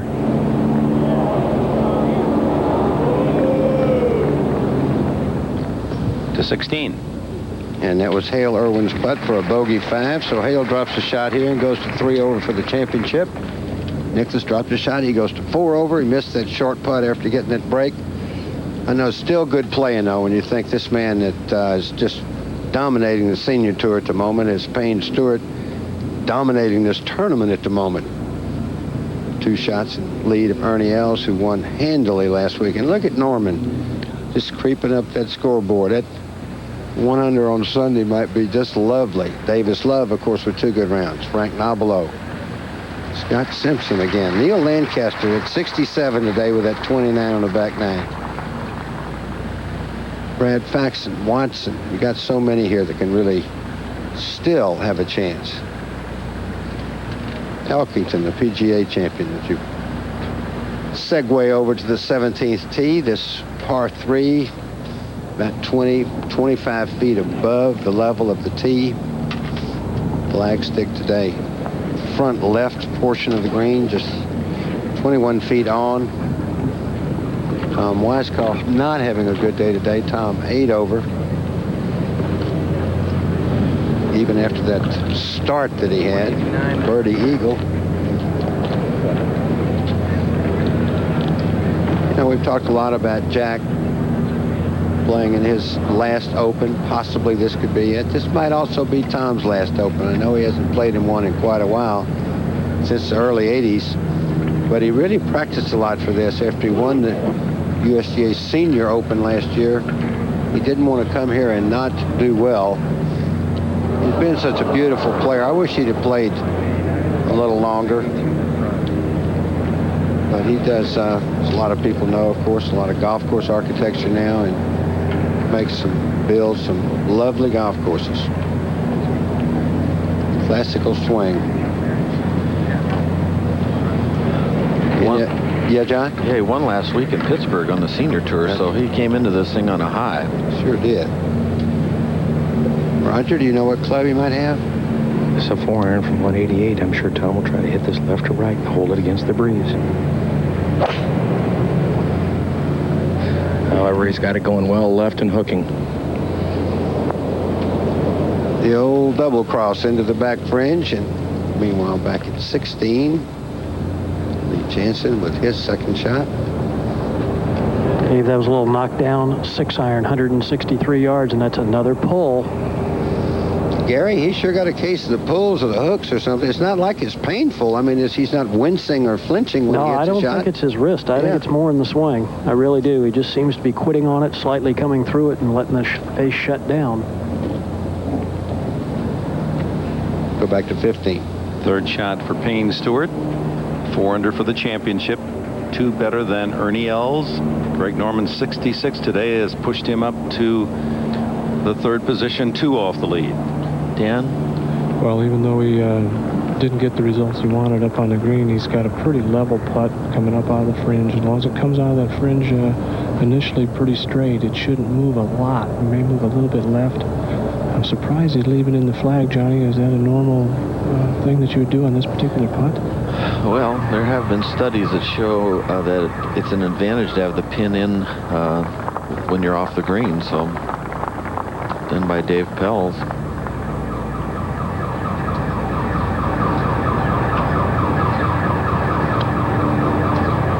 Got hopped a little bit and took off to the little left.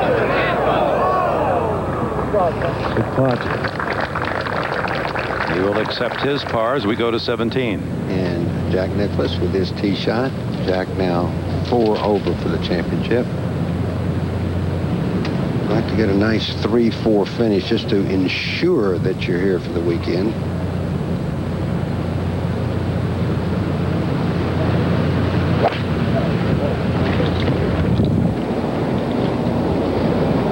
Has this left of the flag.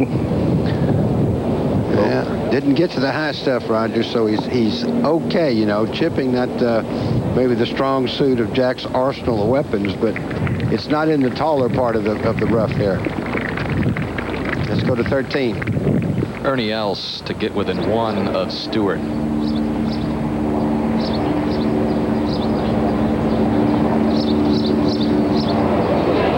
Just not high enough.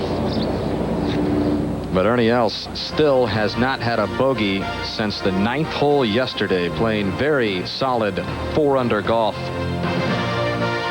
And he trails Stewart by 2. Norman already in with a spectacular 66 today. Stewart, this looks like he's got a 3-wood or something. Well, just trying to get it in play, Dave Marr. Probably the most important positioning on this particular hole. Going right up the center. Great play there. Stand pole with this group, and it is in perfect or ideal position. Looks like a good line. Meanwhile, on the green, or should say in the bunker, Gary Cope, what kind of shots he got? Well, not that difficult a shot. If he can just lob the ball out of the bunker, it'll funnel right down toward the hole.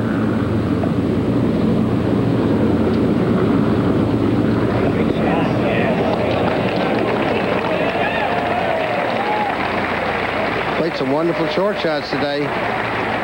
Jansen 1 under for the championship. 1 over for today. Look down at, that's the lake at 16, the green in the left part there.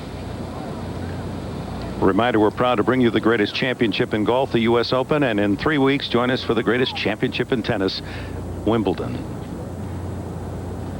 Pete Sampras goes for 4 in a row. No American had ever won 3 in a row. Borg has the record 5 straight. To 17. Jack Nicklaus, this his second shot. Johnny, can you tell us a little bit about the problem he has? Of course, his ball's on the left side of that screen there, and he's going to go up and then over. The pin is in the left side of that, and you can see the big hogs back in the middle that's caused all kind of problems yesterday, and the green goes away in the back.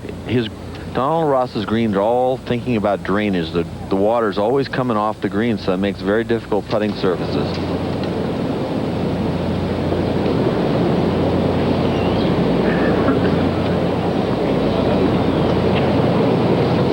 Probably a good idea. Just slow down a little bit. Slow down. Slow down. Bogeyed the last 2 holes. Well, hit some bad shots. Let's go to 14. 471 yards, Ernie Els, 2 behind the leader. See that tree to the right. Want to work it right. Cut the ball if possible. Crowd likes it. And a good result for Ernie. I have to say, Dan, the 2 best swingers in the golf tournament are the guys that are 1-2 in the championship. Payne Stewart and Ernie Els. You just cannot swing any better than those 2. Greg Norman isn't a bad one either, but his is more of a hit than a swing. Well, back at 16, Lee Jansen with this putt for a par. Dave, it's another one of those tricky little putts you get here at Oakland Hills. Sliding off to his right. Lee has gone to a shorter putter this year and seems to be putting the short ones well. Well, that's a good 4 after one of those indifferent iron shots that he's hit here on the back 9, 3 or 4 pulls. That up and down he did at 13 was nothing short of miraculous. As we go to 17, and Jack with this putt for a par to stay just 4 over. And Roger, I was out here when this man came out to play 100 years ago, and I tell you, I have never seen him not try. I think every player should, if they tried as hard as Jack, a lot of these guys might be a lot better. You're not kidding. He's never hit a casual shot. Every shot, regardless of the distance, including seemingly 6-inch putts, get his full attention. Even in practice rounds, guys. That's right. They all count 1, don't they? He's facing a tough one here. It looks like it wants to start trying to move to the left in the first part of the putt. But I believe if he gets it off the hole, it will straighten up and not come back. That's right.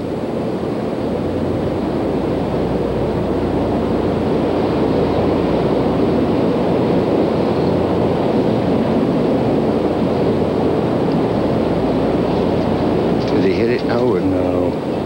Wasn't hit solid. He kind of quit it, that one looked like. Stabbed at it a little bit. Never solid. So another drop shot. 3 in a row. Projected cut, as we now know it to be, is +6, which would be 146. Par being 140. That's what they call par here. I always thought par at Oakland Hills was about 75. Hale Irwin now. Hale struggling a little bit. This for par 2. 1 over for the day, 3 over for the championship.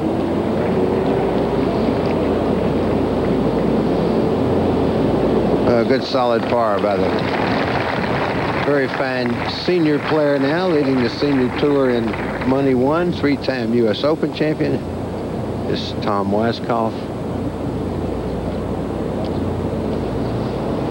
Tom 8 over coming to here. This for his bogey. So Tom not going to make the cut.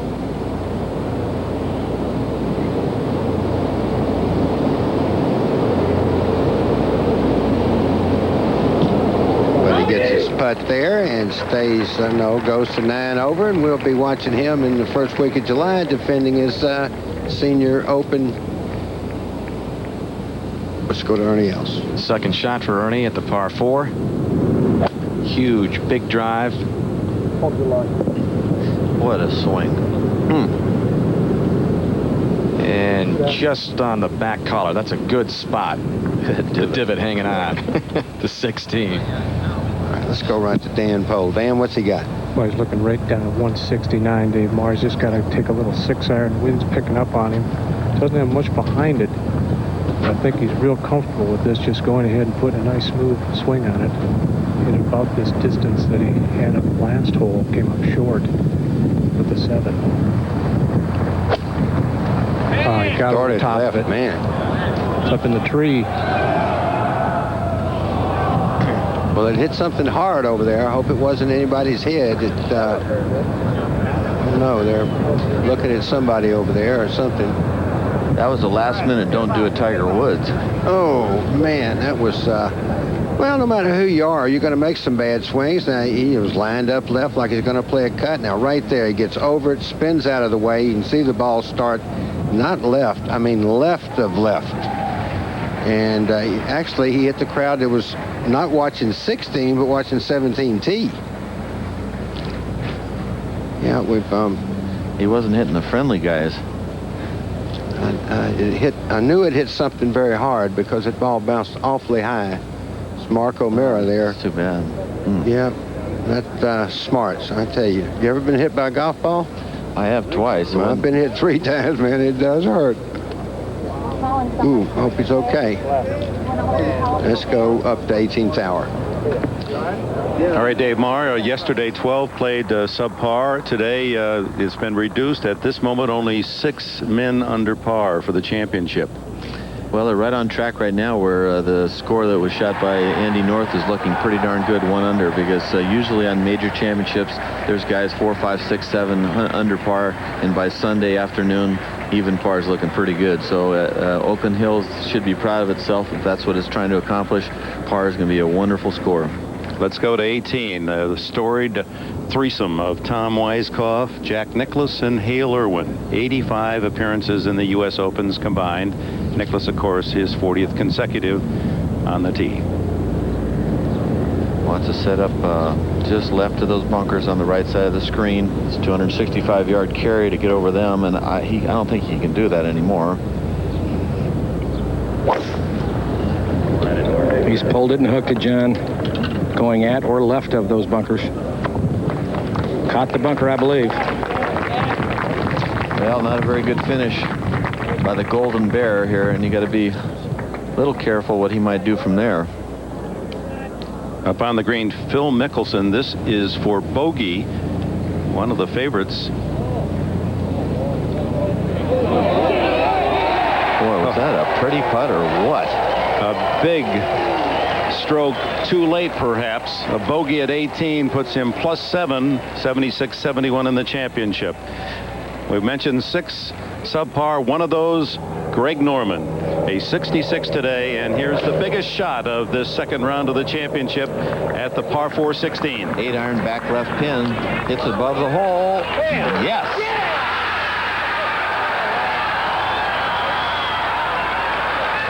And a roar you could hear to Battle Creek as Greg Norman with an eagle 2 to move himself in position. Currently 3 behind the leader, Payne Stewart, who has maintained his edge over this star-studded field. The second round of the 96 U.S. Open Championship, and our allotted time has expired. We'll look forward to 6 hours with you both Saturday and Sunday. We'll be back tomorrow with our 6 hours of coverage. Third round of the 96 U.S. Open from Oakland Hills at 12:30 Eastern here on NBC. And tonight, NBA action continues in prime time. 9 o'clock, Game 5, NBA Finals. Sean Kemp and the Sonics against Michael Jordan and the Bulls. And for our entire broadcast crew here at Oakland Hills Country Club, I'm Dick Enberg saying so long from the 96 U.S. Open.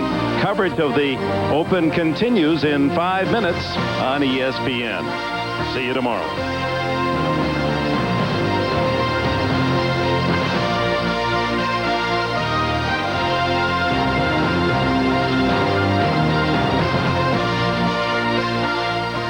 The NBA Finals, the U.S. Open, Wimbledon, the U.S. Olympic Trials, the U.S. Senior Open, baseball's All-Star Game.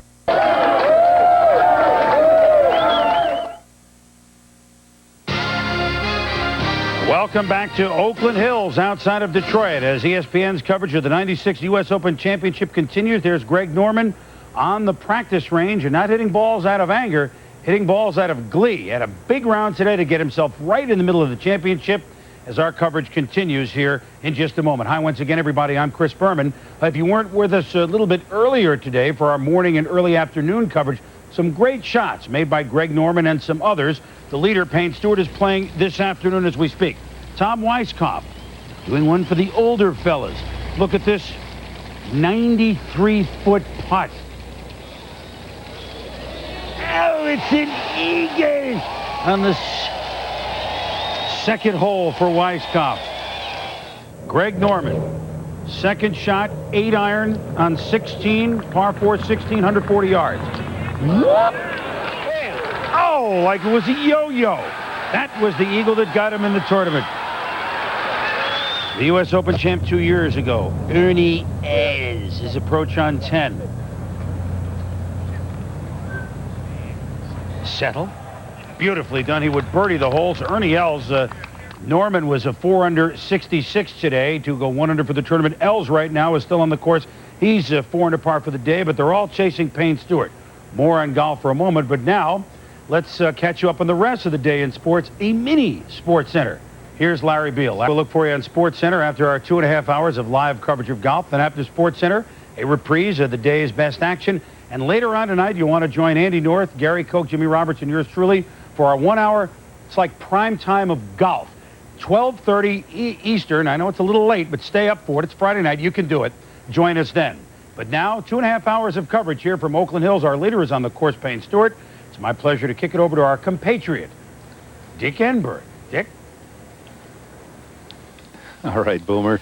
It's been a superb day of golf, this second round of the U.S. Open Championships, and we're delighted you've joined us here at the Oakland Hills Country Club with Johnny Miller. And the drama right now is on 18, where Jack Nicklaus battles in his 40th consecutive U.S. Open to stay for the weekend. The numbers are simple. The 10-shot rule. Payne Stewart is -4. Jack currently is +5. But Nicklaus is in the middle of the fairway and his third shot upcoming. He has hit his third while we were welcoming you back. So he acknowledges the gallery as he comes to 18. He's got a long putt for a par and with a huge break, so it's not the kind of putt you expect to make even in your dreams. But nice ovation for the greatest player that ever lived. Maybe the last time he plays in an Open unless something great happens to his game.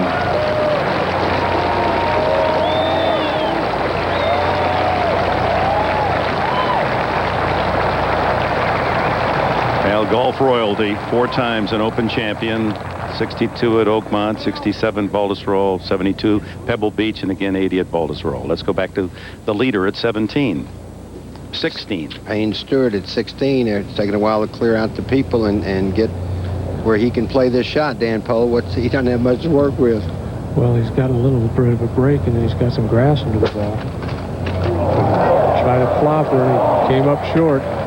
Did he catch that tree limb at all? Yeah, I'm surprised he went ahead and hit a blast shot. I thought maybe he'd hit a little lower run shot, maybe just get it on the 30, 40 feet away and just take his 5 and get out of here. Well, maybe he was trying to get just a little cute there, and you do that in an Open, and sometimes you pay a heavy penalty for that. So, anyhow, Payne Stewart, the championship leader in the bunker.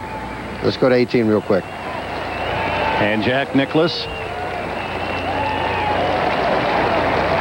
138 consecutive majors for the Golden Bear. Every major since his rookie year, 1962. When he started that streak, more than half the field in this Open weren't as yet born. Pretty healthy record, by the way, health-wise. I mean, it's amazing that he would go through that whole career without, you know, he's had a little bit of bad back, but he's gutted it out, and it's been very healthy all those years, and not much to keep him from playing, I can tell you that. Well, he's left with a giant putt for his par. Let's go back to 16. And the 4th shot of Payne Stewart. Well, it's a pretty straightforward bunker shot. We've got plenty of green to work with. Just hit it about 4 or 5 feet out of the green, let it trickle down to the hole.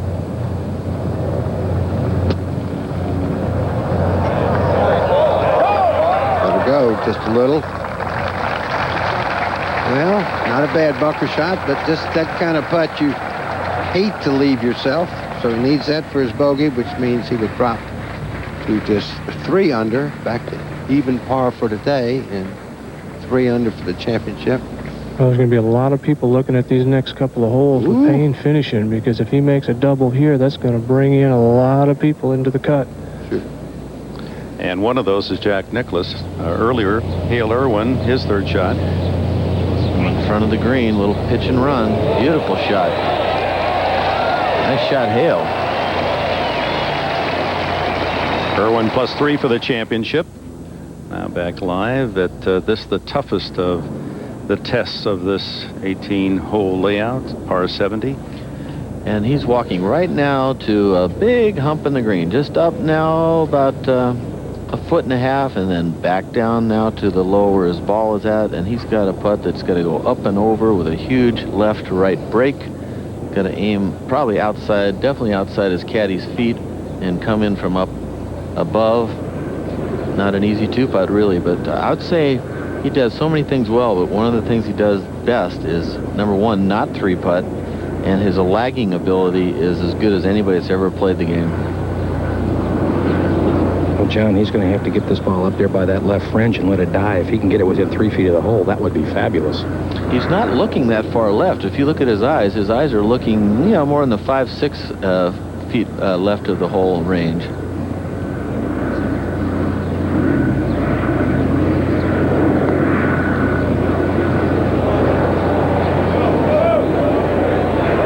Pretty sweet, Roger. Pretty good putt right there.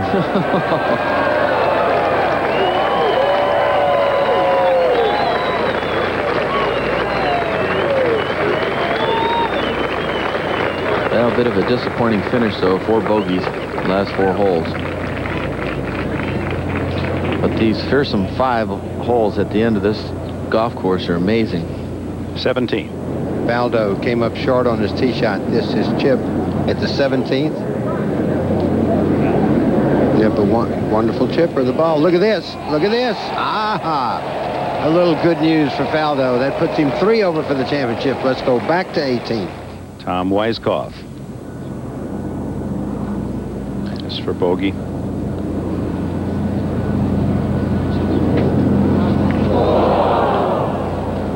And so after such a exciting start for Weiskopf, birdie eagle on 1 and 2. Things crumbled for him. 74 today. And that little putt missed by Weiskopf, he could just miss the cut because of that. Hale Irwin cleans up his par. And a smile for the former Colorado football star, 72-71. +3, he's right there.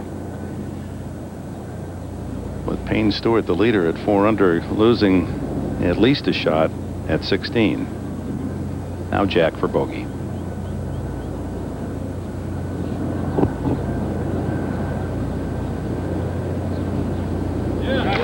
So it appears the Bear will have a chance to growl on the weekend. Many are cheering for that possibility. Great group of golfers right there. That's as good as it gets. That's the senior tour represented in its highest order. That's not just a chapter, that's several in the history book. Well, very appreciative, grateful man. A great man on the course and off.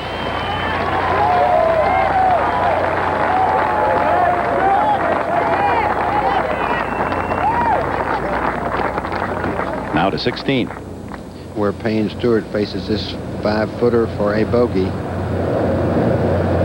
Downhill, move a little to his right. Oh, that's good stuff there. Well, he gets a bogey after a good drive and a very poor second shot. Let's go to 15.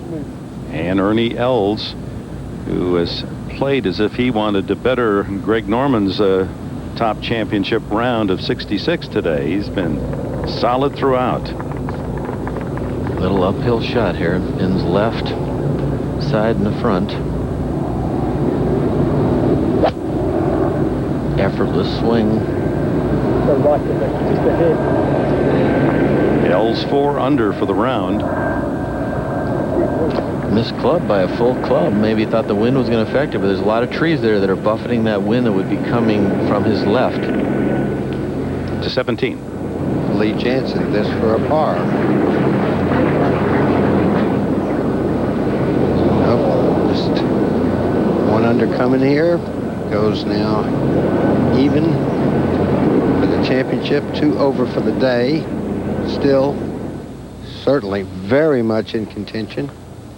Look down over this beautiful testing golf course.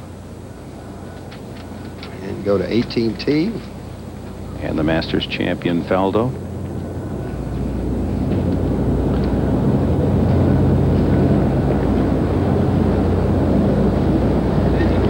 .460 yards of par 4. Toughest hole on the golf course. It's a nice little fade out there. Center cut. Going to leave him a long shot to the green, though. Faldo's 10th Open. He finished second in 88.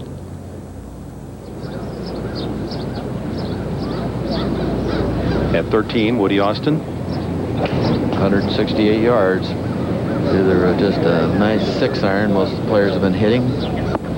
And most of the players have been doing just that, and that will roll back another 15 feet.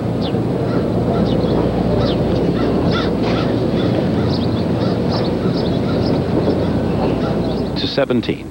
And Payne Stewart, this hole today, playing 188 yards. The flag, this a 5-iron. Dan Pohl still with that group.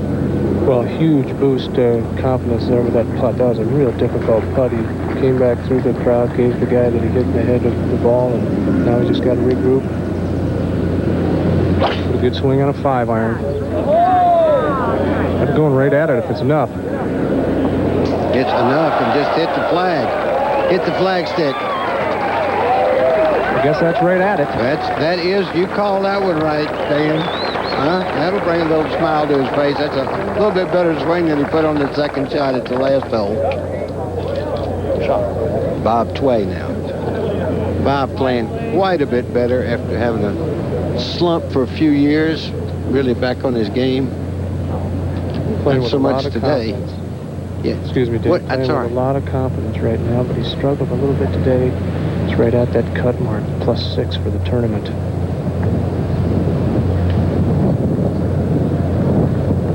Let's get in with a couple of solid pars at a 5-iron, and that's going right at it also.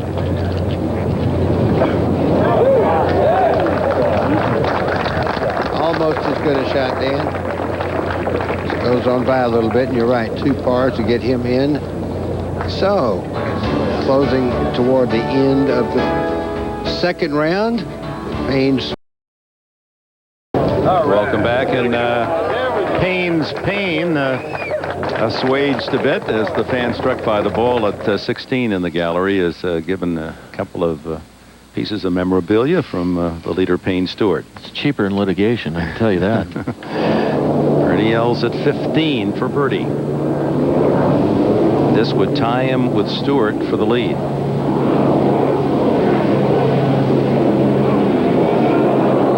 That was a bold run at it. That thing was thinking about going in.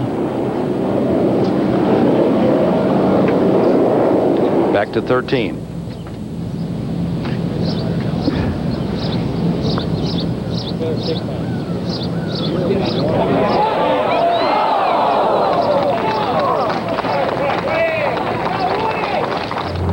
Nick Faldo at 18. His approach. Faldo +3 for the championship. Off a birdie at 17.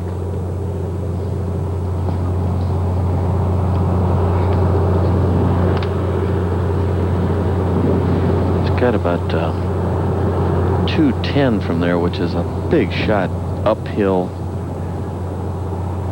Wind is going left to right. It's every bit of 2-iron he's got in his bag, I can tell you that.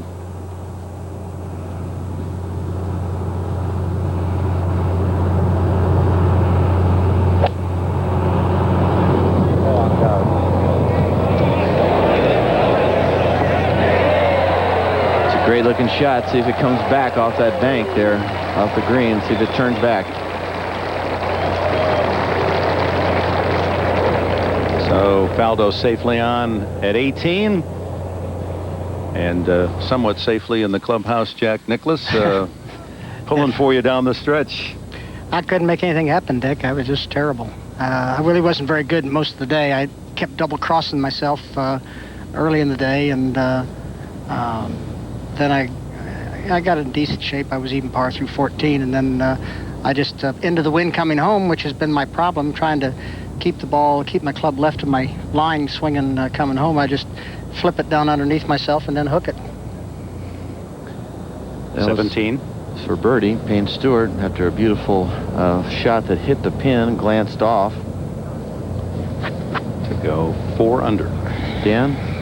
Well, he's got it right at 15 feet, Johnny, and that's one of those putts where if you hit a little softer, it could break pretty hard to the left, but he saw Bob Tway's kind of firm putt stay up high, so I think maybe Jack would agree that it's just the pace of this putt going down the hill.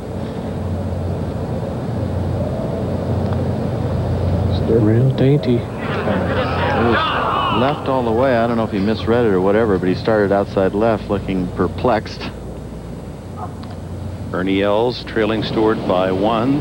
This for par. Remember, it boldly went by on his birdie attempt. So Els falls to 1 under for the championship. So there's our updated leaderboard with Payne Stewart enjoying a 2-shot advantage over a group at 1 under. Jack, this looks as if par is a beautiful word again in the U.S. Open.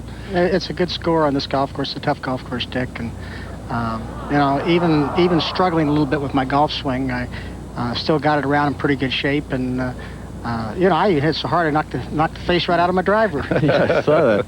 Was that a little disconcerting when you got the new driver?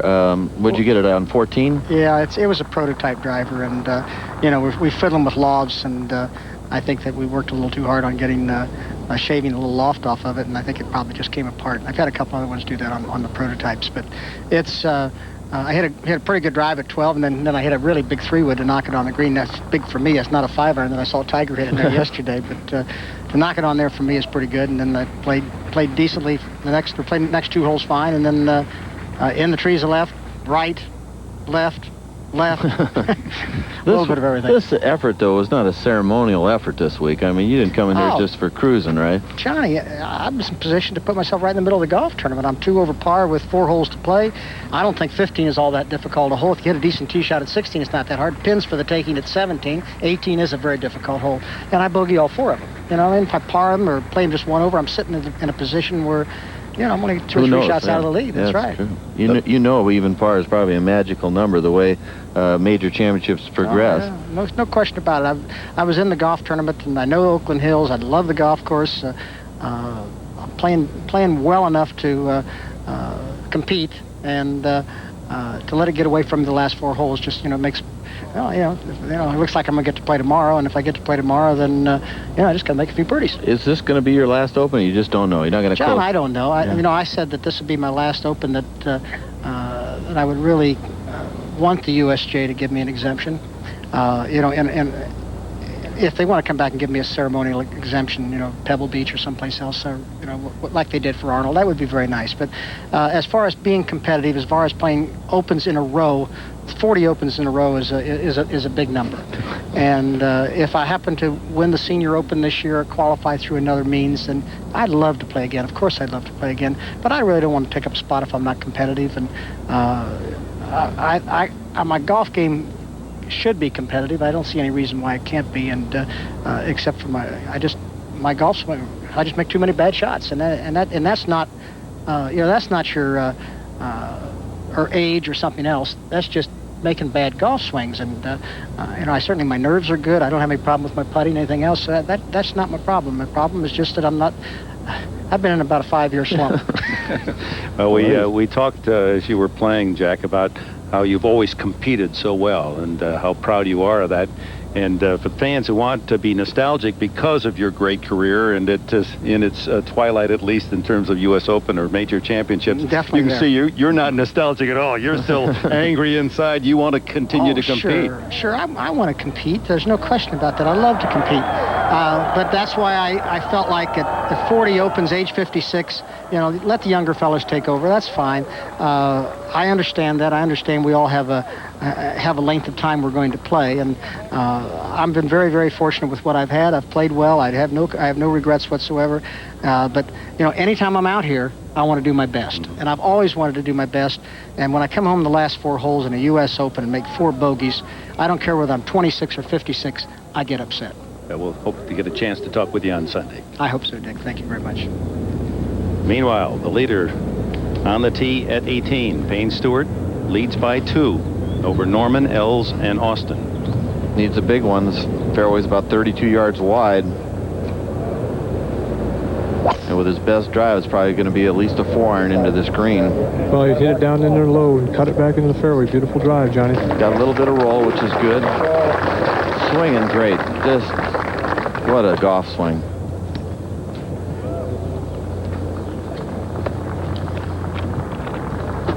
Meanwhile, up at the 18th green, Lee Janzen, this is a moments ago, his 4th shot. Oh, my word. You got to be kidding me. That thing went underground also. Janzen, who started after yesterday's 68, now the 5th shot. That was a dodgy shot right there. A chip and run from there. Not sure what he was trying to do. And that's a nightmare in the happening here. He was 2 under par at number 13. At 15, Jeff Maggart is 4 under for the day. Another one of the great swingers of the golf club, right up there. And look at this ball with the backspin. That's tremendous spin, by the way. We haven't seen a ball do that all day. Maggart a chance to move to even par for the championship. Now back to the travails of Lee Janzen at 18. This is for double bogey. Came here even for the championship. That is not the best effort either. Not bad, but I mean, it was a very difficult putt. That is not good. Like I said, he was 2 under par for the tournament, for the championship at number 13, and dropped one on 14, and then of course dropped one on 17, and now he's going to drop several at 18. So that's part of this championship. The fortunes can change. You could change for Payne Stewart at any given time. You just got to hang in there, like Jack said. He knew at 2 over par that he was right in the thick of it. Meanwhile, Nick Faldo coming off a nice chip-in birdie. He's 3 over for the for the championship, and believe me, he knows he's not far out of the hunt. 6 behind Payne Stewart at the moment.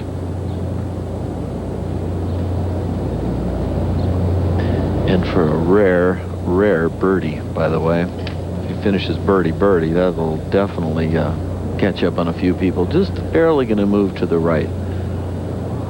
Very fast. Hitting it off the toe.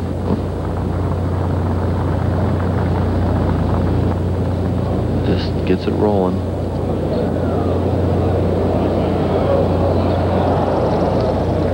Not happy with that, but settled for his par.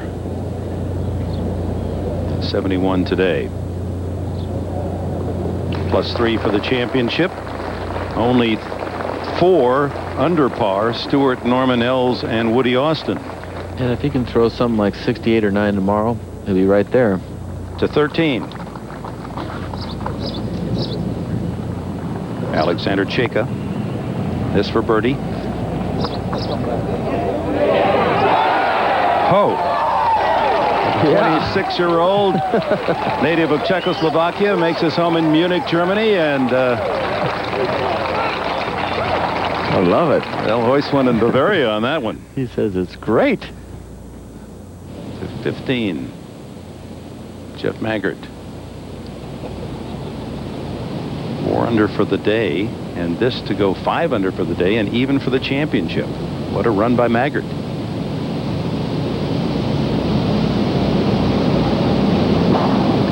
You know, history has shown Maggart's in a good position. The last 2 Open champions, Pavin and Els, finished second the week before they won.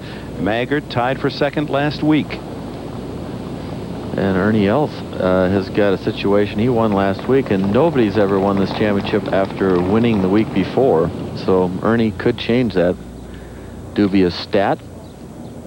Meanwhile, Lee Janzen underlying the fact that this is the toughest hole on the course. 4.5 average for the championship for triple bogey. Well, the only thing good about this putt for triple, it is pretty much straight uphill. Made a little work to the right.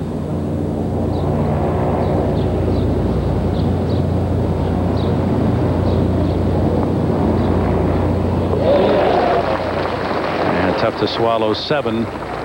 It takes him to +3 and a round of 75 today. Tom Watson, this for a birdie to go even par for the championship.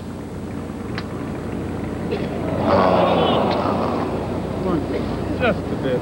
Beautiful shot out of the right-hand rough. It's all right, though. Still in touch with the leaders, but you just don't want to miss too many of those. That win he had at Memorial a few weeks ago was just tremendous. I know Tom found out he's got a lot of friends around the world that were made very happy by that victory. Let's go to 14. John Schroeder. Woody Austin's got about a 35-footer up the hill for birdie, not a realistic opportunity. He's played very well today. Just hasn't had many putts fall. Matter of fact, he had a huge driver. Only had about 160 yards to this par 4. A little disappointed with his second shot, actually. He is 1 under par, and he's in this low here that runs through the green, the drainage low on John. Yes, he is. Fairly slow going up there, but you certainly don't want to knock it by the hole. That's got to hurry. He's left that well short. I think he was thinking what I was thinking. Meanwhile, our leader is at 18, second shot. Payne Stewart. It's a 2-iron from 223 yards, 210 to the front. He's got to get all over it into the wind. I came over top of that one too. Way left. Man, that is way left. That hit the cart path. And that is going to be in one heck of a spot right there. He's going to get a free drop from that temporary obstruction, but he's still going to have the ball 8-10 inches below his feet, downhill lie. Let's take a look at this swing. He's trying to get all over it, of course, and it sounded like it caught the heel and twisted the club face over. You can see he's aiming at the left side of the green, which is the way he normally sets up. Takes the club back, maybe a little outside. See what that right elbow does.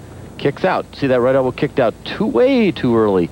Before he got the club face on the ball, that elbow was already kicking out the right elbow.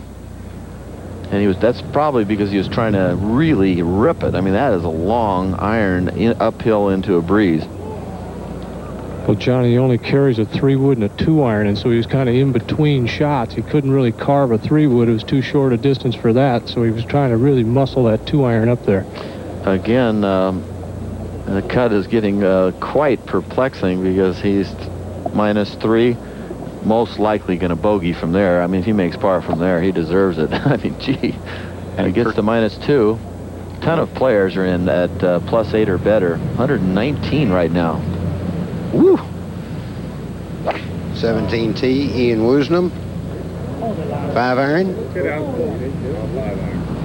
said hold that line, and the line was fine. He just got a hard bounce. He's going to have a tough time 2-putting from back there. The ball's still moving as we go just left of where they are hitting from. Ernie Els' second shot to 16. Doesn't like it. See his head come down. Well, it's over, but now it's settled down back in the bunker. He'll be okay there. What's coming out of that rough, not easy to play. Let's go back to 14. For par, Woody Austin. Yeah. To remain at 1 under for the championship. That's a clutch putt. Acclaimed as a grinder on the tour. 1 win last year in his Rookie of the Year season. Not showing any pleasure with his efforts. Well, I'll tell you, the U.S. Open is hard work. This golf course will make you earn every par you get. To the 16th tee. And Jeff Maggard.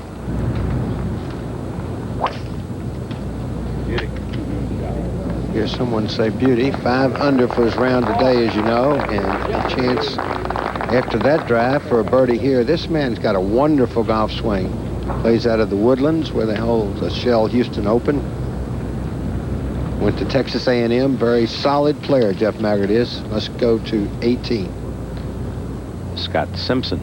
Well, Scott drove it in the left bunker, laid up to this position, about 125 yards. Take a little 9-iron. One of many at +1. He's played real solid today, and this guy's always a factor in these major championships. A little short, Dan. Long putt for his par. Well, if Oakland Hills is the monster, 18 are the incisors. They're really biting again. And you can see Stewart's lie there up against the grandstands. It's definitely going to affect his backswing. And there's no way you can move that. So David Fay, that will be... Payne will be entitled to relief, it appears. It's a temporary immovable obstruction. He doesn't have intervention interference. He just interferes with his the area of his intended swing. So he's just going to treat it just like a regular immovable obstruction. Now the key will be to determine the point which is not nearer the hole. Now that will be the trick, but the official is right there with him, and he's overseeing the process. And none of those lies up there are wonderful, believe me. He could play winter rules there and tee it up, and still it'd be a super tough shot. Well, we wait. Let's go to 16. Where Ernie Els, this his 3rd shot out of the left-hand bunker. Lie looks pretty good. Great camera work there. Hold it, hold it. The green goes away from him there, and you get it going. It's just going to move on about 8 or 9 feet. So he has that to stay 1 under. And remember, he 3-putted the last hole. Let that first putt get away from him. And Ernie, after 72 yesterday, 3 under today. Let's have a look at that one more time and see a bird's eye view. Let's go back up to 18. Payne Stewart making the long walk to the green.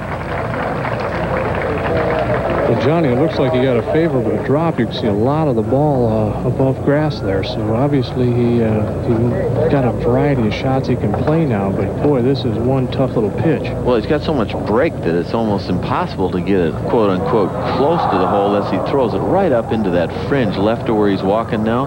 Well, you can see he just walked over about a 4-foot hill, and he's trying to figure out just exactly if he wants to try to put it up that high, because if he does pull a little bit, he could hit it right over into the rough left. Be surprising if he tries to hit the ball high, because what happens on a downslope, if your ball's on a downslope and you try to hit it high, it's the easiest way to chunk it there is. I mean, you can hit right underneath and fluff it short. It'd be better if he swung with the slope, I think, with like a lob wedge, and drove it in there a little bit lower and got the club on the ball cleanly. So it'd be interesting if he tries this high shot off the downslope. Well, looking at the shot he hit on 16, that's exactly what you're talking about. He tried it, caught on heavy, and left it in the bunker. So I think he'll play, like you say, something that just kind of lets the club slide down the slope. You'll see his hands finish low. He won't get a lot of movement through the shot. See how he's swinging with the slope? That's perfect. Well, take it up, and he'll move right down with it. See, you stay down with it. Probably got to land at about 15 feet on the green, short of that one slope, and let it run over the ridge.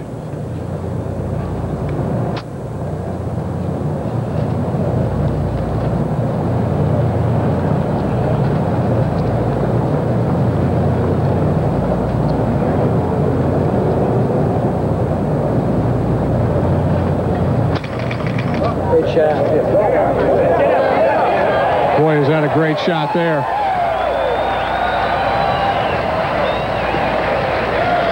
That's about as good as you could do, I think, without getting crazy. Meanwhile, at 16. Els with this putt for his par. Ernie 3 under. His round today, 1 under for the championship. Ball will go a little to his left. Stayed straight. Good putt. 17. Watson. This for birdie. Good run there by Tom Watson.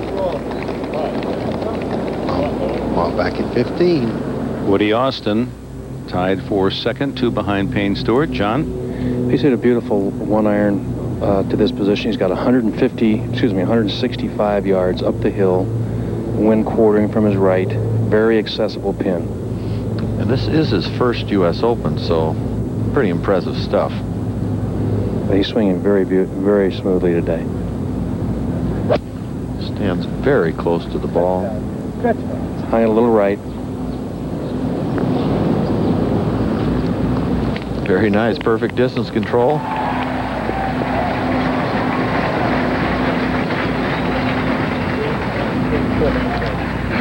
So Woody Austin, one of only 4 subpar at the moment in this second round of the 96th U.S. Open. You heard the roar. Let's see what happened at 18.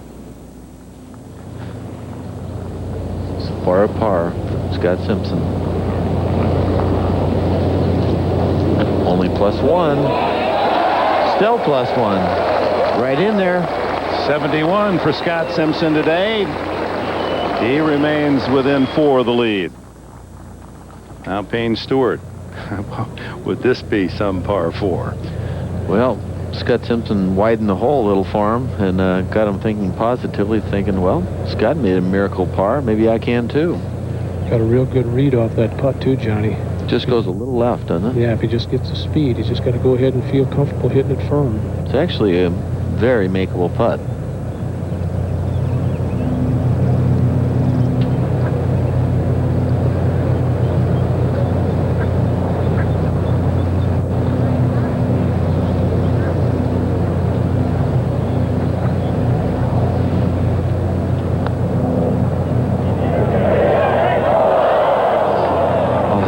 Such a good putt. Looked like it was going to fall on the top side and just went right through it. David Fay, you have a little sidebar to this situation? Well, nothing's certain. That was a big putt because if he had made that, we would have had 101 players at +7. And by going to +8, it looks like we're going to have 119. What that means is we'll be unable to play in 2s this weekend. So now for a 71. 2 under for the championship.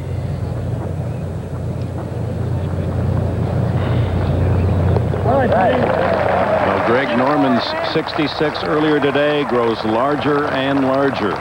He's within 1 of the lead at the midpoint of this championship. And I'll tell you, the scoring is, this is a very difficult course, but with the wet greens and the ball holding 2 under par leading, you'd have to think what it would have been like if the greens were hard and faster. And they're going to get faster if the weatherman's correct, because it should continue to be dry and hot through the weekend. Jeff Maggart, his second shot at 16. 5 under for his round today. Get out. Get out. Looks left. Get out. A little bit left, but exactly the right club. Jeff even par for the championship. Just ahead at 17. Watson is for his par.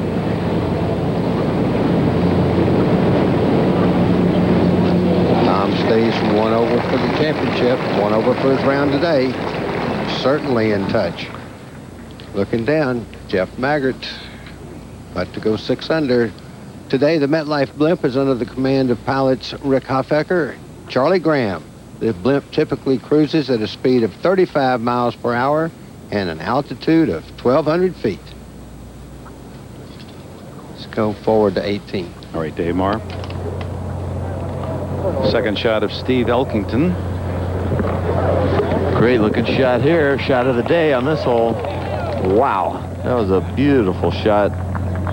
Elkington a chance to birdie here at 18. He's +2 for the championship. Yeah, it's from about 198 yards after a big tee shot.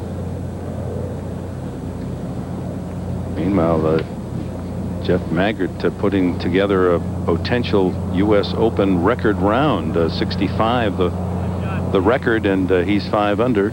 The course record here, rather. 65 at Oakland Hills, and he's 5 under with a chance for birdie. Let's go to 17. Ernie Els, a good par at 16.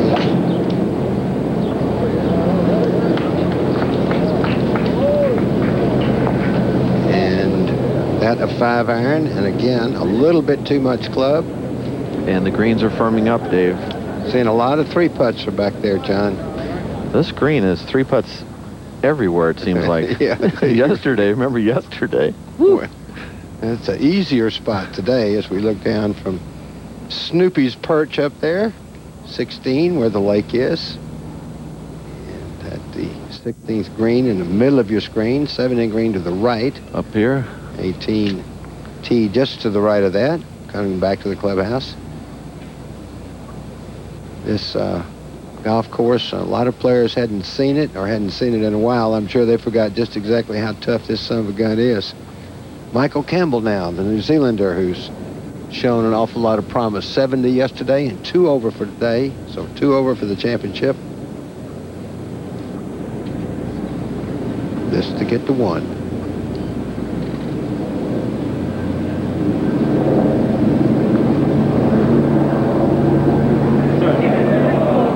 Haven't seen very many putts made from that side of the hole for some reason. It seemed to be easier read from the side where Michael is now. I know Maggart has a putt from over there, playing with Sam Torrance, who had a good round. Started 1 over and is 1 under round today. So even par for the championship. This group playing very well. Sam Torrance finished second to Colin Montgomery last year on what is called the Order of Merit, which is money winning. Decided on the last putt, last tournament of the year. Beat Sam by about $300. Anchors that putter right on his chin. Right on his chin. Take it on the chin, Sam. Well, he does. It saved his life, John. He is really... Have you tried this, John?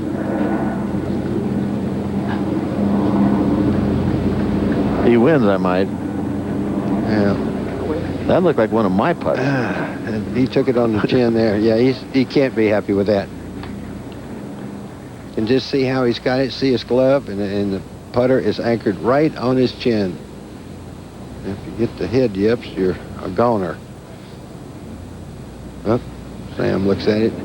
From a golfing family, his father, a very fine teaching professional named Bob Torrance. Now, Maggart, this to go 6 under for his round today, and we put him 1 under for the championship. Shot 66 in the last round last year to finish tied for 4th at Shinnecock.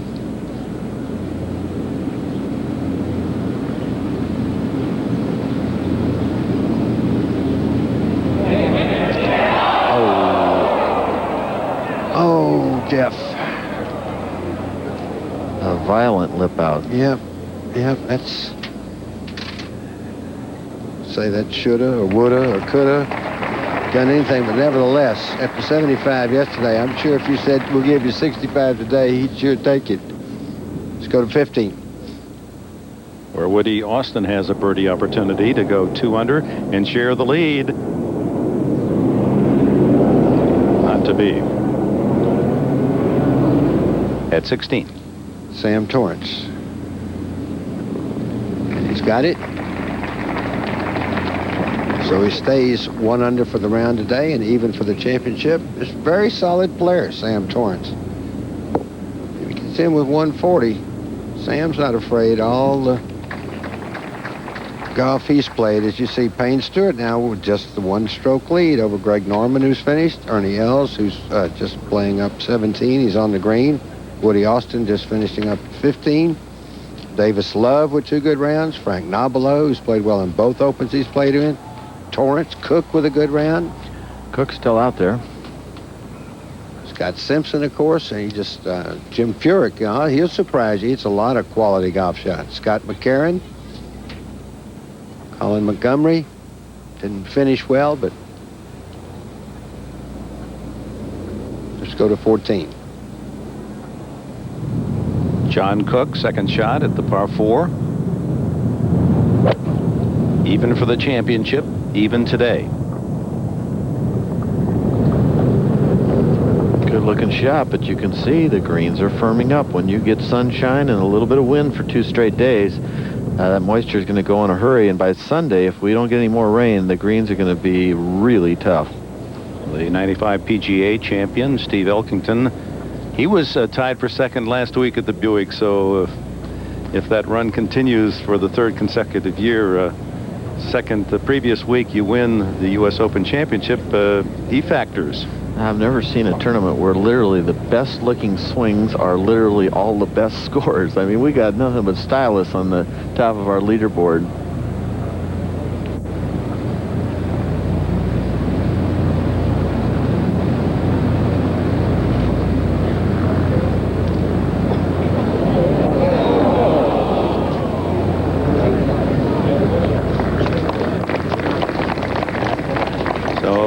A 70 today, +2 for the championship. Back to 17. And Ernie Els, who won at Westchester last week, and maybe he'll break that little thing that's going on that no one can win. He's 1 under for this championship, 3 under for today. But you got to be very careful here. And a lot of 3-putts from the back of the screen. Very fast. Right about there, it should start going left.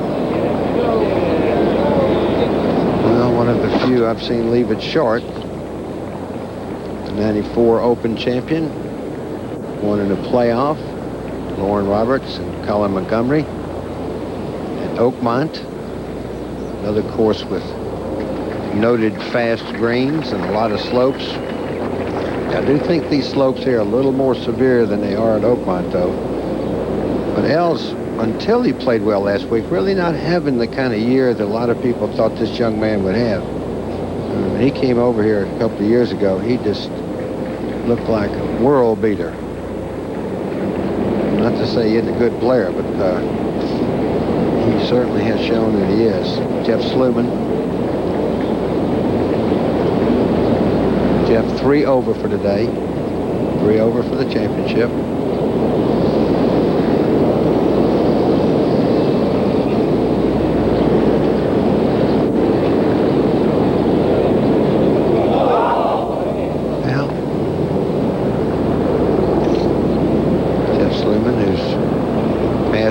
PGA champion. Let's go to 18. And Tom Watson, who continues to battle to be within reach of the lead. In fact, there are now 58 players currently within 6 shots of Payne Stewart's lead. After a big tee shot, 267 yards. He has 198 yards to the green, a 4-iron right on the pin underneath the hole. A good birdie opportunity from about 15 feet.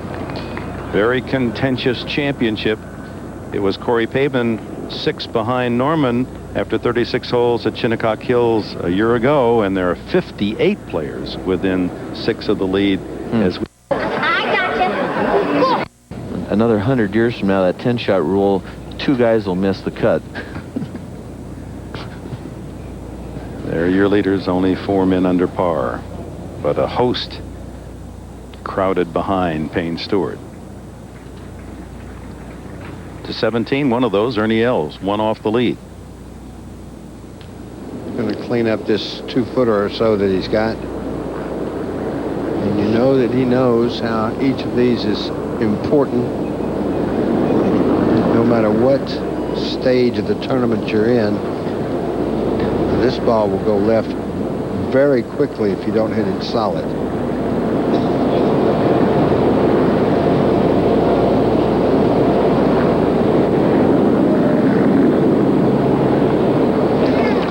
Well hold. Good 3 at 17 for Els to stay 3 under for the day, 1 under for the championship. Let's go forward to 18. Tom Watson, one of the most popular of men in golf the last couple of decades, makes his walk to the 18th green with an opportunity for birdie. Still walks with the gait of about a 20-year-old. Tremendous enthusiasm for life and for the game, and what a champion. Since Nicklaus, no record quite like it. Back to 17. And Jeff Maggart.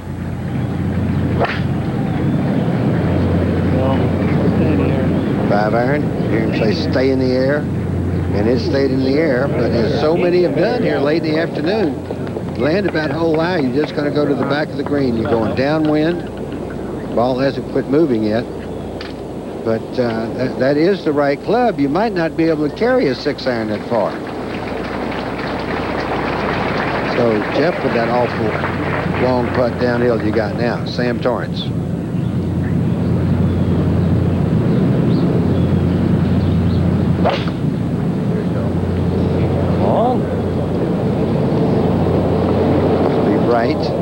That also with a 5-iron, got a nice little bounce. Going to be a little bit better than Jeff's, I believe. I never knew the kick left. So he'll get a little read off of Jeff's putt there. Let's go to 18. And the powerful swing of Ernie Els, 1 off the lead.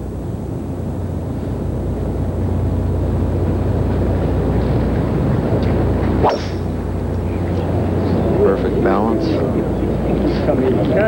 That'll play.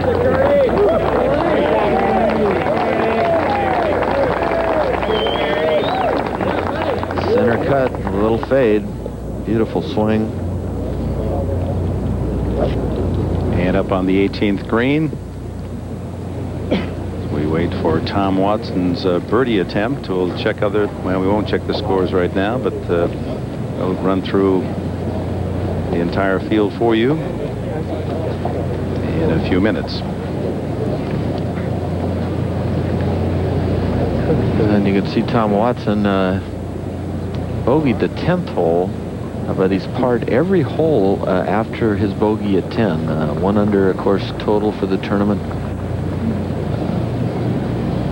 Right in there if he could make this. Started with birdies at 1 and 2, and then the double at 7, and the bogey at 10.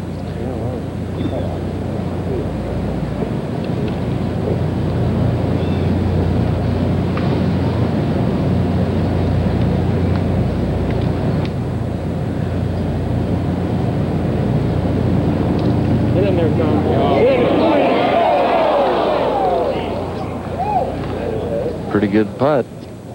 Nice and solid. You can taste that one. Well, he had it right where he wanted, just maybe a right edge, just outside right edge putt, uphill, knowing that a birdie here was a pretty juicy score on this hole.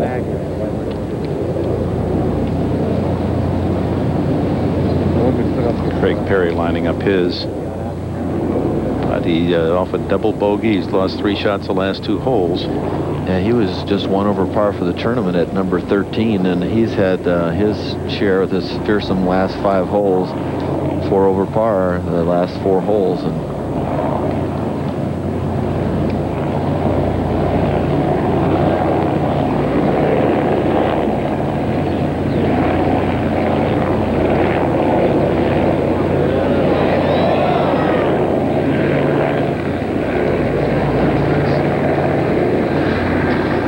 so the last 5 nailed him big time. 5 over the last 5. Third shot, John Cook at 14. That was on tape just moments ago. And now we'll take a look at his bid for par.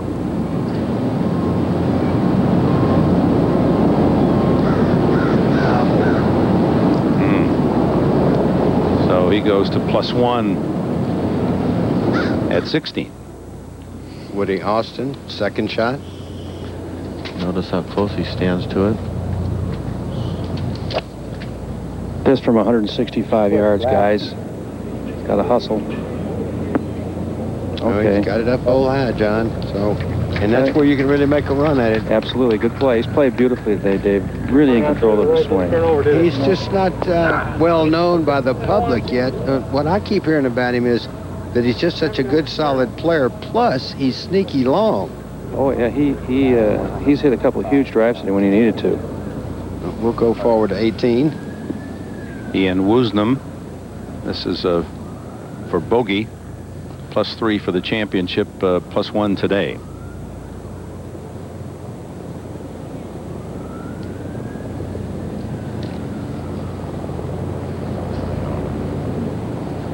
Good scores of 72-71. 91 Masters champion. And now Tom Watson.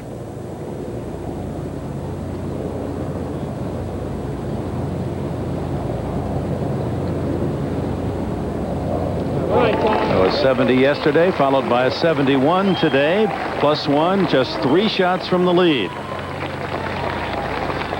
To 17. And Jeff Maggart, this is putt on the green with the 5-iron. This, I'm sure Sam Torrance is really going to be watching this. Now, Jeff, downhill, big break to the left.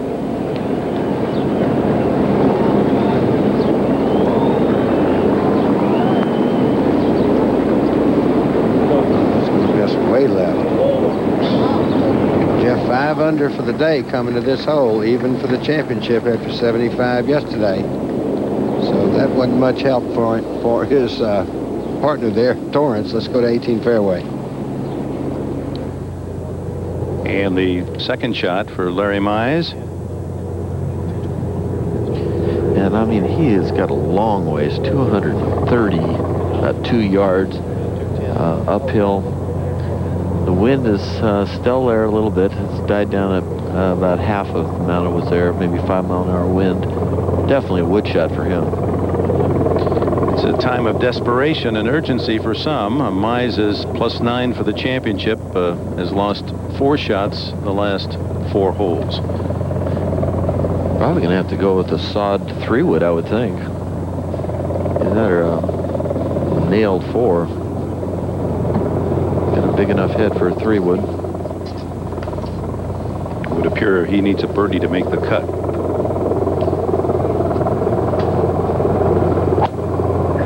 It's a heck of a hole to have to birdie. Into the left front side bunker. Back to 17. Sam Torrance. This is his putt at 17. Almost the same putt that Maggart had a second ago. Sam's looks a little more to the right, but that's still going to be left. But a much better lag putt there. Sam 2 under for today's round, and I beg your pardon, at 1 under and even par for the championship. Second shot at 18. Jeff Sluman +4. and he rolls it into the bunker. 18 continues to play about 4.5 par, so you just have to know that. It's one of the hardest 4 pars that I've ever seen, the way it's been playing into the wind and wet conditions.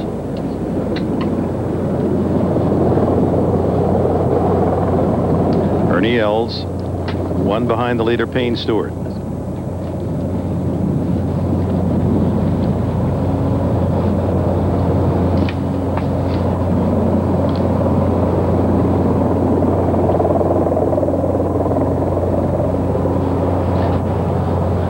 Yards uphill.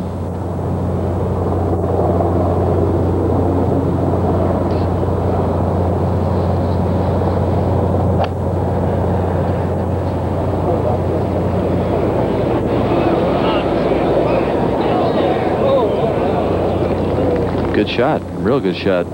Straight uphill putt. Swinging very nicely. If you're a tall player, you might want to check out his swing, or Payne Stewart's, or Tom Weiskopf's. Any one of those 3 would be just pretty nice to copy. To 17. Jeff Maggart is 4-footer for par now.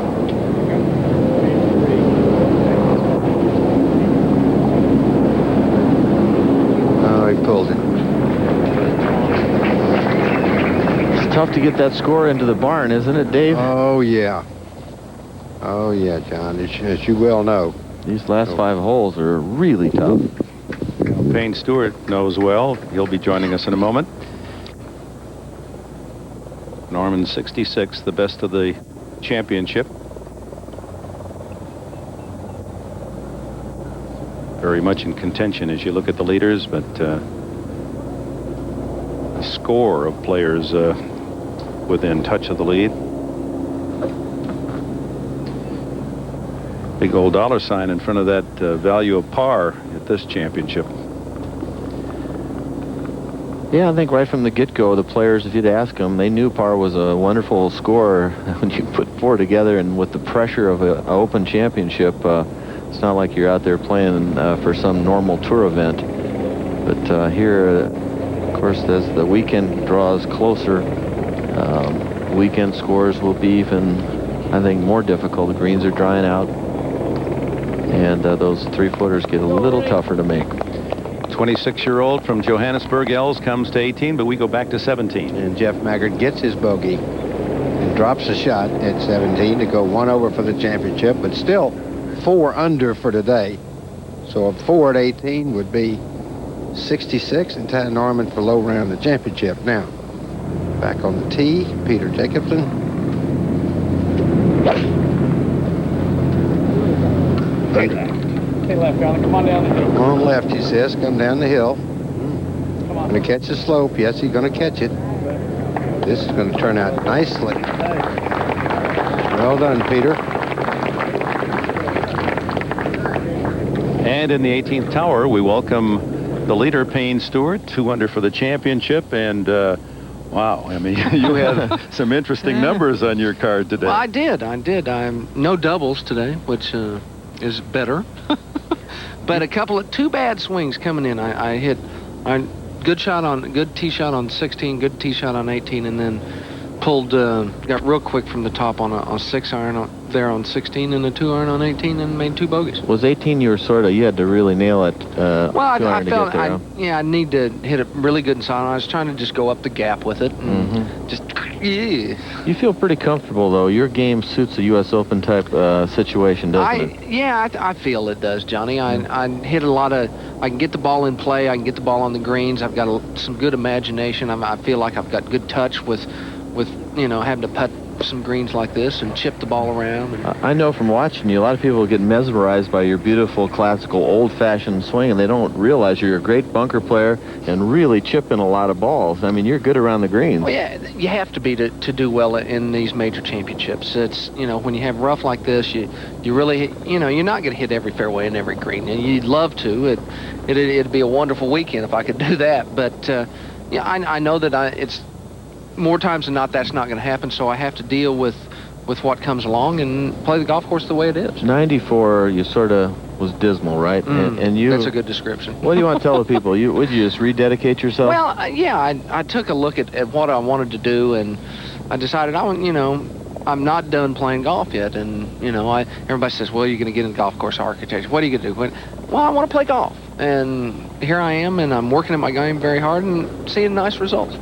Well, you said last year that it was the attitude. You're really going to have that positive attitude, and this year you've really gone into the gymnasium and worked on your... I feel very fit. I feel very comfortable with my golf game, and I'm looking forward to this weekend. It's to have a chance to win the United States Open, it'll be a wonderful thing. There are two men trying to tie you, Payne Stewart, at 2 under, Woody Austin, and he unable to...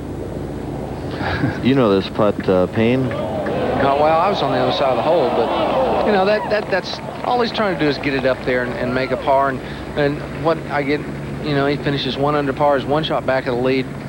There's so many people in this golf tournament that have a chance to win the golf tournament. I'm fortunate to be leading right now, and if we got monsoons and got rained out, I don't think the USGA is going to declare a winner after 36 holes. So you got to play on. Yeah. Well, it's 67 today for Els. Norman is 66 in Lancaster and Green, and Els with 67s, the best round. So let's take a look at your course of play today. It's a rather extensive list. Birdie, bogey, bogey, birdie, bogey, bogey. Tremendous amount of birdies so far this week. That's good. That's good. This is the 5th hole birdie putt. I hit a 6-iron in there about 12 feet, and it was a little left or righter, and then this is 9. I kind of didn't intend for it to be that far to the right, but it came off. I was just going to cut a 2-iron up the gap, and then I pushed it a little bit, and looky there, huh? But you got to go ahead and take advantage of stuff like that. Oh, sure. And it was a good shot. Yeah, it was. It was. After making a 5 yesterday, this one's a slippery little one here. And your birdie there at 9. And I didn't hit a bad shot on that hole yesterday. Made 5, and today I walk off with 2. Well, that's not a bad score. 1 over for that hole. Now at the 11. I quit on this putt a little bit. I decelerated on it, and but then I hit a huge drive here on 12 and cut this 3-wood in there nicely and hit a really good putt for my eagle. Boy, that ball came down softly on the shot. I was impressed that you were able to take a 3-wood and just make it settle like that. Well, pretty sweet. It was really nice. It was a nice high cut, and if you hit the ball solid, now we don't really need to see this ugly swing here. Watch this over the top. Oh, yuck! Ooh, that was yuck. And that one. Don't forget about that one. That was Dean, one of the gallery there. acts. Yeah, you always hate when the ball goes in there and hits somebody, and it hit a man right on the head, and that's just just bad luck. And then I come right back on the next hole and put a good swing on it and hit the pin. So see, the rhythm of that swing was so much better than the rhythm on the. Yeah, just make sure you remember that swing. Well, right exactly there. right, Johnny. That's what you got to do. You got to think about that rhythm. Made par at 17, then to 18. Your second 18, shot. I hit a good drive, got it in position, and then quick from the top and pulled this 2-iron over in the gunch. You said get the club back, Payne. Yeah, I never felt like I got my full extension on my swing. I started it down before I in my practice swings. Good lie, good shot. Here you go. Well, I got a relief from the stands, and I did hit a good shot. I stayed with it and hit. I went up there and said, get yourself over that hump, and it'll trickle down below the hole, and you'll have to make a 15-footer for par. And I hit a good putt, and it just didn't go in. You hit a really good putt. I thought. Good putt. Man, I thought that putt was in. It was a good stroke, good putt, and I'd like to hit them all. Dropping a shot here. Well, nearby, Jones with a 5-iron. And John Schroeder's with this group. Schroeds. Probably going to hit a 6-iron here, David. He's a big man and hits the ball a long ways. Yeah, just was informed he changed to a 6. Wind's helping slightly.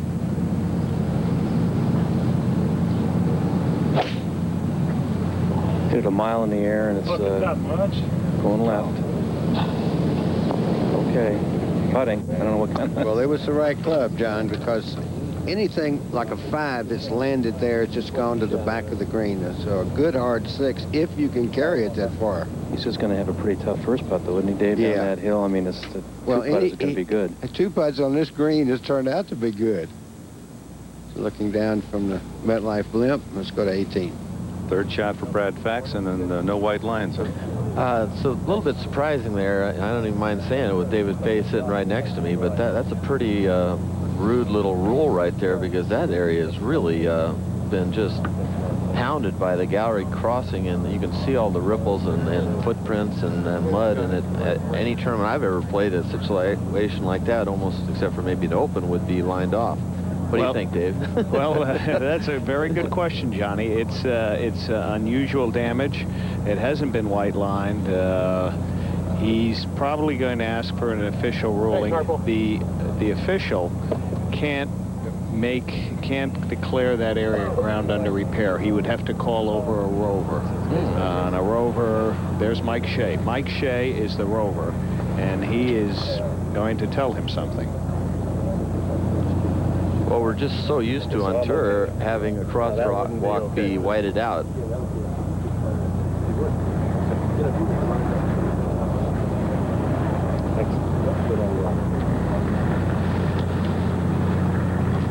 a little bit below the fence.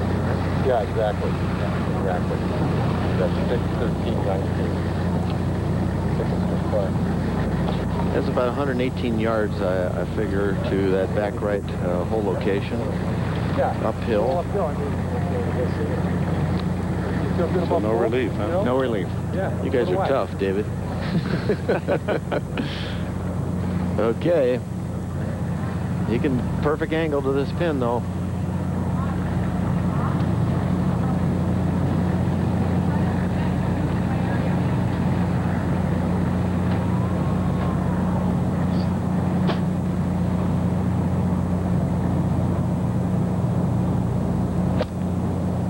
Sounded solid. You're right. It was solid, but he just, I don't know if he played for the little breeze in the uphill part of it. So that left for his par.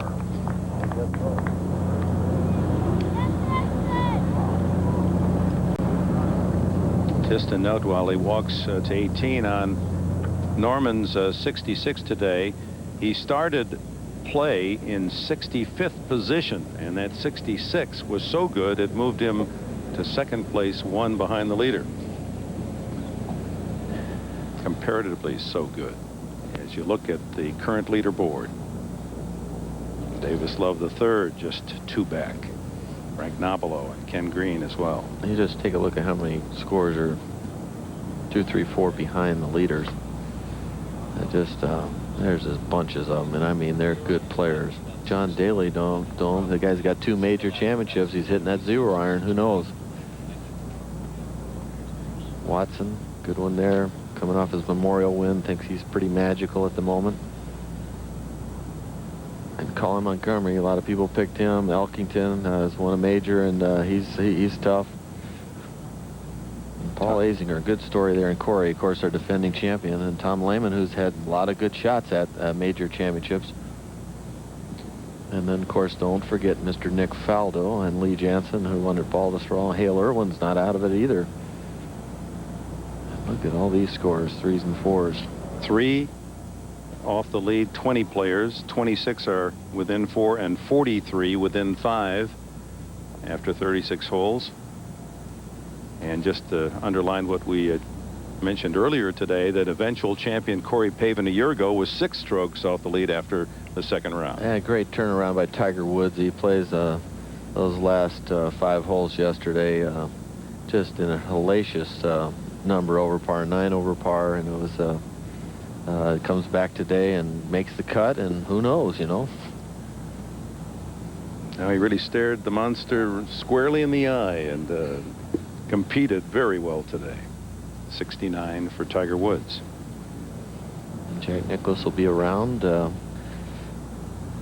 which is wonderful. David Duval barely scraping his way into the weekend. Many liked his chances, and Phil Mickelson seemingly at one point was going to be out of work for the weekend, but he's in. And nice to see Tom Kite make it, and also Curtis Strange, who's won this twice, 88, 89. Tom Kite, of course, had that magical last round at Pebble Beach when he won in the toughest conditions I can remember. Now Brad Faxon Long putt for par.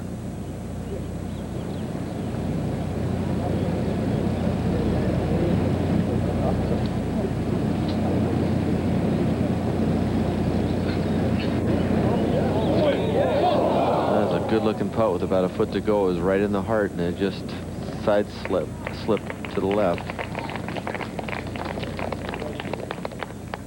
And he has a very, very white knuckle putt coming down the hill from there. But he is a great putter. Probably doesn't bother him a bit. I know Greg Norman had that same putt, and he was thinking, well, I don't hit this too hard and spoil things, and made it.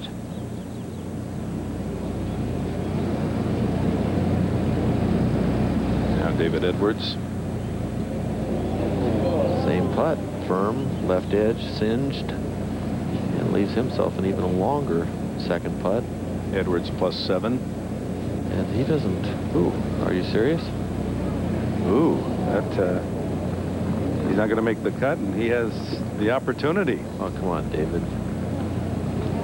Now, for certain, he's going for the weekend. I don't think he knows he's on national TV either. Now, disheartened effort, but actually has just thrown away a chance to play on the weekend in the U.S. Open Championship. That's going to hurt when he finds out.